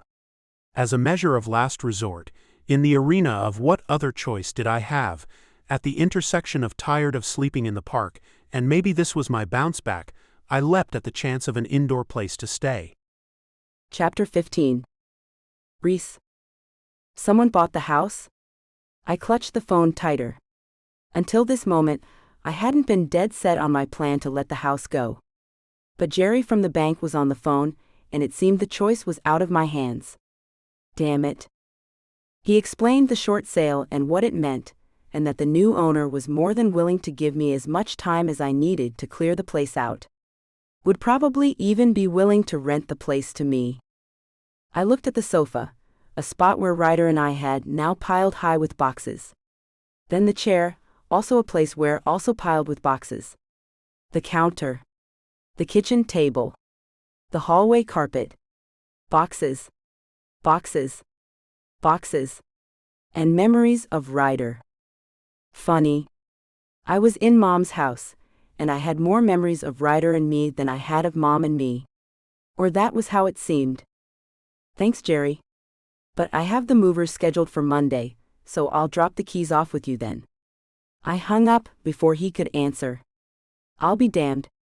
Now that the choice was out of my hands, it upset me more than I could understand. What if I'd wanted to stay? To buy my mother's house myself? Too little, too late, stupid. I was still holding the phone, and could have called my boss to tell him I was coming home. But I didn't. Not because I wasn't coming home, but I still had to book a flight, had to make sure everything got shipped. I sat down on the floor in the middle of the kitchen and crossed my legs. Loss hit me, and I laid back to stare at the ceiling. Wow. It needed a painting. And the wallpaper was torn at the top of the window. The brick above the fireplace was blackened with soot. The window itself needed cleaning. The carpet needed. My mind whirled with the things I would do if I'd been the one who bought the house. It wouldn't have taken much to spruce the place up. Some paint. A good scrub. Maybe replace the carpet with a nice wood laminate. Didn't matter now. I didn't have a choice. Someone had bought the house out from under me. And if that was the only thing bothering me, maybe I would have been okay. Maybe my eyes wouldn't have pooled with new tears. Maybe I wouldn't have laid on the floor picturing me and Ryder here, lying on the sofa watching TV together, or eating dinner on the back deck, or planting flowers around the tree in the front yard. It was 10 years ago the last time I had thoughts like these, the last time I saw my future with someone else in it. I couldn't be sure if it was a coincidence that both times it was Ryder in those fantasies, or if the fantasies were because it was Ryder. All I knew for sure was that the fantasies were the same, and they all had Ryder as the star. The door opened, and Avery and Felicity walked in. Considering a couple days ago, Felicity had come in and caught us. I should have probably instituted the knock twice rule, but since I was heading home soon, there really wasn't much point. Are you home? Felicity walked toward the back of the house, calling out while Avery breezed past me into the kitchen. They couldn't see me over the boxes, stacked on all the available surfaces. Down here. I waved an arm but didn't sit up. Unless you have wine, go home. Felicity peeked her head around the wall of cardboard. What are you doing? Moping. Not much point to lying. My friends walked around and sat next to one another beside my prone body. What's wrong, Grasshopper? Is your boy toy being more boy and less toy? She nudged Avery, then nodded at me. I hate when Finn is like that. I threw my hands up but didn't answer. Avery has some gossip. She rolled her eyes.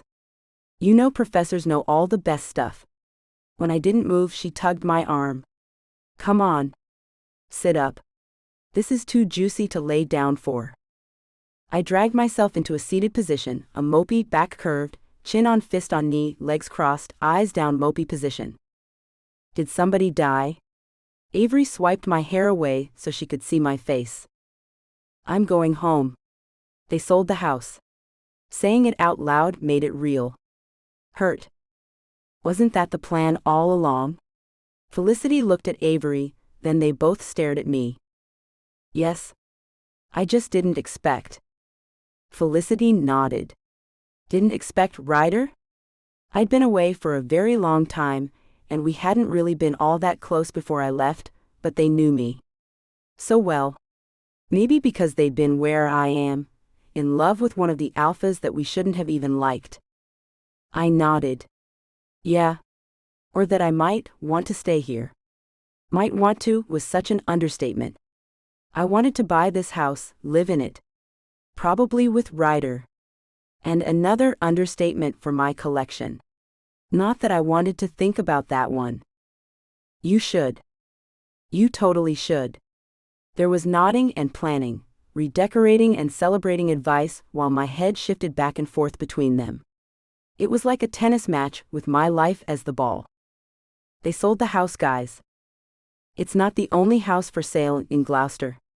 Avery shrugged one shoulder, as if it didn't matter whether I lived in this house or a different one. And it probably didn't, but why make a lateral move to continue to live alone? I don't have a job here. And only California needs cops. Felicity threw in an eye roll, and I chuckled and shook my head. This was my whole life we were uprooting, and she was diminishing the importance of my decision to an eye roll. It would cost a lot to move across the country. I heard private security pays bank, and I happen to know someone who needs new private security. She nudged Avery. Which brings me around to my gossip. I sighed. Now we weren't going to get back around to me until I heard this week's version of the Gloucester entertainment news. What is it? She looked at Avery and nodded. A look passed between them. Ryder's folks are getting divorced. It's a whole thing. She tucked her hair behind her ear and blew out a breath. Word on the street, translation, from a bunch of college co-eds who should be more concerned about their grades, is that Mrs. Kennedy found out something about Mr. Kennedy that didn't sit well. Something so big she just couldn't forgive. I loved Avery, but I could have done without added drama. Like what? You're really not going to believe it. They looked at each other again. I can't believe it. She shrugged a shoulder. Hemming and hawing. It doesn't change what they did. Except Ryder. Now I perked up. What are you talking about? She gulped and sat up straighter. Well, it seems that back in the day when the Gloucester Four was being crucified by Beth Cooper in the press, she was getting down with none other than Ryder's dad. Oh shit. Oh shit. Avery nodded, and Felicity picked the story up. At the boat. The frat house. That big old mansion of theirs. If you would have married Ryder, she would have ended up as your mother-in-law. Because now they're getting married. I ignored everything else she'd said because self-preservation required it. He's already married. Not to point out the obvious, but his current marriage wasn't likely to be one he could just walk away from for Beth Cooper. Not for long.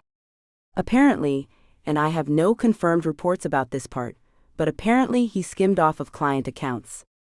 A lot of money, and it's going to take the entire family freaking fortune to pay that shit back.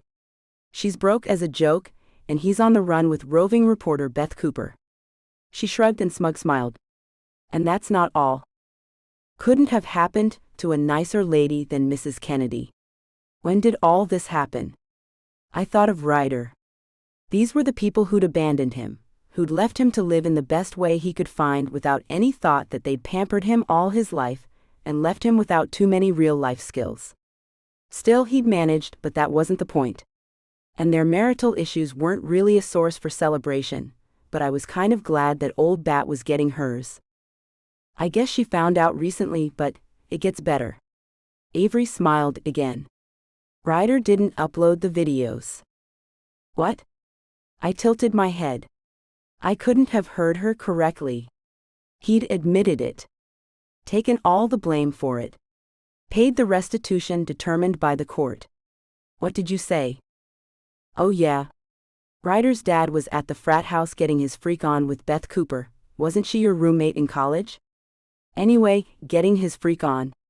And afterward, he was hanging around waiting for Ryder to give him the weekly allowance, and he wanted to look at his bank account. He opened the laptop and found the videos. Videos of him and Beth. And he was trying to delete them, but he ended up posting the whole folder to the website that Ryder set up to use to make money off the pledges. So Ryder isn't wholly innocent. Apparently, it was important that I knew that. But his dad is the one who posted the videos. Holy crap. It didn't absolve him from the impact he'd caused by taking the videos in the first place. Still, he shouldn't have kept the videos he did. I flipped back and forth. He'd been punished. So much. When would it be enough? And this was so much to process. And no one brought wine. 1 decade ago. I stared into her eyes. This wasn't the Beth Cooper who'd been my friend since. I couldn't remember a time she wasn't my friend. It had always been me and Beth. Beth and me. But now? She adjusted her shirt and pulled her cardigan tighter around her. Her yoga pants were inside out, and it didn't take a genius to know she'd pulled them on in a big hurry. Who's in there, Beth? For the last few months, she'd been sketchy about so many things. Sneaking men, or maybe just the one man in and out of the house at all hours of the day and night. Just a guy. It really wasn't my business, except I was losing a lot of sleep listening to her get her head banged against the headboard every night. I shook my head and walked back into my bedroom. She was an adult. Same as I was. But I was worried. And that was why when I heard her bedroom door squeak open, I opened mine a crack and peeked out. And my heart broke. She wasn't Censored. just anyone. She was censored. Ryder freaking Kennedy. My Ryder. She'd been leading the crusade against him for months. And months. While I tried not to hold it against her. Tried not to remind her that she'd crawled into bed with him, that the video didn't show any force despite what spin she put on the day's story. But now she'd crossed the line. Broke the unwritten rule. Traded on our friendship so she could get off at an inappropriate decibel. Cow. I waited until he was gone, because no man was worth that humiliation, then flung my door open. Really, Beth? Really? My blood burned. You're freaking Ryder? My Ryder? She held out her hand like she was approaching a wild animal. You have to let me. Explain? Explain how you asked for his head on a spike for months, and now you're freaking him in the bedroom next to mine. I think I've heard enough from you. This was too much. I had to get out now.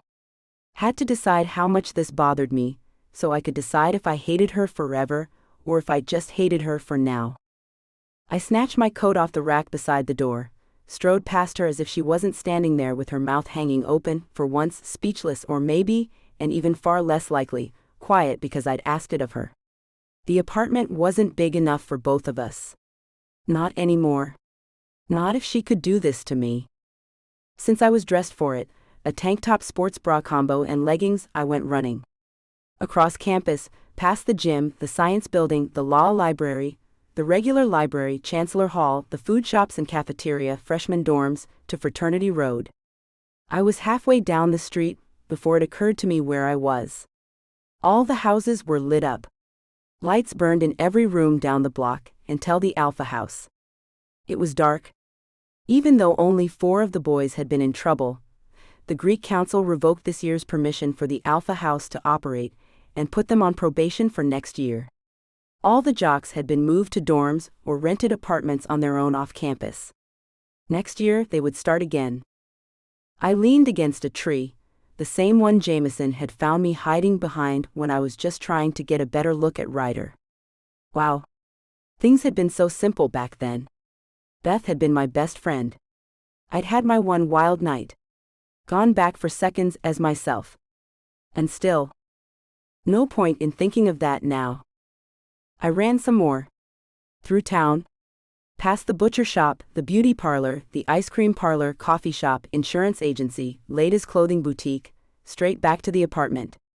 I was sweaty, out of breath and tired, but I didn't want to see Beth. I just couldn't face her. Or more, I couldn't face what she'd done. I turned away from my place and headed to Felicity's. We'd only just become friends, but she loved a good story. And tonight, I had one. Chapter 16. Ryder. My entire family was on a collision course with implosion. It wasn't 10 minutes after Dad called that I got the call from Eduardo, Mom's personal valet. But never did I expect that as soon as I stepped from the car she'd sent to collect me, that she would be waiting on the steps, tears streaming, arms wide as I walked toward her. When she wrapped me in her version of a hug, I tried not to stiffen, but she wasn't really a hugger. Not in my entire life, so I didn't really know how to act or what was going on. She kept her arm around me and led me inside. When we were in the sitting room, tea poured and cooling in front of us, she scooted closer to me. I watched her from the corner of my eye. Her chin quivered and her hands shook as she brought them to her mouth. All I can think is, what if you would have had kids, or found a woman you loved, or... Her voice quivered and she brought her fist to her mouth. This sentiment was so out of character I couldn't, but she'd been through so much in the last few hours, finding out about Dad and Beth Cooper, finding out he'd stolen the family fortune, all the skeletons out of the family closet. Mom, it's okay.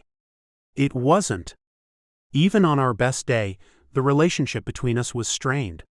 And we hadn't had a best day since I went to my first day of kindergarten, and made her an ashtray a month after she quit smoking. It wasn't you. I shook my head. Some of it was. Your father let you accept all the blame, spend 43 weekends in jail. Pay back all that money. She shook her head and more tears fell. In all my years I'd never seen her cry. Not when my grandparents died or her dog, although I'd always suspected that the little purse puppy was more of an expected possession than a pet. Did you know what he'd done? Cheating? She scoffed. No. He was never very good at hiding that particular sin against our family. Her tone went dry until I nodded. Why didn't you tell me he was the one who uploaded those videos? I didn't point out that she wouldn't have believed me. Not yet. I really wanted to see where this was going. I don't know. But I made the videos, so? I shrugged. One sin was as bad as the other. She looked down and picked up her tea for a drink, set it down with nary a wobble of cup against saucer, then looked at me again. He stole your trust fund. It wasn't mine anymore anyway. She sighed. I know you didn't want it anymore. That was why I found your ransom prank so curious, because even though it was dwindling fast, there was still plenty of money in there. More than you asked for anyway. My brain hitched on didn't want it anymore. Hold on. What does didn't want it anymore mean? My stomach. Censored.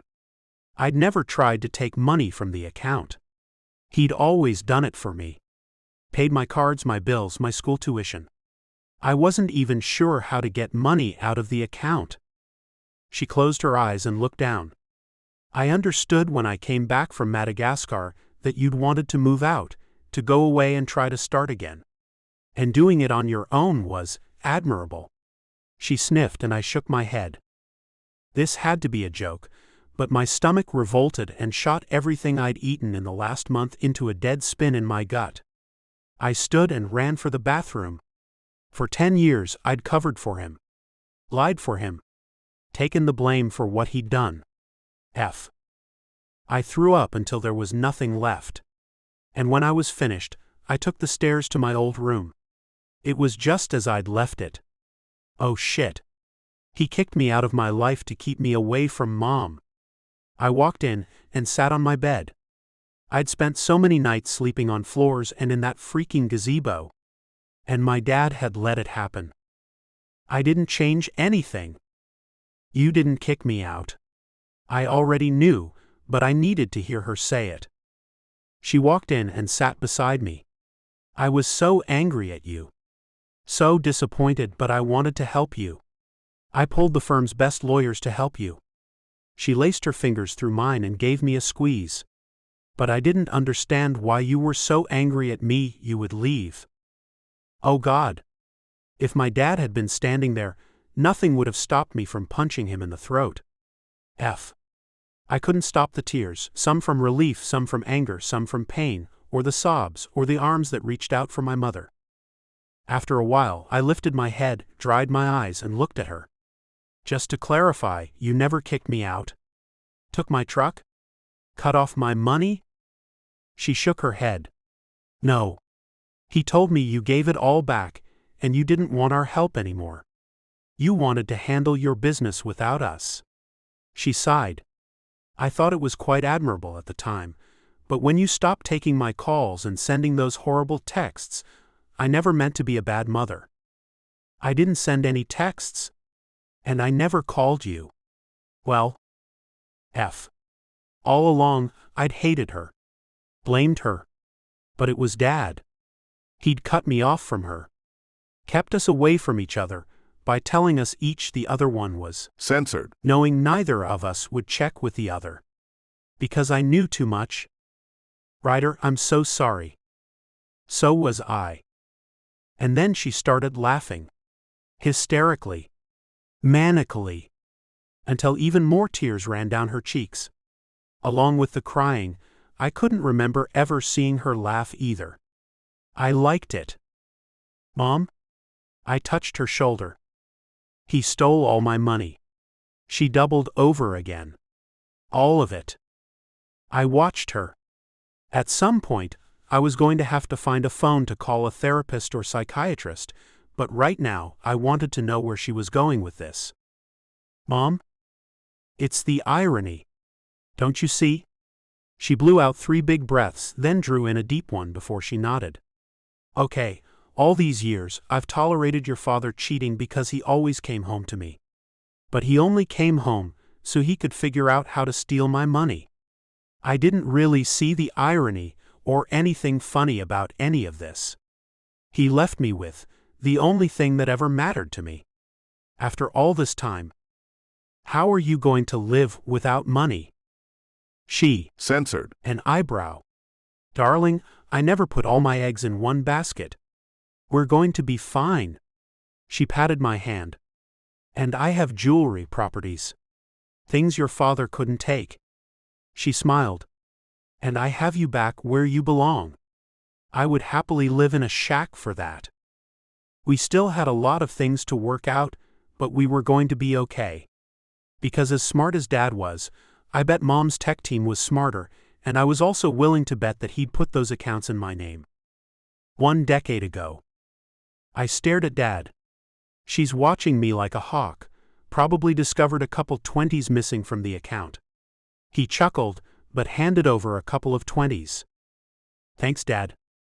He nodded. You know I'd do anything for you, pal. Beth Cooper walked past the counter. This cow was never going to leave me alone. Every week, some new story about me appeared in the paper, or some new spin on the same story that had been playing in the press for weeks. The Gloucester video scandal. My story. Kind of. She shot me a glare. Then a scowl. Jesus, did you dump her or what?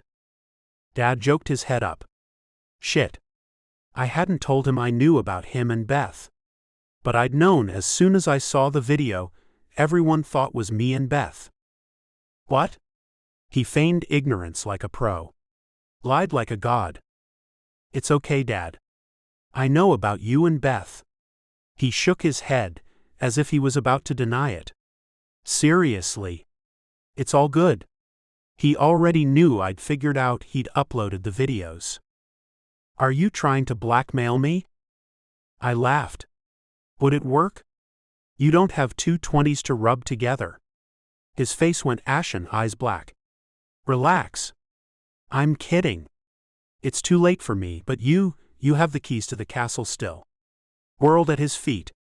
If you can keep Beth quiet and figure out how to siphon some money, you'll be able to walk away. Get out of that toxic environment. I'd never really seen a fight between them or heard an argument. Dad said they always waited until I went to bed or until I was out, but he'd reported some serious doozies. He shrugged. I don't know how I would go about it. But I didn't buy it. He was the CFO at the law office. He had access to all the money, even though the reports went to Mom and the board. If anyone could figure it out, it was him. I was only surprised he hadn't thought of it himself. His sigh was long and deep, pained. I'll stick it out. What about her? I nodded to Beth, who was still shooting daggers at me. You just screwing around?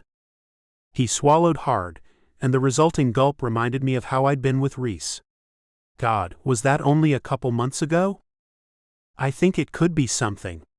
She makes me feel young again. I glanced at Beth once, then back again. Stared at her arm for a couple of long seconds. I would have bet any money I had that she was wearing a Rolex. Mom's maybe? Or had he managed to get enough money to buy his mistress jewelry, while I was spending my days sweating my balls off behind a charbroiler and a flat grill? That's great. Hey Dad, did you give Beth one of Mom's watches? His face went red and he looked down. No. I put one on my Amex. Told her it was for me. He shuffled his head from one side to the other.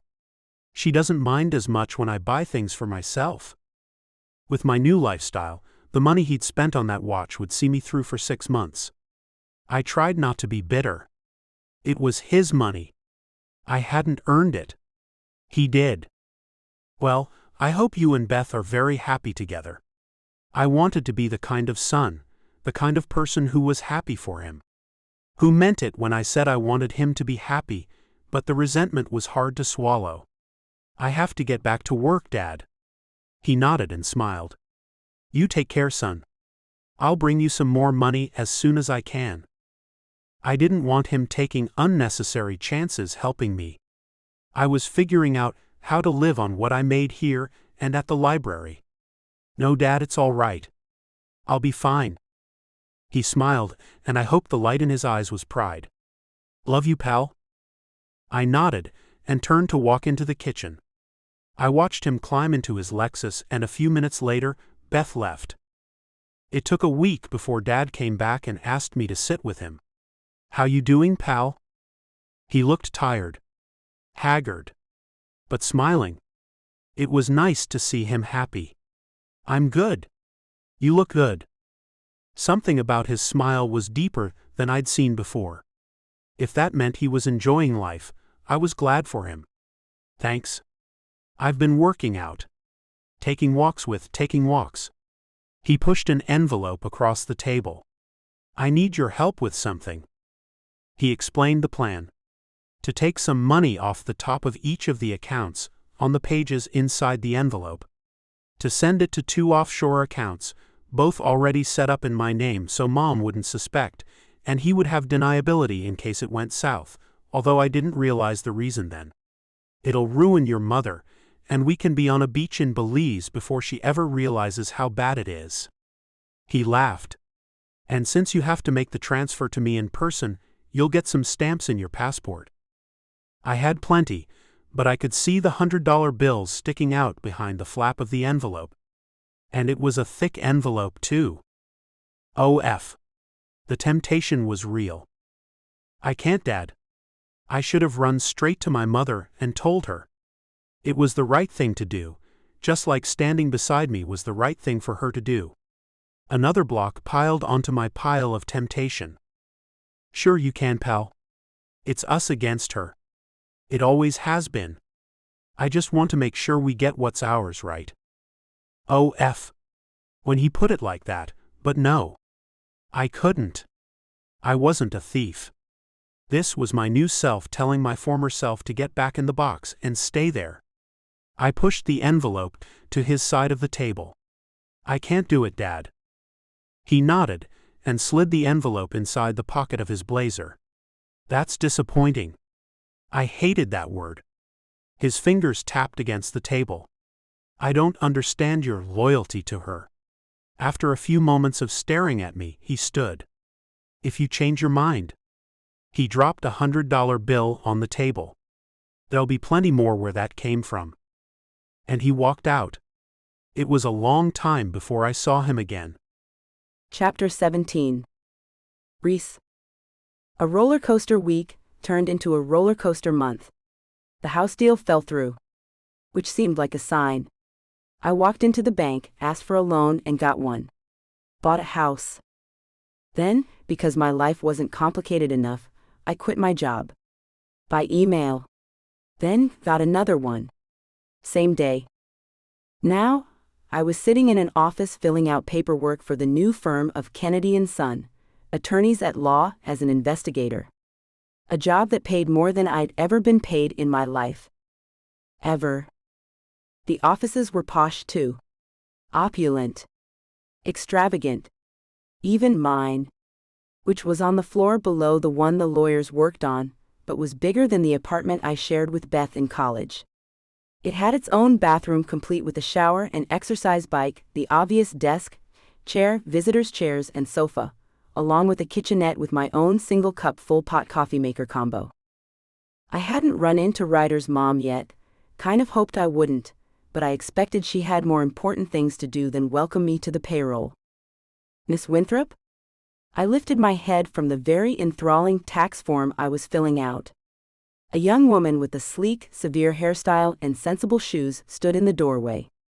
Mr. Kennedy was wondering if you could meet him downstairs in the lobby.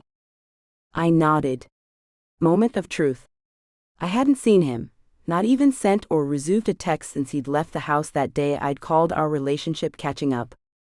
The elevator ride was impossibly long, but it gave me time to get my head together. To wrap my mind around working with him every day and not touching him.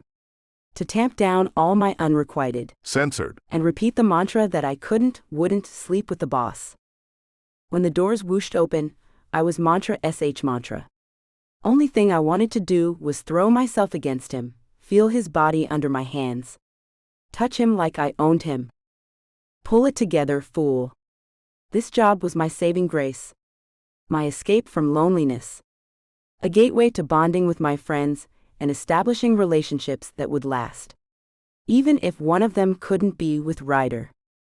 Who would have thought that kidnapping him would have led to all of this? I traded my fishnet stockings in for more traditional pantyhose, and my tutu in for a pencil skirt. I'd even twisted my hair into a bun and strapped on a pair of black pumps I borrowed from Avery. Ryder looked me up and down, Censored. his head, and nodded. This is new. I nodded because I couldn't speak. I'd never seen him in a suit before, a form-fitting three-piece suit with a silk tie and a starched shirt with pants that hugged and accentuated an F. How the holy hell was I supposed to resist all that? I can be Harley Quinn after 6. Although I had to say, I'd never been so uncomfortable in clothes. How Avery managed to dress like this every single day for class gave me a new admiration for my already quite admirable friend. He grinned. And here I thought you were going for goth witch Glenda from Oz. His gaze burned up and down my body. This is good too, though. When he held out his hand, there was nothing I could do but take it. It didn't mean I was holding my boss's hand. It meant my boss was carefully guiding me to whatever it was he wanted to show me. It was a safety measure, really. A precaution to ensure his employee wasn't injured in the workplace. OSHA would be so proud. We walked out of the building together, side by side, hands still joined. We could have been anyone other than who we were, two people on the edge of losing each other.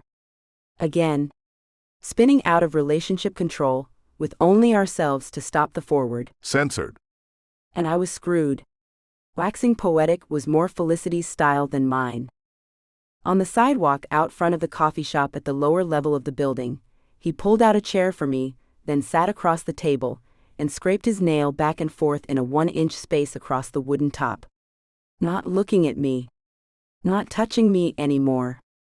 We sat quietly for about 3 minutes before he looked up. I'm not broke anymore. I nodded. I see that. I don't want to go back to being the way I was before I was broke. He took a quick glance at me, then shuttered his gaze back to the table. And how were you? Just because one of us needed to fill the silence. Stupid. I made some mistakes. He blew out a short breath. Hurt some people.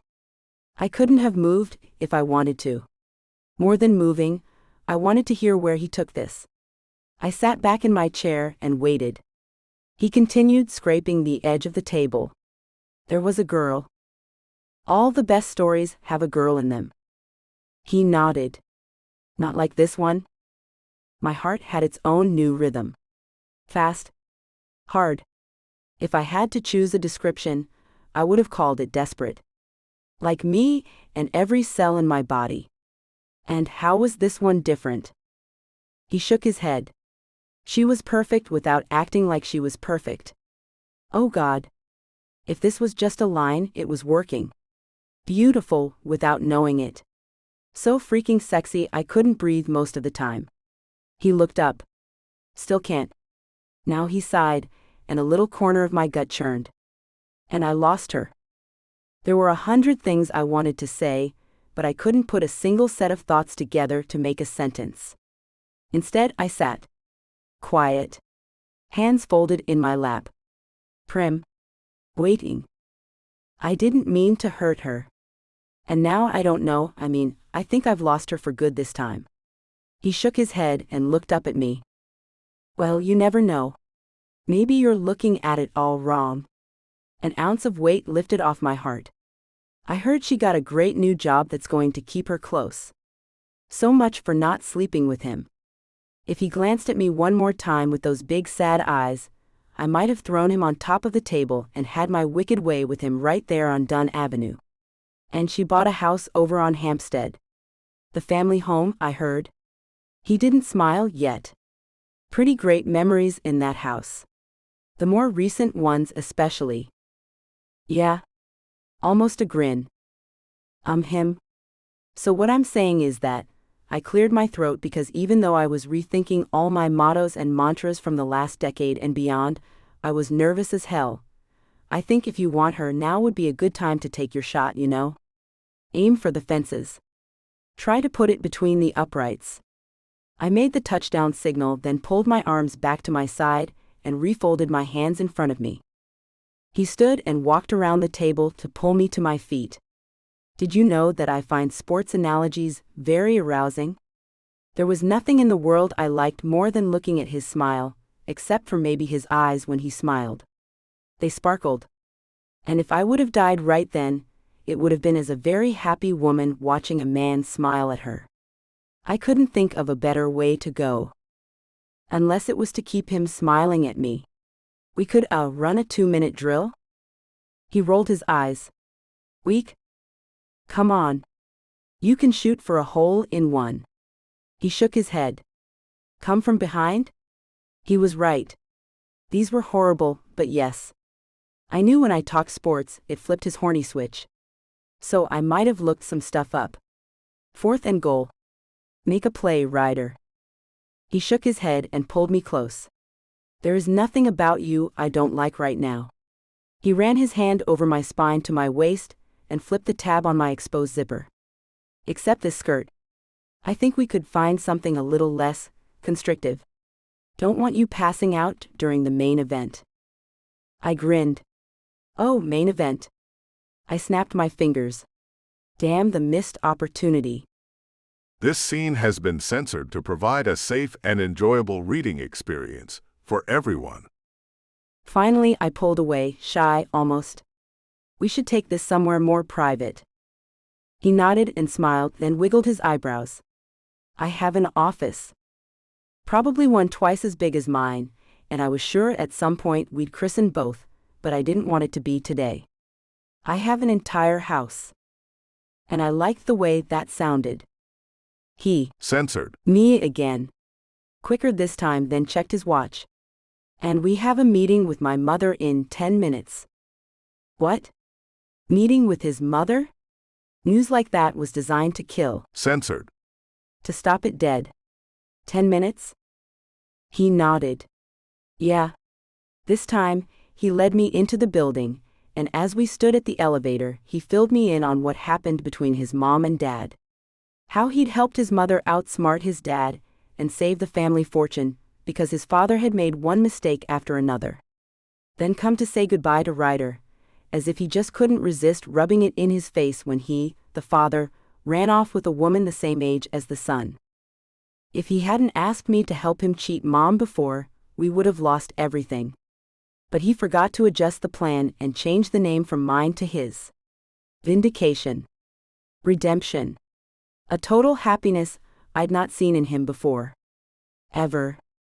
Not even 10 years ago. Chapter 18. Reese.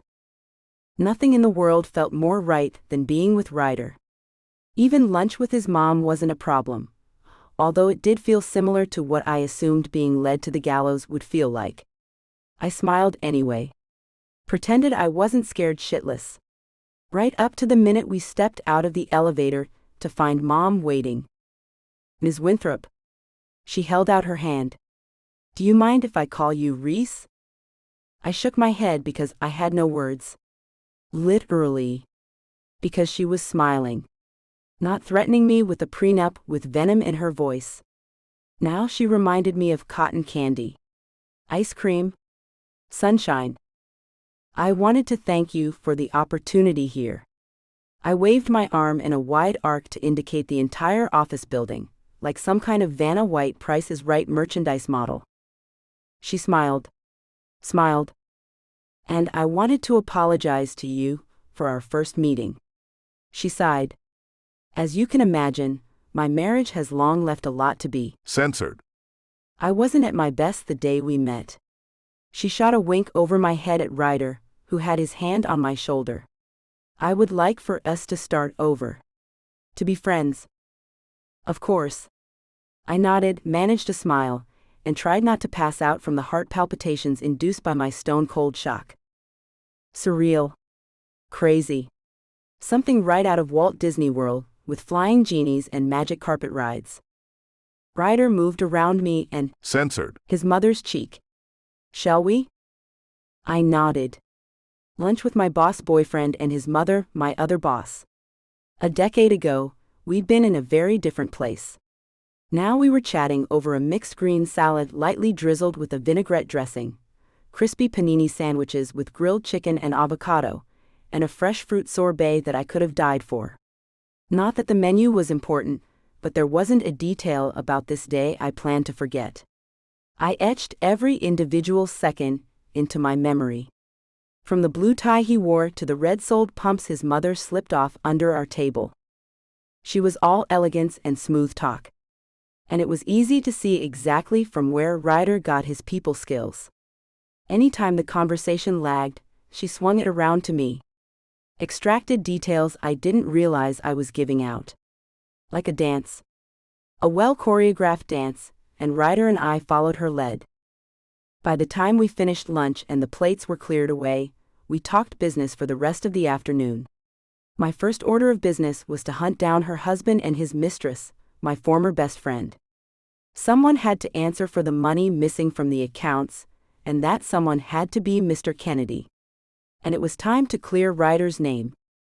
I knew this was a test. For Ryder as much as for me. This was his mother's way of making sure Ryder wasn't just back for the money. And he knew it. Told me so as he drove me home. Maybe she's just protecting the business. It made sense to me.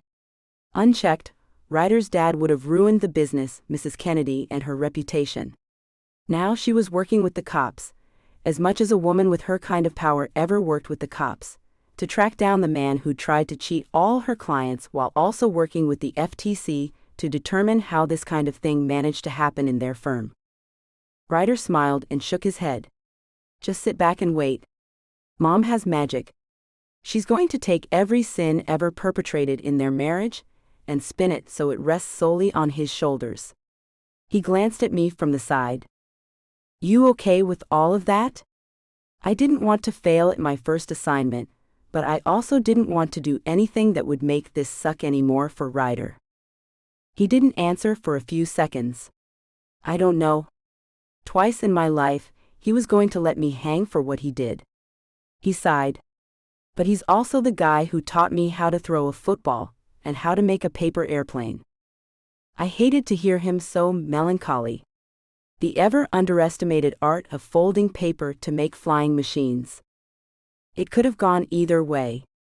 He could have been angry I was making light of it when I'd been the one who asked the question, or he could have taken it the way I intended, a way to lighten the air in the car.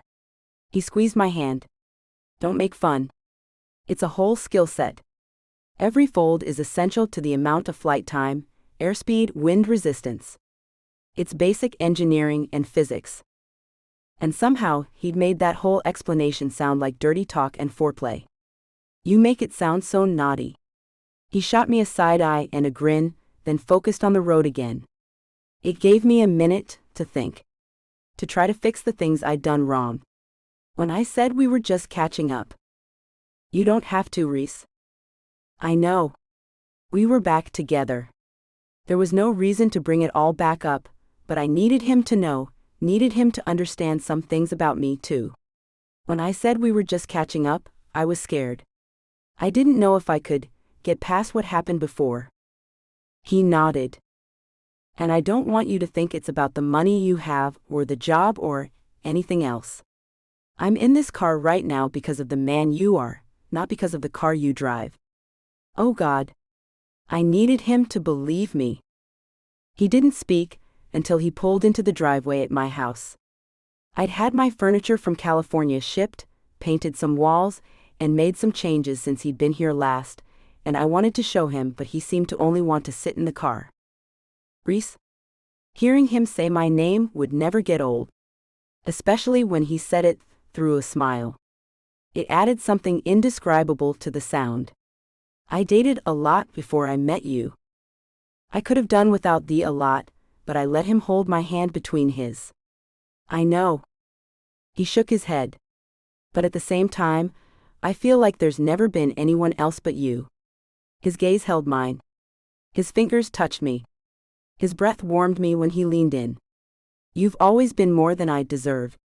And he, censored. me, brushed his lips over mine once, then came back in again. Always will be. And finally, he said the words I'd been dying to hear since we met. I love you. And now, all was right with the world. Chapter 19. Ryder. At some point, I was going to have to stop worshipping her. I figured the censored would stop on its own, but apparently, that was going to take longer than the 6 months we'd been back together. And it certainly wasn't going to happen while she was in a bikini on a beach in Jamaica, oiled and tanned, beautiful, but on alert. She hadn't stopped staring at the yacht on the water, barely even noticed I was there. Baby, you found him. He isn't going anywhere, and now we can relax. The Jamaican Constabulary Force was on their way in boats out to pick up Dad and ship him back to the States to face the wrath of Mom and the FBI, both of whom were very interested in his activities immediately before he left the country. The whole damn thing had taken too much time away from me and Reese. Between her chasing leads all across the southern part of North America and the other cases she worked for the firm, we saw each other a few hours a week these days. This was our vacation. Our time together. Reese had done her job. Now it was all about us. Our future. And the little velvet ring box hidden between my shirts back in our room. Once, not even that long ago, I never would have dreamed I could be so happy again. Certainly wouldn't have guessed I'd be proposing with a ring that didn't come from one of those machines outside the supermarket. But here I was. And my heart was about to burst. And I had friends again. By default, since Reese couldn't see much of her friends without them seeing me, but still, it had been a long time since I went to a game with the guys and it was nice. Especially since we were all a little more mature than before, but with Keaton and Finn and Jameson, there was always a minute of the day where we were ridiculous and childlike. Fortunately, Reese found it attractive. She turned and lowered herself into the cabana chair, but kept a firm hand on the binoculars. She'd worked hard for this and didn't want to miss it. Couldn't blame her, really. But just when the first JCF boat pulled up to the yacht Dad bought with my trust fund, money he hadn't put into the offshore accounts, she turned to me, wide-eyed, sunglasses on top of her head. She flipped them down. I have to talk to you about something. The sentence came out as a single word. Then she chuckled and tried again. We need to talk. Oh God. This look, like she was about to throw up, never meant anything good was about to happen. I sat up and faced her so our knees bumped. Is everything okay? If she was about to dump me, I needed to prepare for a parachute-free landing. Instead of answering, reassuring me so that my heart didn't explode and my guts spill out the hole where my heart previously lived, she cleared her throat. This has been the best 6 months of my life. Oh God. She was dumping me. Reese. I wasn't really close with my mom, and my dad was gone before I could remember him. So the concept of family for me is more abstract. Now she wouldn't even look at me. The fear bubbling inside of me rumbled through my veins, and I looked down at my arm, expecting a physical manifestation to have appeared. Was almost disappointed when it hadn't. I probably needed to come in out of the sun, but no way could I move right now. But the other day when your mom took me to the club for lunch, she introduced me as the daughter she never had. A tear slipped down her cheek, and while I didn't really understand how that was a bad enough thing to make her cry, I reached to catch it with my thumb anyway. She tilted her head so it rested in my hand, and I stroked her cheek with my thumb. I loved touching her skin. I love you. Maybe if I said it enough, and I said it as often as I could, it would convince her to stay with me. She nodded. I know. I love you too. She bit her lip and closed her eyes. But at least she'd said she loved me. No way could she dump me now. Right? I had to stop this now. Reese, we are on one of the most beautiful beaches in the world, with a view of the arrest of the century. For me anyway. And I just want to enjoy it with you. Let's save all the heavy stuff for tonight." Finally, she nodded, and I got a reprieve. For a couple hours anyway, but the hours flew past and it was night, talk time, before I could figure out how to stop the tide from rolling in, the wind from blowing, and time from passing. She stood in our room, her dress, white with gauzy material that went from shoulder to ankle, billowing in the breeze from the open window she stood in front of. She didn't turn when I came out of the bathroom, didn't move when I got down on one knee beside her, and didn't smile when she finally turned to see me. But I was undeterred. Nothing if not dogged in my determination. Even when she swallowed hard and whispered an, "Oh shit, Reese," my heart couldn't take much more of this. Last year, I didn't think I was ever going to be happy again. I dreamed about holding you again, looking into your eyes. Censored. Those lips. I was getting off track. But I meant everything I said. When I'm with you, I'm the man I want to be. And you make me better than I am. Moment of truth. I love you so much, will you marry me? I popped open the ring box and held it out. And then I waited. Because she didn't answer. Hell, I wasn't even sure she was breathing. Still, I held my arm in the air like an idiot. Like a freaking fool about to get his heart broken, because she didn't feel the same way, although she always acted like she did. Granted, things the last couple weeks had been strained. She was working hard. Tired because of it. But I never dreamed she wouldn't feel the same way, that this wasn't the way she expected our relationship to head. Maybe she didn't expect it so soon. Maybe 6 months wasn't long enough. Maybe. I'm pregnant, Ryder. She closed her eyes and took a step backward. With a baby? Not my brightest shining hour. But she refrained from commentary more than a nod. How far? Not that it mattered. Not to me. Probably it mattered. To a doctor, definitely. Is everything okay? Have you been to the doctor? How do you know? I found my voice and apparently I had questions. A month or so. And I feel okay so far, a little nauseated in the morning. I made an appointment with the doctor for next week. And she reached into the pocket of her dress and pulled out 4 little sticks. Each one had a plus sign in the little window. I didn't plan this. I finally stood because still kneeling with my arm out in front of me, and the ring box flipped open made me feel pathetic since she hadn't answered and wasn't likely to now. I know that. Of course, she hadn't planned it. She was the condom gatekeeper. I couldn't count the number of times she'd repeated her no glove, no love rule. Condoms are only 99% effective. Welcome to the 1%, sweetheart. The news hadn't really sunk in yet, but I could feel a smile building. A baby. Half me. Half her. All ours. Who said they're only 99%? Her brow furrowed and her eyes narrowed. The box, the manufacturer, 10th grade health class, and every PSA and soap opera with a premarital Censored. storyline. Certainly, this couldn't be a newsflash for her. And then it occurred to me. You don't want a baby? She laid her hand over her stomach, protective, motherly. I do. I just thought we should have time first to be a couple. She looked down. We're having a baby. Then she smiled and pulled her lower lip between her teeth. We're going to be parents. Parents. Us. Me. Yeah. Wow, right? She blinked a couple times then smiled. Married and a baby. So fast.